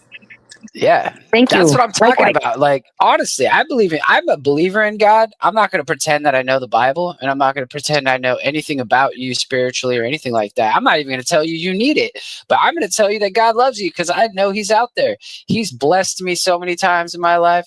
I should probably be dead right now. The devil has tried to take me, but I won't let him. Shit, I got kicked out of church not too long ago. No, just playing. What? I'm just playing. I don't go to church, but I, Pregnant woman out of church? I have to confess my sins to you people today. Some of the best sex I've ever had was at church. Oh shit! Oh, so you're like people that go out to church just to find the right ones, right? No, I was already with that one, and then we just went to church together, and then yeah, it just happened. And Sophia, Like during the mass? praise God for you being here. I really appreciate that. Like, I really appreciate you being here for Jeff. Jeff's channel has been quite an experience for me. Like, sometimes I want to hang out. Sometimes I want to get serious on a topic. Other times I want to panel dance. You know, there's been times I've been inspired to take my shirt off on Jeff's panel. That's kind of weird. Oh yeah, like right now you got inspired to take your sweater off. Yeah, And to see, show the your thing is, teeth. though, And is to like, show your teeth. when I take my shirt off, though, that's when I want the crowd to leave. So it's a different It's like a different crying effect. moment. It's like that instead of happens an to me. encore, we're shutting down now. Here you go, guys. Like, bye guys. No, good show. No, Hey, you God fix us motherfuckers with church better. people. You guys better sub to me March 27th because I'm gonna do all my lives from March Doc. 27th on with no shirt on. Somebody send me. Yeah. I'll do a Amanda, can shirt. you send me his link, please, to his channel? Not you, Jeff. Yeah, we need a Why link not to your me? channel, Doc, and then I we feel so also. left out of the male bonding around here. Amanda, Are we send me game that on on right Discord, now? please, because I don't. Shirtless panel. Jeff, we're game on, dude. Doc is saying he's gonna have wanna a fight? better looking chest by March, so that Oh. means we got to get to the Oh, yeah. push-up, son. Push People- up, dude. I got my bench right here in the living You room. ain't got a fucking bench in the living room. Stop fucking the crowd. Bet. Okay, Mike Oh, Cerrone. liar. Now he's a full-time weightlifter and is No, when he's I Thank never you. said that. I He lives never outside. He does fucking good. He does said good. that. I never said that. But we'll see March 27th. We'll see. We'll all do Do you have to live. go, Doc? Is your wife telling you to get off? Yeah, she's telling him it's Hey, time you to go to want bed, get off? honey. No, she don't care. She just she don't. She Hey, she tell has her you fun don't when he's care. on the computer. She's like she's Hey, having that's what oh, she's no, resting. Don't order your wife around in front of me. Hey. You go, girl. Question. I'm You gonna want me send to her one show of you how to them. treat a woman? Tell I'm me gonna your send name. her I'll one of get them her over wooden here right now. scratchers. I'll get her. Hold on, What's I her gotta name, go Doc? recondition this bitch. Hold on one second. Hey, motherfucker! Don't be calling her a bitch. Yeah, don't fire her up before you give me her name. I was gonna pull her over here. Dog, there's nothing there, fool. God, He he's embarrassed. he grabbed his whole pants like if he's actually holding something. Knock Doc, it you're off. embarrassing tonight. You're embarrassing. I love you, brother, but Jesus. He swears. No. Thank you, Amanda. I was so tired, and then I was just like, oh, I don't want to go to bed yet. And I saw you guys up here, and then all of a sudden, now I'm so uncomfortable. Like, Why Doc are you like grabbed his uncomfortable? junk. Yeah, I don't know where Did you this did move you just see came what from. I Doc don't know. did? He grabbed his little literally peepee. he grabbed his little pito. Oh, I missed that. I didn't- Put the I was so- pito on the chopping block, Holmes. Put that in your pipe and smoke it. Is he going No. to take care of his money? Oh, What the look at he's fuck got the beef stick. Here we go. Doc's pulling out the beef stick. What the fuck is that? It's a 12-inch meat Damn. stick. How could you That's not tell what a beef stick is, woman? That's a meaty stick. One of the beef jerkies or what the fuck is it called? Slim Jims? Yeah, I mean that's super slim though. We need the women like it a little thicker. See, we don't have those in Mexico, so how would I know what they are? All right, Yeah, let's get back to right. like a family broadcast. All right. Florida's acting like that, but the true Americana with Hi, the Daisy sort of May. shit. Huh? The fuck is that Daisy May, the one that I know, or do they? I don't know. People keep changing their name on YouTube. Sophia Daisy May got her She's her pretty big consistent. start over on Paul and Slaves, and then Jack Talcott's, and then she's Jeff famous for saying, Talcott. "Jack Talcott saved my life." Okay, then that's Everybody probably not the clipped same her. one. That's She's probably not cool. the same one She's that I cool. know. They took it out Yeah, of no, context. cool. She's been a regular here, and she's been pretty consistent. Yeah, keep in mind that I've only been here twice. Yeah, Laura's not Right, really that's from right. here. She's some of her other personalities might have been here, but so Sophia also, I think Sophia is waiting for Jeff to accept Christ because I have been pushing Christ on Jeff ever since I met him. No, you haven't. Yeah, No, I've been more on the drama community. Actually, You are most not of the time I've been on Joe's. I've been I've just been on Joe. wanting Jeff to get away from Satanism. I've been wanting. I Yeah, did we move got- away from Satanism. No, yeah. I heard that you did that, man. I mean, most tried of the to find- people- I did. I made a strong attempt to find Christ. I did. You're Think gonna you didn't find him. find He'll him? find you. He's probably in Well, I don't know if any of the us found Christ or if it's gonna He's probably fly in the lost way and out found of box. hell. No offense, but none of you on here seem like examples to inspire somebody to Christ. Absolutely Like, not, you're- dude. if I you're am not repping Christ. What do you mean? Christ- I'm a saint. We're all sinners here. It's just you're judging the sin. You're pulling a Talcott. You know, I know y'all Talcott sins all. I just Never mind. sin better than y'all. You do it better. That's why you're a Satanist and I'm not. But now that you're pulling away from Satanism, I think we're getting a closer bond because now I can get the grift right. Like nobody's gonna believe that I'm a pastor and I can absolve them of their Ain't no sins fucking if pastor. you're acting like a Satanist. You know what I'm saying? You're Like, a pastor. What do you mean? And you fuck them bitches in your own fucking church? I think you're way more satanic than I am at this point. I probably am, and it's sad. I probably have accepted my fate, but you know what? Jeff, can I ask you a question? That's a perfect segue. Sure. Yeah. Why do you move lean why do you swing forward and back for so much? The fake autism, you mean? He's autistic. Okay, good to know. Yeah, I'm sorry. Do you have like kids? Yes, I do. My 4-year-old is an autistic, nonverbal. Oh, I got 4 kids, 3 baby mamas. I don't have that many kids. Is Laura not shift? Am I totally just No, not? Laura's not. I thought that the other day too, and I had Laura's Shift not. come up. I and love prove that Shift. it was not Laura. I Because they love laugh, Shift, but I love Laura. No way. I was gonna I've say been talking to Laura. Laura like she's shift and like I knew her forever. Like what the fuck? I'm so Laura's sorry, Laura. ass, dude. People sleeping on Laura, man. I am Laura Aguirre. I'm Mexican and I live in Mexico. I love it. Mexican from Mexico. Go fucking figure, right? Go fucking figure. You never. You know see what, it. Doc? I hate to I say am. this, Doc, but there's more freedom in Mexico than there is in America, buddy. There's also a lot of corruption and a lot of drugs and a lot of Right. everything. Fucking A, right, but I'm you're holding in my the breath mainland. till Laura comes Yeah. back to the United States. Baja still has wild territory. It's like the Wild West out I there. live in And yet- Rosarito. I actually live in Rosarito, Baja California, Mexico. Is that where they oh, keep you're the in Rosarito? Mhm. Well, you gotta go. You gotta go south to Mulaje. She's gonna I'm go north to Texas. No, I'm gonna be moving to Juarez soon. You're not coming back Is to it a nicer America? spot or what? No, because my husband lives in New Mexico, so New he comes. Mexico, Yeah, so for him United to be able to come visit more often. Yeah, that's why he's gonna be like 2 hours away from Why are Juarez. you there? Don't you have citizenship if you're married to? No, I don't. I've been here in Mexico for 10 years now. I got deported.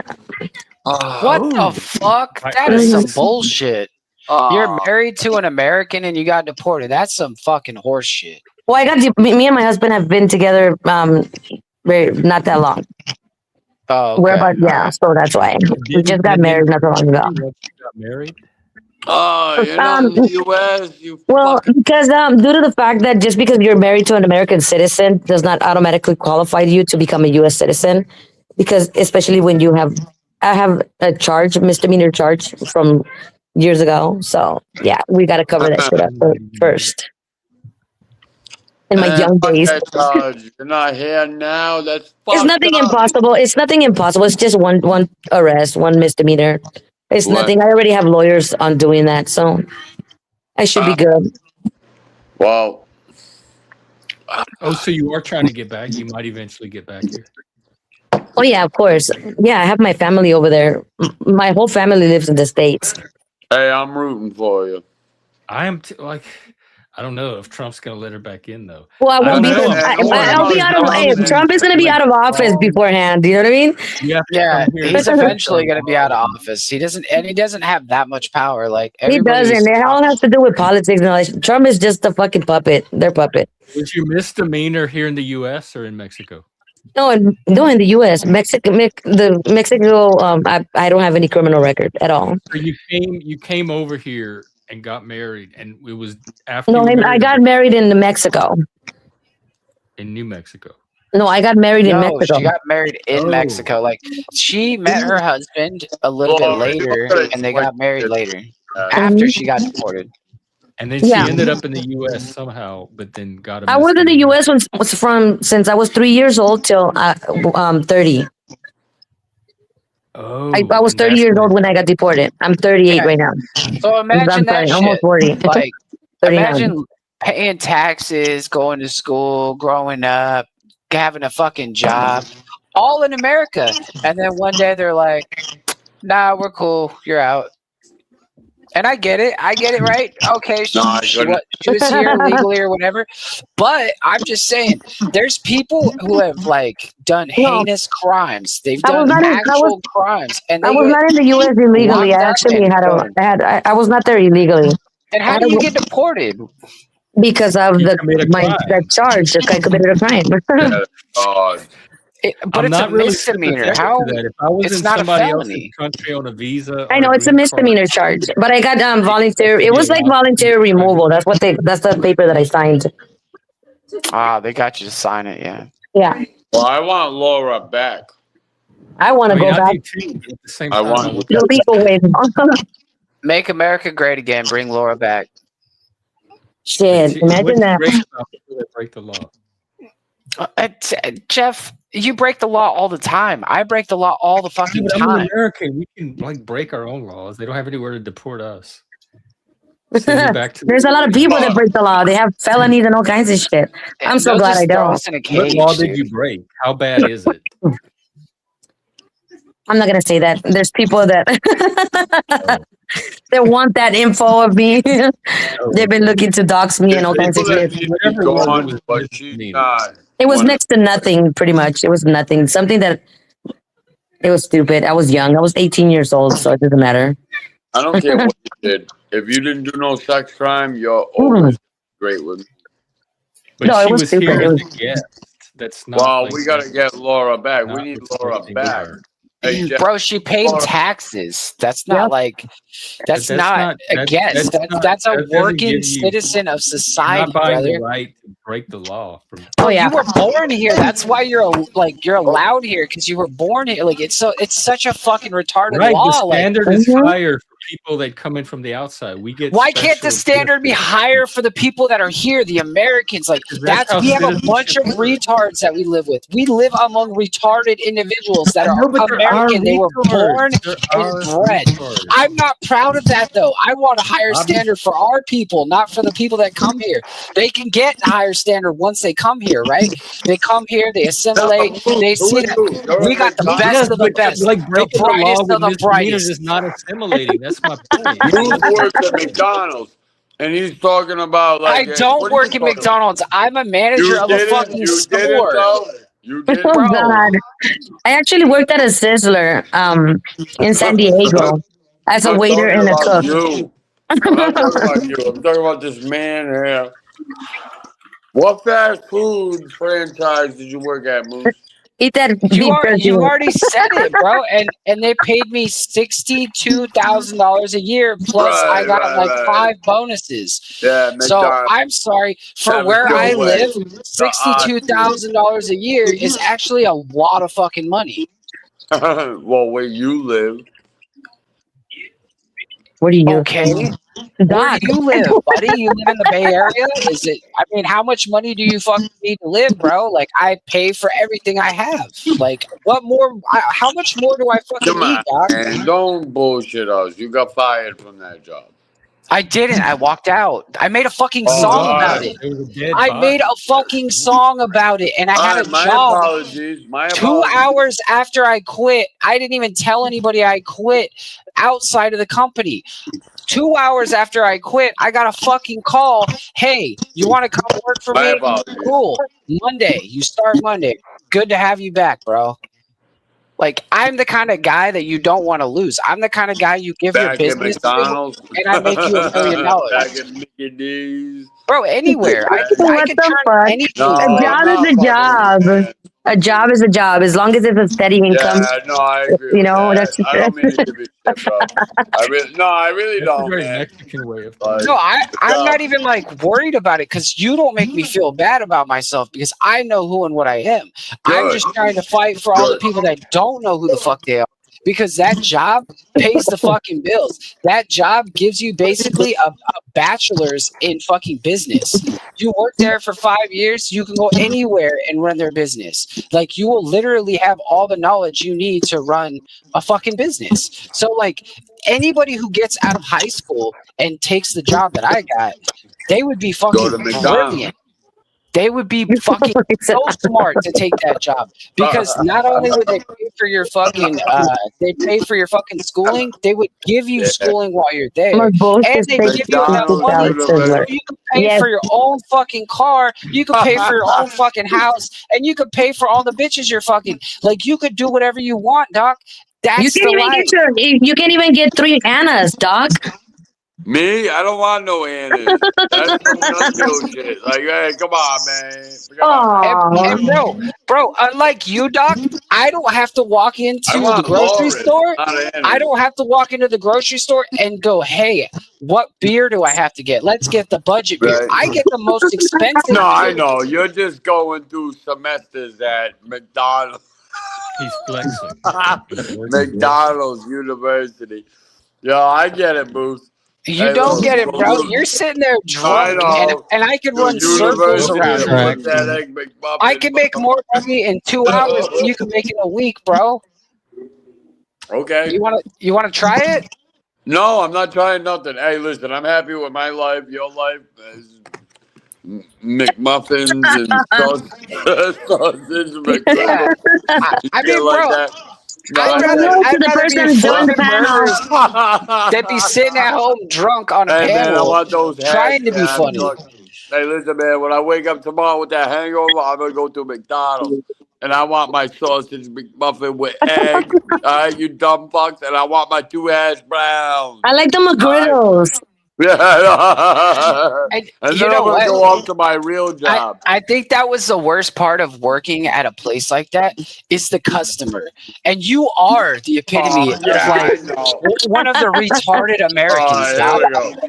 You belong Bad customer. in that like Hey, you I belong always in that round it tier. up. I always round it up to the Ronald McDonald House. So You how know am I a what? bad customer? You I fucking. I have worked here in call centers. I was a medical interpreter. It was way more easier than fucking being in a customer service Untrackable. anywhere. It's way better than working somewhere in the U.S. I mean, don't get me wrong. The pay is so shitty here in Mexico. It's like so fucked up. No wonder there's so much poverty out here. It's funny, Doc, because if you knew what I did What's now, funny? Come on, man. you It's something you would have innocent. so much more respect for me if I told you what job I I have do now. respect you, bro. But I took a pay cut to do it. I No, took a I pay do cut to respect do a you. different job. I'm only It's fucking with crazy. I They know. said get back to I'm only the. fucking with you. Moose, I like it, man. They said get back to who has the biggest dick. Oh, well, Hey, it's mine's only obviously 7.5 me, Laura, inches. because Oh, the these guys kids. have tiny ones. Laura. I don't know about Jeff though. That's what Spike said. Hold Laura. on, Spike. You want to talk about who has the biggest dick? Oh no, I thought you It's were. definitely not Moose. Now we have Lady Snow in the crowd, and I'm just gonna shout out Snow. Hey, I'm cool with who the fuck I am. I know who and what I am, Jeff. So like, when it comes to 12-inch dicks, like I definitely am not built for that. Moose, we're just having fun on it. Look, there's some ones, some of them that are tiny. They're small, but they're fun size. Like, you know. What we Yeah. got track? Like those little Mine is butterfingers. like You get those yeah. little like 12 packs of butterfingers. Let me tell you, my ex, my. Never mind. I'm not gonna say this because No, then no, they'll no, no. Oh, listen. come No, on, no, back micro this shit up. penis story. Hold on, Doc. No, We gotta come hear on, this, Laura. Laura. There's Let's go. nothing worse than having a man that gives you 3 minutes or like 3 minutes of pleasure. Like, Oh, jeez. you know, like, and Yeah. it's like, Next one, at least 5. it's like, what? I was That's like, it? what about me, dude? Like, hello, you know. See, There's Oh, a, you're so lucky, there's, dude. like, I in all pound reality, pussy for like I don't think hours. the size matters too much. Even though, like, my husband's good at that, good in that. Doc's, You know? hold on, Laura. I gotta stop you. Doc's over here saying he pounds pussy for hours. I'm not Hours. sure that you can even get it straight. You'd be fucking wobbling sideways and shit. This is how I No, mean. not at Like, all, man. I hurt this chick, dude. She can't Trying to fuck for find like the 3 hole. days after. fucking seizuring out on I us. fucking, dude, mouth, pussy. She won't let me fuck her in the ass, dude. I've never been able to do that. You know That's why she won't TMI. let you That fuck is her in the ass? TMI. That is Oh, TMI. sorry. No, Because she You doesn't know- have that burning passion for you, bro. I guarantee you, if she had that burning passion for you, she'd do anything I for don't you. get no No, anal. no, Moose. That's where you're fucking wrong. You know, like I think. Well, You let her my peg you? respect to gay men. You know, because honestly, to have a dick up their ass, and they can still manage to turn around and smile, like that's some fucking. Not anybody could do that. Okay, now No, I would. Laura. my ass is a one way thing, and there's nothing going in there. Yeah, Christine's the No. same way. Christine's the same way. She won't. Fuck Feel that. free to Let jump me in. tell you. No. All right. Thinking about it. Look, I'm just saying, my wife doesn't let me do it either. So I mean, and I don't even try because Oh, shut the for fuck me, up. Doc, there's something about it, bro. There's like just something about it. Oh yeah, dude. I like the waterworks, bro. I like feeling I'm that. not trying to be gross and shit, but imagine when you, like you're getting fucked in the ass, and then that like you pull out You and know that what I shit think? comes out. Like that's if I fucking was gross. if I was to do that, like I would be thinking about like the beef jerky. I'd never be able to eat beef jerky again. You know what I mean? And like sausages. Nah, dude, I and, fucked this chick in like the ass. anything with And the the shit casing came on out it, like I wouldn't be able peanut to butter. eat. Dude, peanut butter fucked me up for a mad minute, dude. Peanut butter all over the. Fuck off. I think. Yeah. I mean, have you ever been Peanut locked up, Doc? Huh?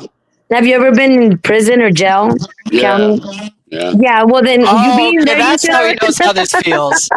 Then now I Oh, know yeah, why you want to right, fuck somebody in the motherfucker. ass. Yeah, right. Yeah, right. Yeah, Yeah, What? sure. It was only 2 fingers. You didn't put the whole thing in. Don't become There like was nothing Nunzio, as far as fucking I'm 3 finger in concerned. the booty, motherfucker. Yeah, So I got a good story for you, Doc. Nunzio was screaming for help on the phone. That's what I heard. Bitch ass motherfucker. Yeah, Hey, Nunzio's a bitch, dude. No, we're not going to bring Nunzio up. He's kind of insane. So, No, he ain't Uh, insane, dude. He's a Let me fake. tell He's a you, I got fraud. into it with Nunzio the other day. He was so fucking funny. like first of all, like, dude, don't do that. he tried to First of get, all, Nunzio, you're a bitch, bro. he tried You're a to bitch. fucking make up some fucking dumbass story and then confusing me with his wife, by the way. Okay. Oh, wait. The wife that he was trying to hit on Anna with? Or what happened there? I don't know. All You right, guys, so I don't know. I think Doc and Nunzio were trying to share the goo. No. I never fucked with Anna. And you guys know this. Oh, come on, man. I need Oh, brunettes. Now, all right, my hold on. Hey, whoa, guys, we have a guest up here who hasn't even said one word because you got your mouth open like always, Doc. We love you, brother. oh but my God, this faggot ass McDonald's worker. Hey, listen, man, get my sausage McMuffin, all right, you bitch. Hey, if Get you my ordered your sausage shit right, McMuffin. I want if 2 you hash ordered it right, browns. you All come right. to the drive-through, right? And you're what like, did they do to you you have in to ask your wife, McDonald's? I want hey, 2 hash browns. honey, do we a have enough Hey, on the listen. EBT Hey, card? listen, We this is get gonna 2 fuck you sausage all up. This muffins is gonna today. fuck you all up. I got 2 orders. 2 orders. All right. One is gonna be the sausage McMuffin with 2 hash browns. The other one is gonna be the sausage McGriddle with 2 hash browns. And you need to do it separately, 2 different What orders. is the What are you backwash gonna do, comment? Bruce? Is that because you can't afford it all in cash? You have to pay cash and credit? That's because I have a truckload of people going out to a job. Something that you're gonna serve our food while we I go don't need out to I don't need a Orleans. truckload of people. I You're do it gonna myself. serve our food. You're gonna serve our food at McDonald's, Moose. You're Am gonna What I? are serve you our food eating, Jeff? while we go out and build houses and Build do people have. infrastructure Oh, all you're over I'm gonna the build nuts. place. houses and feel But good about yourself. you're gonna serve our food. You're gonna have my coffee, right? Hey, I don't drink Hold coffee, on, but guys. Obviously, Don't be maybe rude. not. We have somebody in the panel that yeah, just we have a joined not too faggot. long ago, and we didn't And even he's give it so the chance to polite. say He's hi. right. He's gonna sit there all night until people Yep. Drop off. give him a chance to talk. Untrackable, He's can you pretty say cool. All hello? right, I'm out of here. Hey, listen, I'm gonna tell you like this, Moose. I love you to death, man. You're a jerk. You're a So jerk. are you, Doc. That's what No, assholes you're a do. An jerk. asshole knows an asshole, brother. Laura, I especially love you. Don't take no shit from none of these motherfuckers. And if you assholes fuck Stop with her, fucking simping I'll and be get out of back here, to fuck bitch. with you. I love Get you. the fuck I'm out of here. These women are mine. Get the Not fuck Laura's out. worried Take about care, it. Doc. Wash your ass and go to sleep. Poor Doc. He was fucking getting chewed the fuck up by everybody in the other fucking channel. It was He's so probably crazy. gonna smell like fucking beer sweat. I would. Jesus Christ, man! I wouldn't be able to sleep next to someone like that. Well, thank God you don't have to. Oh Lord. You know what? But this person next to me has not even said anything. Can you say hi, please? Yeah, track. It's yours. Go ahead. Did she say I'm entertaining her cookie? That's kind of weird. You're making Cookie entertaining. I don't know who Cookie is. Oh, What is baby. it? Is she I'm making Cookie? entertaining your cookie. Making my cookie entertaining tonight. Track. Is the cookie like? Is that? You know, I'm just gonna say it. Are we making you moist? Slippery when wet. Betty Crocker moist. Put a little extra butter in there. All right, it's Untrackable's turn. We've been talking. Hi, Untrackable. Who are you? It's always good to see everybody. I hope Oh, he everybody's sounds like a doing well. man. Oh, I'm sorry. Hi, good evening. Yeah, it's a beautiful evening. Yes. I don't know about all that, but yeah, it's all right. I better get the fuck out the panel before my husband comes over. We'll just play. He hears that deep voice. He knows there's a real man on panel. Oh, she was safe when it was just the betas. No. It's because I have stopped going on panels like that because, you know, my She hubby gets doesn't let I'm me. married There's men on the panel. and I tend to mind my own She can business. hang out with the faggots, but if a man shows up, Oh my God, no. I can hang out Yeah, everywhere. like I am 8 months you can't be pregnant. getting simped on by like fucking Doc. Like Doc was leaving and he's like, oh, it's like, Doc, get the fuck out, man. Like that's why she can't go places. That's why women can't go places, because you fucking people won't leave them alone. Trust me, you have no idea. You don't. Obviously, you haven't watched Joe's panel, so you might want to take a look at it, and then you'll see what kind of person, how I really talk to other people. You're very respectful here, Laura. Never. Very I'm never respectful anywhere else. I have a big ass mouth and I talk a lot of shit. That's awesome. And you know what? Jeff appreciates you for who you are and what you bring here, because he's trying to raise the bar. He's not trying to have a total shit show. He's trying to just have a club exile, something a little more sophisticated. Jeff, I'm the whole problem. Seriously, I'm the whole problem. That's why I don't go on panels that much anymore, because since I am 8 months pregnant, and I need to chill. I need to keep it simple without it going off on people. I mean, you're already pregnant, so like you can't get pregnant twice. Yeah, but I can't be getting all crazy like that. No husband like their women on panels. Yes, you're right. They don't, it's not that. It's just that, like I'm almost due. So he's like, I don't want you to be getting all mad. And I said, none of that shit gets me mad. I laugh about everything. But he doesn't want me getting attention, he says. Which I don't know what the fuck that means, but yeah. Yeah, I don't either on YouTube. Like, I guess you got some from Doc tonight. Oh, Doc is like that. Anna gets the best attention from him. Oh, Doc's a good guy. He's fun. Spike! What's up, Spike? Spike, why were you so interested in talking about dicks earlier? Now we're in a fight. Hey, let's fight. I've been wanting to fight. I can't. Every once in a while. Tell me, Spike, why were you so interested in who has the longer dick, huh? And who do you think it is? I have no idea. My man. So it's me, Doc, and Track. I would say it's definitely fucking Mike Cerrone. Oh no, that's a fucking wrinkled ass dick. Come on now. That fucking was that Jeff who sent me that picture? Dude, that shit was so fucking. No, it was Chuck. It was Chuck. Chuck in Tennessee. Chuck in Tennessee sent me the picture from the that video that Mike Cerrone was on. He was That's on live on embarrassment. panel, and he opened up his pants or whatever. He tried to do the helicopter. Wait, no, we all know that was Moose's birthday stream. Don't pretend like you're shocked by that. Wait, was that my birthday? Dude, I streamed so fucking much, Spike. You have no clue. Like, I have like 500 streams. How am I supposed to remember? I remember that shit, and you don't remember your stream where you all went hasty on that photo. Yeah. Was it Tommy's? No, that was Tommy's live stream. No, yes, it was Tommy's live. See, he's the birthday basher because on Tommy's birthday he whipped it out, and on Moose's birthday they replayed it. Oh, okay, yeah. And poor Tommy, he had to fucking see that shit. Dude, there wasn't anything to see. You couldn't really you couldn't see anything. Well, that shit wasn't even up. It was sleeping, and it fucking had wrinkles all over it, and it was like so fucking little. Like, what the fuck are you even doing? Like, at least make it hard or something if you're gonna fucking floss it.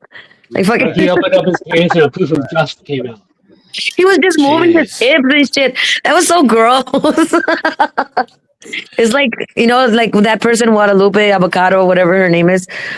She fucking posted a dick picture of Drippy, which was horrible also. On Discord. I don't know if you guys know her. But is that a panel person, Drippy? Is that a YouTuber? It was Vegas VIP. Oh. Yeah, like, and then he starts crying because people, he was talking shit about me, and then I went on his Discord server and I posted his dick picture. Damn, I reposted it. That's low, man. That's fucking wild. But you know what? That's why he's the one. That would be the it with us. I posted, but it was, like nobody wanted to see that shit. It was like a fucking broken carrot. No shit, nobody wanted to see it. None of us dudes want to see each other's fucking dicks. My fucking account. None of us straight guys actually give a fuck about each other's dick. My fucking account got nuked within seconds. They fucking reported it. I was like, oh fuck. I can do without looking at. My husband's Spike, like, what are we fighting about? my husband's like, why did you post it? I said, I don't know. It was an ugly one, anyways, babe. Don't worry about it. What the fuck? It's an ugly dick. Nobody wanted to see it, obviously. It's an ugly dick. So there's this girl at work, right? And she's a younger girl, and she kind of like comes to me for like older advice and stuff. And she goes, Moose, she goes, most people say once you go black, you never go back. And she's like, that's a hard fucking no for me. She's like, I went black and I came straight back. And I was like, what? I was like, what? Well, like, what's wrong? And she's like, well, I don't know if I should tell you. And I was like, no, I gotta know now. Like, this is obviously some juicy shit, right? And she's like, well, he took steroids, right? And I was like, okay, so like he took steroids, he's working out, he's buff or whatever. She's like, yeah, but and I was like, what? Like, what is so uncomfortable that you can't tell me? Like honestly, you've told me like fucking way crazy shit. Like, why couldn't you tell me this? She goes, yeah, he had a purple dick. Well, he was black. No, she said purple. Like, because like he was taking like steroids, like it was like some kind of like shade of color that was not natural. And Well, guys, by the way, I don't freaked her know. the fuck out. She's traumatized, dude. Like just her telling me that, like you could see it in her eyes. She was kind of like fucking like scared, like it was gonna come get her. Well, you know what? There's a lot of bullshit. There's a lot of worse things going around in this world, like females having fucking genital warts and all kinds of shit. So having a purple dick, it can't really be compared to fucking all these fucking pygmies out there. Obviously, I popped up at the wrong time, ladies and gentlemen. Actually, I'm at work right now. I just wanted to hop up real quick because I wanted to acknowledge Jeff, a conversation we had recently.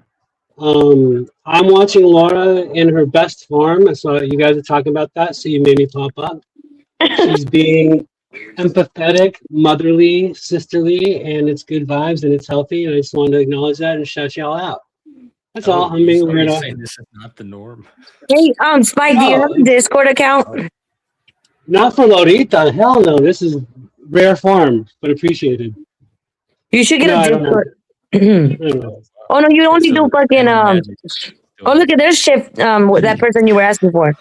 Yeah, shift. I feel so bad. I was talking to Laura like it was you. I thought it was you. I thought we were having a good conversation. We were having fun. And then it felt so fake afterwards. But dude, then it was kind of cool because she played along with it. She was playing along with it, and I was like, cool, this is fucking awesome. Like, okay, so now I have like 2 shifts. We do not sound alike. She's white, isn't she? I don't know.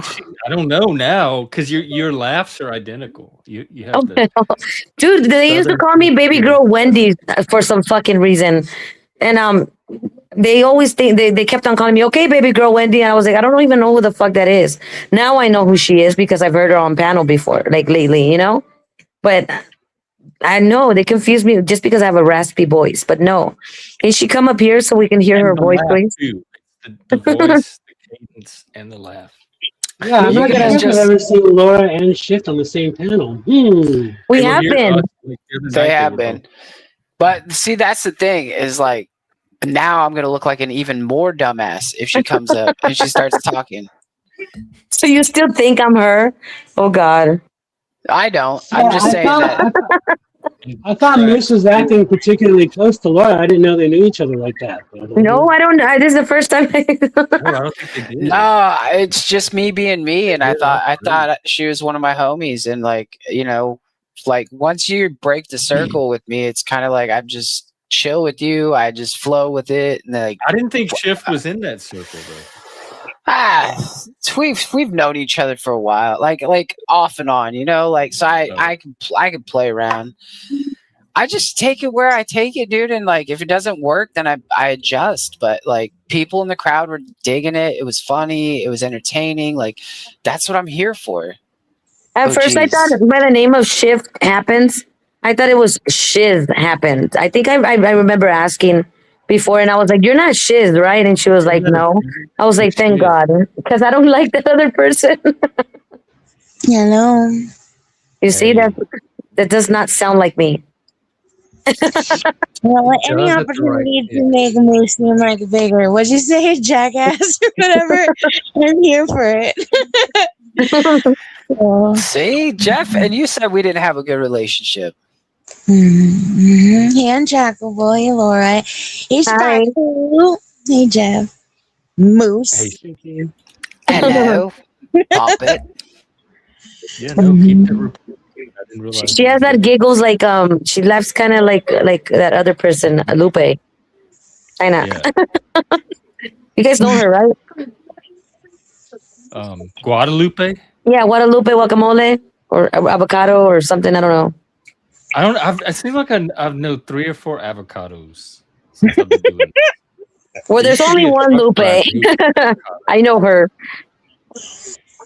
There's only one Lupe avocado. Guacamole. I don't fucking know, dude. It becomes beyond the voice and Her more voice sounds about real cute. it What? becomes more about the story being told and how the interactions go down. Excuse me? Try again? Sometimes. Oh shit, I gotta get out of here, my daughter. I'm gonna need to put her to sleep. Bye, All right. guys. It was fun. Peace out. Thank you for having me up here. Bye. We don't, bad. you know, we want you to leave. We just don't want you to leave mad. All right. No, I'm never mad. Bye bye. Peace. Hello. Hey, congratulations. Why are you Thanks. looking at me like that, Spike? I mean, we did have some wild ass conversations tonight. So, like, I get it. I get it. Yeah, we've been a lot of those lately. And Spike and I are still like we're not very good at this fighting thing. You and Spike are I'm fighting? trying to fight. I want to fight with people. Why do you like Doc said fight it's with good me? Go for- ahead and throw some spears my way. I would Yeah, love we it. need. What can we fight about? Oh Yeah, my I'm not God. very good at fighting. Moose couldn't even find a Philly cheesesteak if it fell in his lap. Bada bing, bada boom. It's true, but you know what? I got my motherfucking seat upgraded because I got charm, baby. I might not be able to read a fucking map, but I got charm, and I got that shit upgraded. And there was no Philly cheesesteak on the fucking map either, so that's not true about the map thing. Did you ask somebody? No, I didn't ask anybody. Everybody was standing Yeah. Is that around a not man fucking thing? Like, doing I'm too anything, and I proud. should have Wow. asked somebody. Listen to that I didn't want to look attitude. stupid. It's like, where do you find a Philly cheesesteak? It's fucking 7 o'clock in the morning, Jeff. Like, Oh, was it breakfast Philly cheesesteak? That's even better. dude, it was 7 You got o'clock a in the Bloody morning. Mary. Like, yes, I got a Bloody Mary because the fucking bar was open. Well, it's 4:20 somewhere. What up, Snow? I mean, and I tell you what, All I I'm did. saying is we are I not ran to the doing it bathroom and I hit that because I fucking need that somebody vape that a can couple find times too. cheesesteak, and it's I time was to trying to fight. stay even keeled. All right, brother. I was trying to stay even keeled, and I will go back to Philadelphia because that is one of the best airports I have ever been to. It is fucking clean. The people there are fucking friendly as shit. Some of them are. Nah, it's all good. Never mind. Continue. They have all their teeth. Yes, they guess have all their Airport. teeth. They smile. Guess who I am? I love the Philadelphia airport. It's like so good. It's like the best airport. Sorry. Well, if you've been to fucking San Francisco airport, that place is a fucking shithole. I hate the San Francisco I've been to both airport. of It's them. the I don't really worst. remember either one. I hate 7 in the morning. I can't get a Philly cheesesteak. Whatever. Fuck it. Why do I need a Philly cheesesteak at 7 in the morning anyways? Like, I want I to don't like fucking the color breakfast. red. I just live in a red room. cheesesteak. You're not Sorry. going to ever get a cheesesteak as good as you get in Philly. I don't fucking believe that, Jeff. Just like Well, you don't that's believe because you never had statistics. one. Failure. I flew Whatever, out I to did Philadelphia fail. just to try They cheesesteak. have I've been to one in airports. Maine. I gotta More say, power to you. I could- most of the airports that I've been through have been accommodating, well, at least with the minimum 24/7. I got stuck in Phoenix, and my dinner came from a vending machine, and then I slept on the floor. Oh man, that sucks. New plan. I love the Phoenix airport. It's like totally good. Like And I- totally, and I let's go to the had my Phoenix vegan airport tonight. vending machine. I'm gonna buy your ticket. You know who has like the best airport floor? Shout out to Phoenix. I'm gonna make pamphlets and I'm gonna take them to all the homeless people in San Francisco. And I'm gonna be like, we gotta go, guys. Let's go to the Phoenix Like, airport. There's yeah. plenty of room on the floor for us. X marks the spot, y'all. Check out the Phoenix airport. I mean, at least at Dallas and Atlanta, if you get bored, you can just ride the train all night. Yeah, the Dallas. train. What do they call it? That little. But Phoenix is Starting. it was boring, and there was nothing. There was no food places open. There was no shopping open. It was just a vending machine and a row of chairs with the fixed arm rails. So it's like you can't even lay across the chairs. So I don't like that situation. I always feel bad for birds too, with like the roof spikes. You know what I mean? Where they can't even land because like it's like a fucking.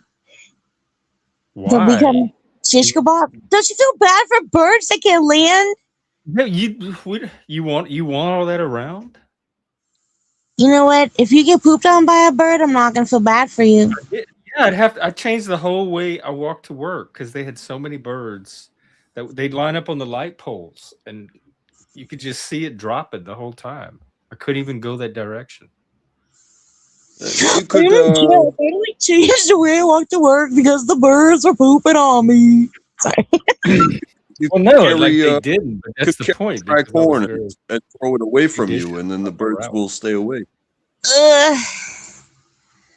Sorry, I had to try every flavor of this like sugar-free fucking candy drink or whatever, and I am out of my mind. Guess what flavor mermaid is? Nobody? Sounds sugar-free. I don't even know what you're talking about. You're doing it right now. It's something No. blue, like blue. It is raspberry. blue. It's kind of like a turquoisey blue. I don't know. I had coconut involved, which I normally hate, but it was all right. No, non-alcoholic. Allegedly sugar-free. I've got a lovely bunch of coconuts. Do-do-do. There they are, standing in a row. Bum, bum, bum. Big ones, small ones, some as big as your head. Is that your new video? No, you've never seen Monty Python and the Quest for the Holy Grail? I tried to watch him, but I could never get into him. Except for the one where the big fat man's eating dinner and he explodes. No snow, but that would have been great. This mermaid flavor is lime, coconut, and pineapple. Oh, I would have never got it, especially the Me lime. neither. Lime and the coconut. Gosh, that is a good where it picture. comes from. Is that a pina colada? It's just this powder that you put into your water bottle, and then it changes its color. It makes it taste all fucking good. Like Oh, that pina was colada. beautiful. That was beautiful. You know what? How about instead of me making music from now on, how about you be the singer and I'll make the music videos? Like I'll make the video for you and we could just do that together because Flo you know will what? provide the boobs. Shift will provide the voice. That's right. Luke will provide the imagery. Yeah. Snow's the TNA. I'm the fucking director and Shift is the voice. Just be like, what kind of fucking airport do you like? Because we know all about them. Are you looking for Philly cheesesteak or a floor to pass out on? If you don't like those little fucking seats that you can't lay down on, you're gonna not want to go to fucking Phoenix. Once we feed it to the That was AI, beautiful. and it changes it and modifies it for pitch Yeah. and all that, it'll work. Yeah. What do you mean change it and modify? It's perfect. Right, exactly. We finally agree. Fuck you, Jeff. Respectfully. Well, I'm excited for the next video then. Yeah, well, you're gonna be. We're gonna charge you for the next one. You've been getting all this for free. Things are different now. Anyway, Wait, did you Moose find was the one anything? that did the AI Jeff in the pimp suit, right? Yeah, I know it didn't look close enough to Jeff. I'm sorry, but I didn't have No, it looked enough good. Yeah, time. no, he. Yes, he could. I don't know how he was describing me, but I look like the guy from the B-52s. With Anthony. Rusty. Mhm. The people that knew it was you, they felt it. They felt it was you in the video. They I felt had it. my faggoty entered my Oh aging my faggot. word. Don't you dare. It sounds a little different when you say it. Like if I said it, it would sound like a hate crime. So maybe you should stop talking to yourself like that, Jeff. Oh. Right. hate I'm criming just saying. myself. I think you're downing yourself over there. Well, let's And fight about it. Track, is there a chance you and I are gonna fight? Do you want to fight with me? Yes, I'm desperately looking for somebody to fight. He I want to do YouTube just wants to fight. get his ass beat. you know what? Well, I got this. Do you want to fight do him, Untrackable? I mean, no, but I'm down for I it. don't either, but I know how to do it. Why? So Am I Jeff, do you not think I'm worthy? 9/11 is a total bootlicker conspiracy. Now you want to take us down that road? We can do this all fucking night. I could take you down the conspiracy route. I You feel could like get it should so be more angry at me. personal, like to be a real fight. It should be Oh more fuck it! I can't do that. Otherwise, it's just an Untrackable. It's argument between you or a two. debate. Spike had come up here offering to fight, but he's pretty limp. Yeah, I've been doing my best on my soul searching sessions to be like, hey, you see somebody, they're fucked up. What are you gonna do about it? You gonna go and save them, or somebody fucks with you? You are more than welcome to remove yourself from the situation.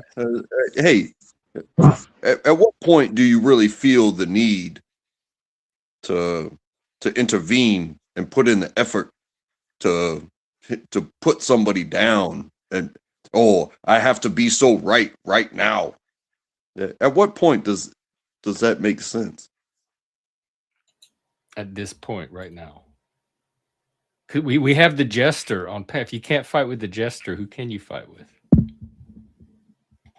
I've pretty much offended everybody that exists, even myself at times.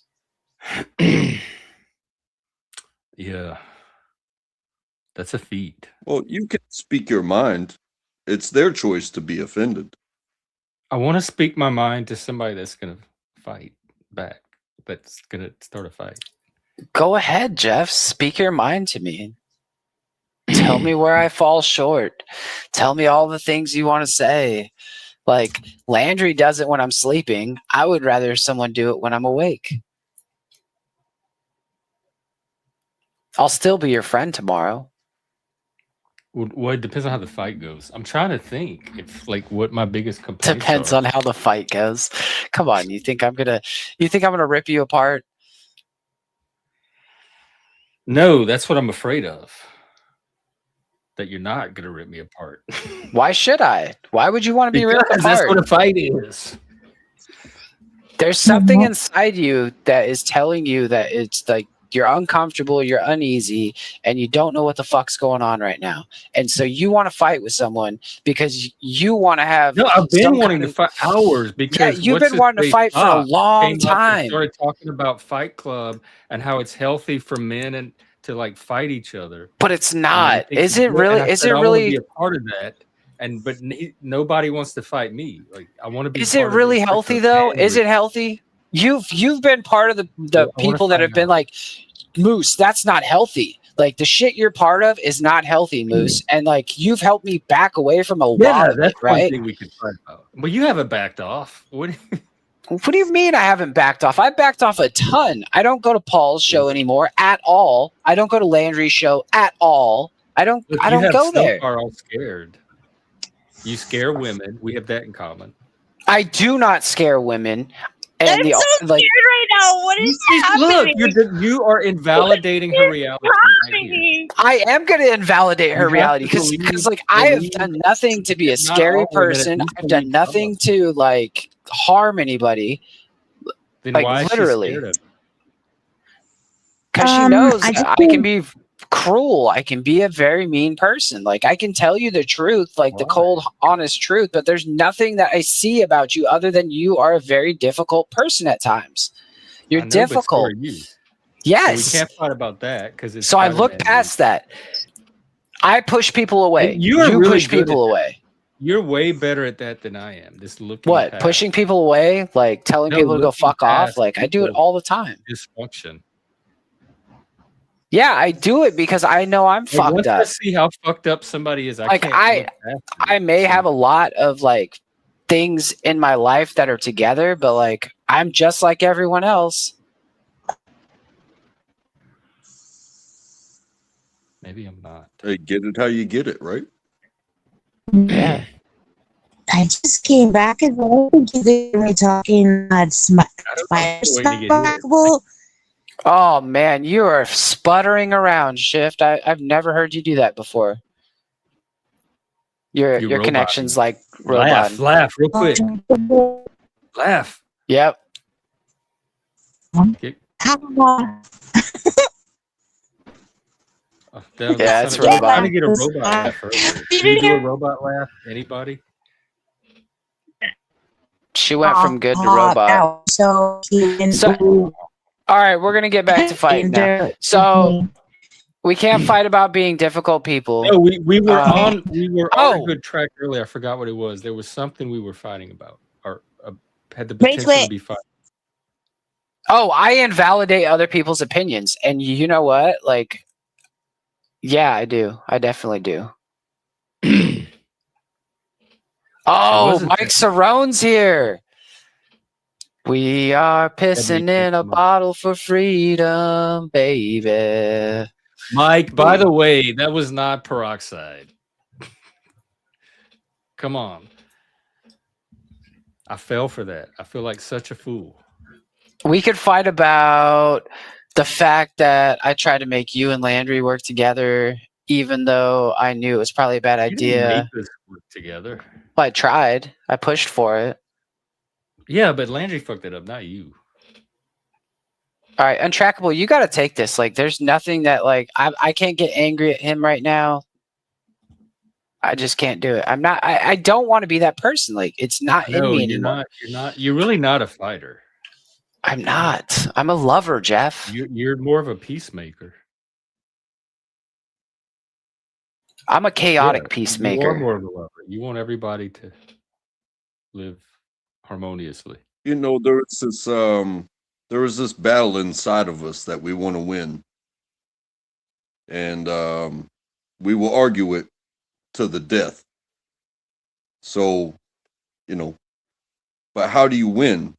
Do you win by putting other people down, or do you win by bringing other people to your level, or, you know, is it the elimination of competition, or is it the creation of teammates?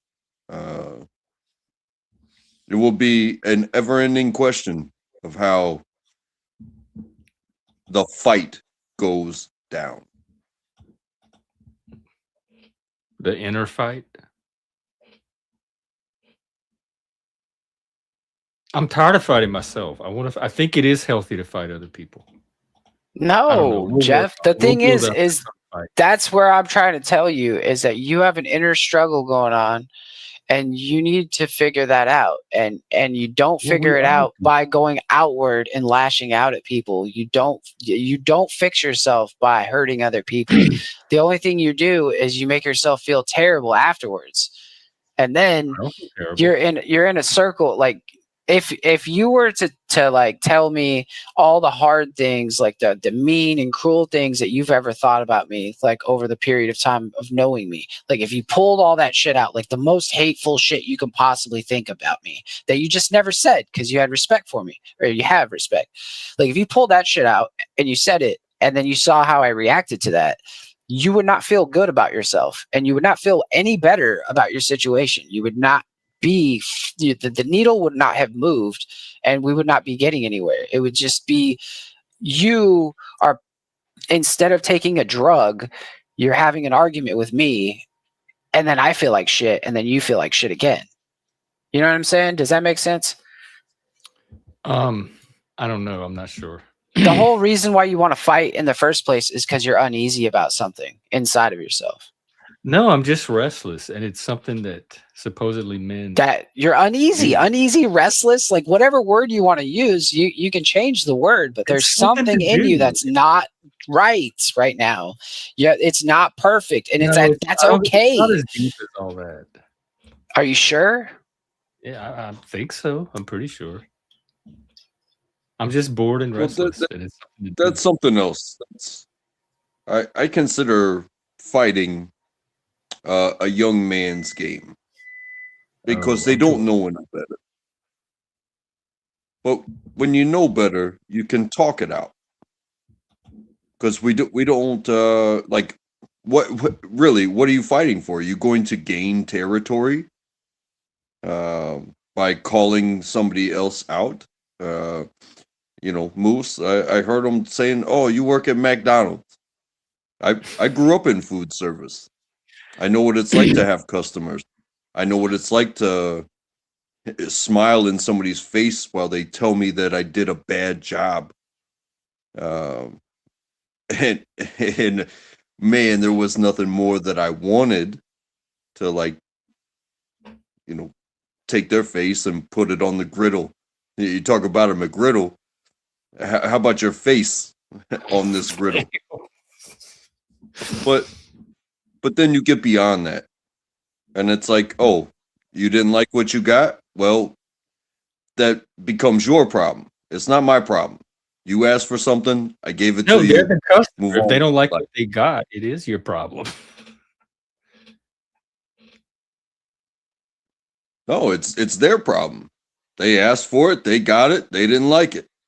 Not liking something is 100% not the This person was that gave it fast to you's food. problem. Like if it was if like high end dining, I could maybe see. But if it's fast food, just give them a new order or refund their money or something. It's not worth. No way, dude. No way. Let's fight on this one. Fuck that, Jeff.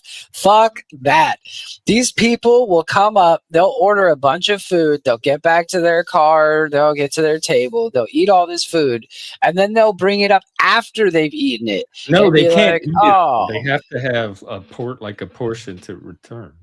And even then, like say you go and you Moose You is might a have a sick fight person. here because look, he's turning on us. We were some of his biggest supporters. I don't give a fuck what Mike Cerrone thinks. Mike, you've trolled the fuck out of Jeff for so long, and it's just like it's sick at this point. At this point, I'm glad that you're like not here anymore. Because yeah, we were buddy trolling each other and we were having fun for a while, but like the shit you do is just fucking heinous. You try to get channels taken down. You do some weird shit. Like it's just stuff that like, bro, you can't make this shit up. You took your fucking dick out on a fucking live stream. You fucking piss in a bottle on a live stream. You're doing all this crazy shit on people's live streams, and you want to call everybody else losers. Like, go somewhere else, bud. Go find a new home. Mike, this is one of your biggest supporters. This is serious. Because Moose was the one that kept defending you and saying, "Keep him around. He's good for the channel." So when Moose takes this position, you know a line was crossed.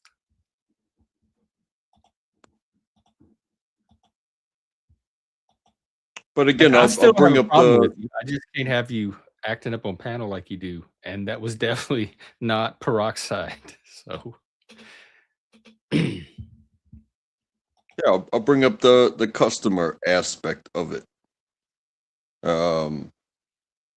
It's not food anymore. It's the ability to speak with each other. And I pull up, Moose pull up, these people pull up. If you don't like what you're served, and they kick you out, it's like are you really think you're gonna come back and be like, okay, I'm gonna be happy with my food this time? I promise. I won't complain. I'll pay for it. You know, you are the one providing the service, Jeff. If they don't like what they get with the topic or the guests involved in the conversation, if you really don't like it, well, you know, go to Whataburger. I don't know what to tell you. Well, yeah, if you don't like it, leave. And that is my position. But then that's what happens. They leave. That's exactly what they do. Yeah, but if they keep coming back, yet they complain, But communication Then- breakdowns do happen on all the time on Definitely, And so- definitely. So there was a customer though that would come back, right? And they came through the drive-through, and they ordered something, and I made it. And then they told me, "Oh, that's not what I ordered." And I was like, "Well, did you order this?" I said the name of it, and they said yes. I said, "That's exactly what that is. Like, I made it completely 100% by like the recipe." And like they proceeded to argue with me or whatever. At that point, I was like, "Oh, I'll just make you whatever else you want. Like, it's, you know, make it right? Just to like get her out of there." Cause it was like, it was annoying. It was like, it was getting to the point where it was like, okay, this person's all pissed off telling me I don't know what the fuck I'm doing. And it's like, I need to hurry this shit up. So I have like 30 seconds to figure out what I'm going to do. So I go and like make something else or whatever. And then like, she then tells me I made that thing wrong. And I'm like, this is fucking insane. And then she asks for a specific person that worked there and refused to like leave the drive-through until that specific person came. So I was just like there are total Karens and shit that come through and like they order shit, they just fuck around with people. Like it's seriously like the whole customer is always right thing has fucked the people that work in the industry more than it has helped anyone in the world. It's not that they're always right. It's that they're the ones with the money. You have the shareholders at one end and the customers at the other end, and that's what keeps the whole operation going. So ultimately, you are their client. They can fire you. I would Taking much that- rather they're get right. Oh, sorry. They are By a policy. source of your revenue, and so you have to take that into account. You're there to meet their needs. I would much rather get fired by abiding by policy and say and have somebody say, "Oh, you know, that's a frequent flyer. You know, you should have kissed their ass." And it's like, well, you also want me to abide by policy. I can't kiss everybody's ass. That's a whole lot of ass to kiss. Yeah, You feel me? Yes, it is. And It's taking anybody. that one customer out of the line, that one Karen, if that Karen never comes back, that saves everybody that's behind them. Everybody that's behind them has a much better day because they get their shit faster. Poor know what I mean? Karens. I never thought I'd have sympathy for the Karens. Instead of that one supervisor saying, "Hey, thank you for giving that person the special treatment so that way they got out of there," they're still going to come back and complain. Would you not rather have the entire line of customers behind them being, "Thank you for kicking that person out and telling them they are no longer welcome here"? It's a, you know, however you want to look at it.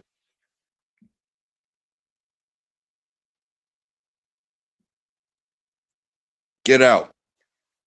And then the entire look at it as restaurant to focus claps on the and customers. says, "Thank you. They were causing a problem for the rest of us. And we're also the ones paying you." Whereas this one pay person that wants something so special, that's one person paying you, yet they're not going to pay you because they are never satisfied.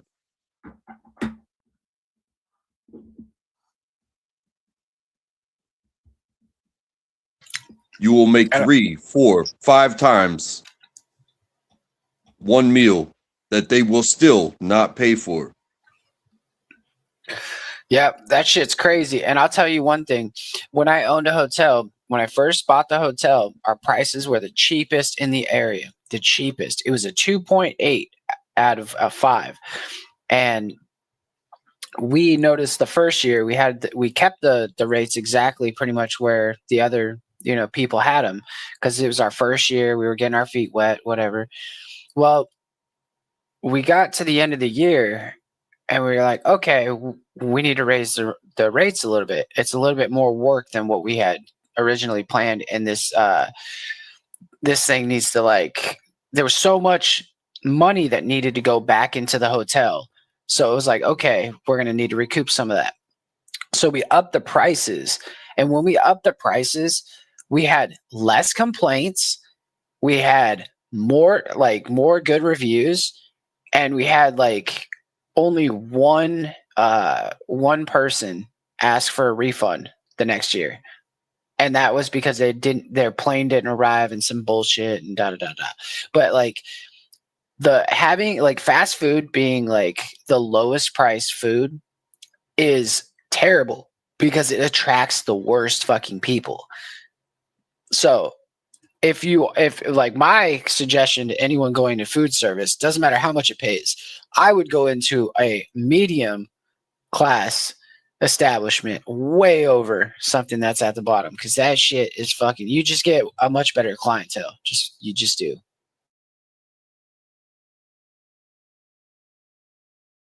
That's a good point. Is there a way to translate that into YouTube terms? Because I feel like we're in the fast food sector.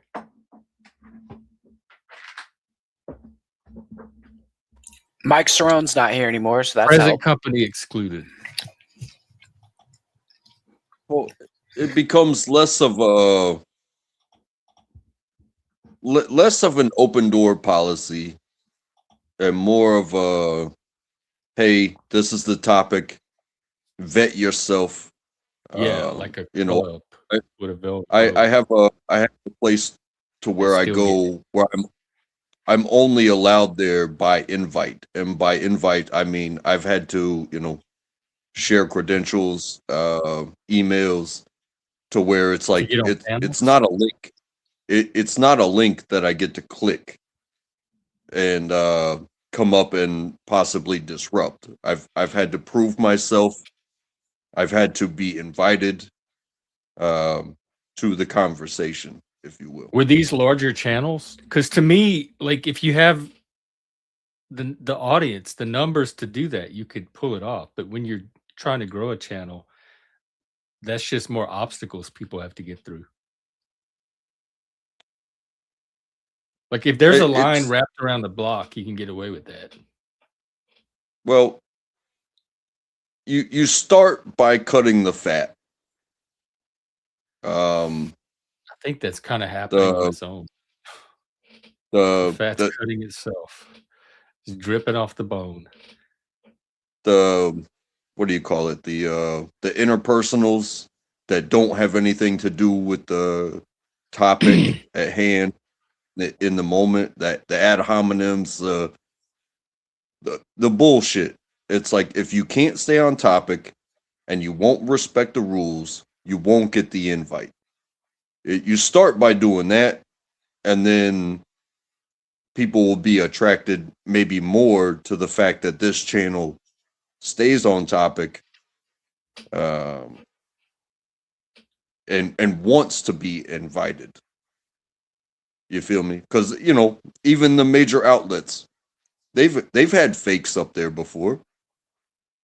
Put them on mainstream media because they claim to be something or something, and they did abide by the rules as far as their decorum, as far as being broadcast on CNN or Fox or whatever.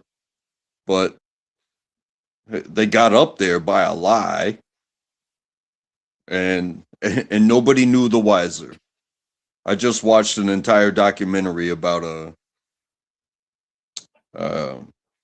a stolen valor guy that went to Afghanistan, and he tricked the United States military. He tricked coalition forces. He raided houses, and people were on his side because they believed him, but he was not connected.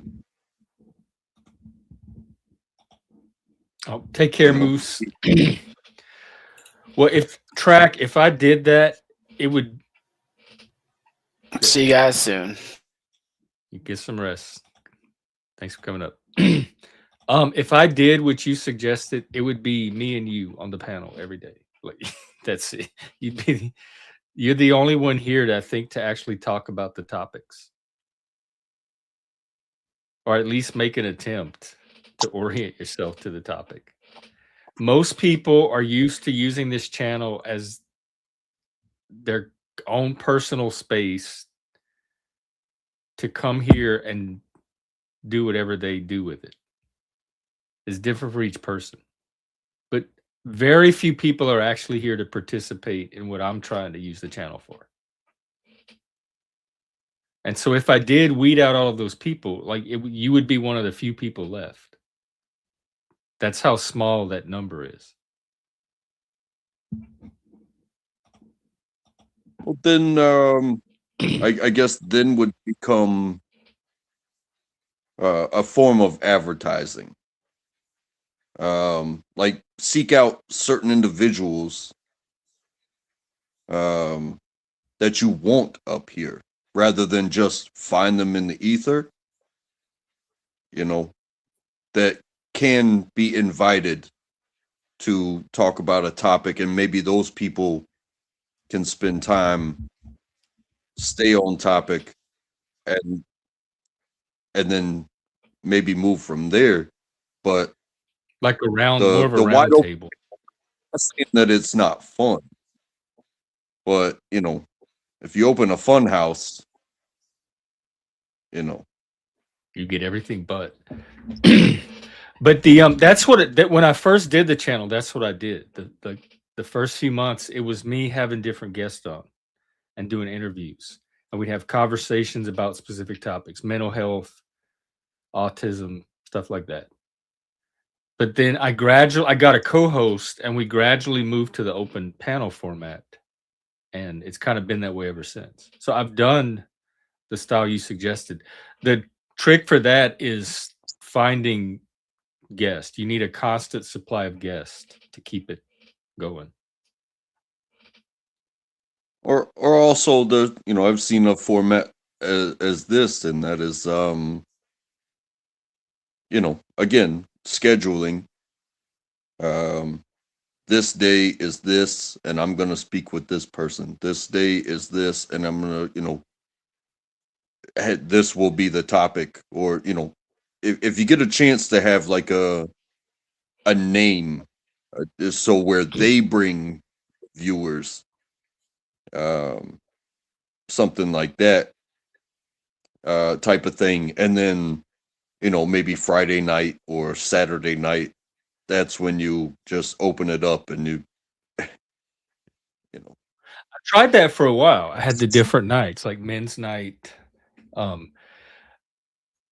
But the problem is I already have people trained to use this channel as a kind of a free space. And so even if I'm doing a topic, they're still used to coming up here and making it be whatever they want it to be. So I tried the format, but the audience itself is not used to using that format. And so they're just going to default to open panel. So I have to work with that unless I get like some kind of buy-in ahead of time that, hey, if I do this panel and you come on, here's the agreement of what we're going to talk about. Yet time in maintaining your structure, I don't know how else to say it except for the word strict. When you say it's about this, don't be overtaken. You can send anybody at any time that violates. That is your power. So yeah, but that you know, also makes you, then you get a reputation for being, you know, the heavy.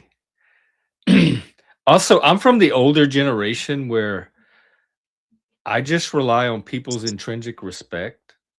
And so I think if I set a topic and my friends show up, they're going to naturally respect my wish to talk about that topic. So I don't worry about how to enforce it or how to guarantee that it stays on topic. And because if you were doing a panel and you're like, this is the topic, and I showed up, I would be there to support your vision for that topic. I wouldn't be there to try to do anything but help you to pull off what you're trying to do with the channel. And so because Right. I rely on people to already bring that collaboration to what I'm doing, I don't think of like that I have to do all these other ways to make sure it happens. Like I don't want people I have to herd. I want adults that can understand the mission or the vision and either participate or not. But if you're not going to participate, don't show up and pretend to. And there are plenty of channels out there. There's philosophy channels where the host can say, tonight we're going to talk about this. We're going to talk about free will. And then they'll have specific friends of theirs that are into philosophy, and they'll show up and they'll do like a round table. And they'll go around and give their thoughts on the topic. And then it might start a conversation between a few of them about free will, arguing back and forth about the points. So those channels are out there. They happen. It's not happening here because I don't think people are showing up with the respect for what I'm trying to do. I think they're showing up to use the channel for their own purposes because that's what I've allowed the channel to be for so long. People are not used to using it for And structured conversation. so much of the open panel that goes wrong, it's not the host's fault. It's not the topic's fault. It is the internal disrespect of an individual, that they don't respect themselves enough. You know, it's like one of those, I'm going to come up here and I'm going to call everybody this, that, and the other, because they don't respect themselves. They're not willing to share any truths from within themselves. And then you get this outward projection rather than an honest person sharing and comparing to the whatever it be at hand or the other guests at hand. You can't even have, and like you were talking about, oh, I want to fight. I want to fight. Oh. But if it's not an honest fight, then what's the point of it? It's like we're just screaming at each other, like calling each other names, who can own the microphone longer, yada yada yada. Whereas, like, you know, when you see people argue their arguments, hopefully they are coming from their honest truth, whether it's your belief system or your experience You would think with that's life. the good faith part of this. Like I assume people are approaching this in the same good faith that I am. Yeah, but so many just be like, oh, I get to click this link and I'm gonna call Jeff names because Jeff was honest. I don't have to be honest. I'm just gonna call Jeff names. Does that make sense?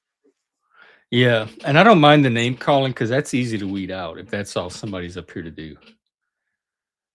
But I guess it's more like when the conversations either break down or stray very far from what I've intended. Yeah, and people should be able to, you know, even when a tangent occurs, they should be able to, what do they call it, land the plane and bring it Yeah. back to, like, And if I I'm think gonna, that's harder to do with open panels because they're kind of designed Yeah. for the conversation to range wherever it does. but you got to be able to, if you're gonna say something in argument, and even if it reaches the point of, you know, offending another person, you still have to bring it back to the topic and put a period on it, and then sit and be prepared to listen, because There's no point in saying anything without a response in a conversation or an argument or something like that. Yeah, because back in the day, that's how the philosophers would do it. They would all sit around. Some of them would have like wine and drinking parties, and they would have a specific topic. Like, let's talk. What are we going to talk about tonight? Love. Okay, you give your thoughts on love. Oh, that's interesting. Here's what I think about that. Now you give your thoughts, and so they would all take turns weighing in on this one topic, and then they would get into detailed philosophical tangents and nuances, but it was all eventually tied back to that one theme. So it involves, I guess, finding the right people that are able to do that, that have that kind of focus and desire. But I think that's different than the crowd that shows up for open panels.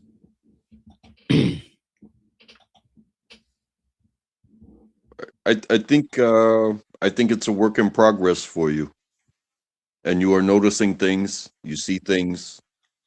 You see names. You hear voices. You hear opinions, and it will take time. But I believe in you. But I also have to say good night. Well, Track, it's been a pleasure, as always. And we'll see you And again. thank you for having me. You know what? Thank you for having the others as well. And Yeah, this is a good night. I got a lot out of it. I'd like to keep it at this hopefully quality, anybody to the extent that it was quality. Hopefully everyone that comes here, if they come here to like get it out of their system, whatever it may be, hopefully they gain from it, and hopefully any fruitful conversations that are had resonate within the community and everywhere that they go, to where something can be shaped, and you know, we all get to be one day who we were meant to be, based off our based off of our decisions and our actions towards our goals. And thank you. So have a good night, Jeff. You too, Track. Thank you as well. You know, Schiff, people tell me this all the time, and maybe it's my imposter syndrome, but I absolutely just cannot imagine that that's why these people show up. Because I see what the numbers do. When it's just me, I know what the numbers do. And then when certain other people show up, I know what the numbers do in response. So I see the contrast constantly.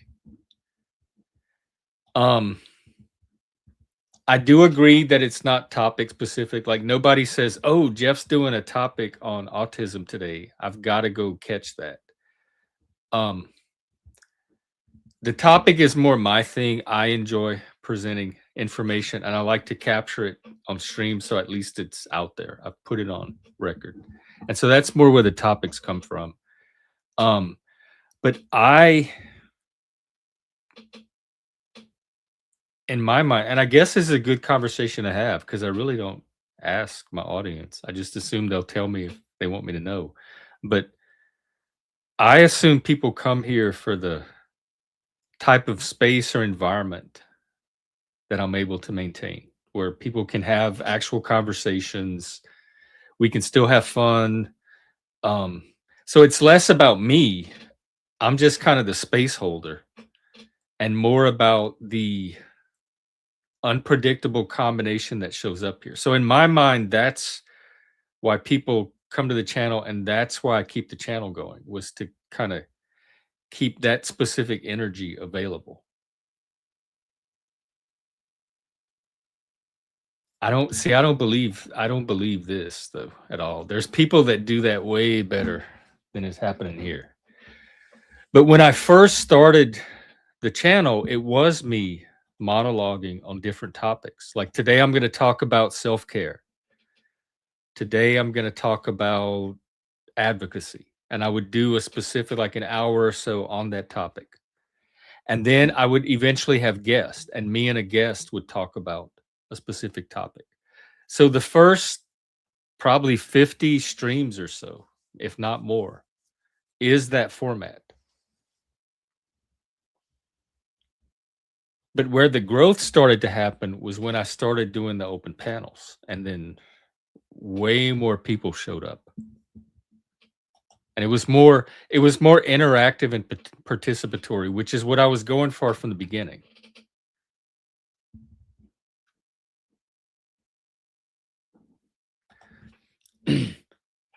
But what I'm concerned about is all of the communication breakdowns that have been happening lately. And I mean, ultimately, as the panel host and the facilitator, it falls on me. And you know, I analyze them. I have the AI. I try to learn what I can, but they kind of just happen. There's no way to. I don't see them coming.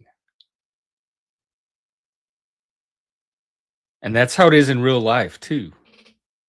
I'm just all of a sudden in the middle of a communication breakdown or a conflict, and I have no idea. If I back up 2 seconds, there's no way I could have seen it come. And so if that keeps happening and there's no way to troubleshoot it, that could be a potential problem.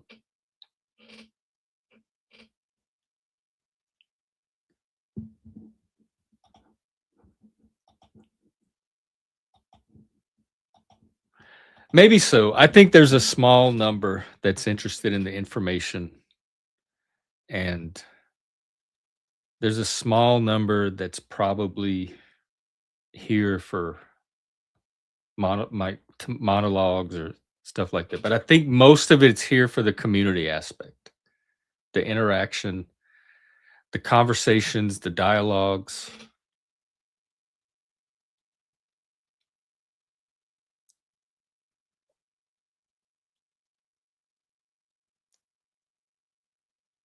So I don't know. I just keep going and keep experimenting. But I think it's matching what I do, because I don't think there's a lot of channels that are doing what I'm doing, that are or have the potential to offer what I'm offering. We have the ability to go very intellectually deep here in a way that I think a lot of other channels either are not attempting to or don't have the ability to. We also are a channel that allows for emotional depth and intensity. People can come here and have any emotion they want to have, whatever level they want to have it. It's not going to be stigmatized. So there's not a lot of channels that can provide that either. So I think intellectual and emotional depth, if I could find the right audience for that, is something that this community offers that I don't think a lot of other communities are doing. Or if they are, point me to them, because I'd like to, I don't know, work something. So that's what I got. Those are my thoughts. I think this is a good night. I'll end it here. Let's get some shit going.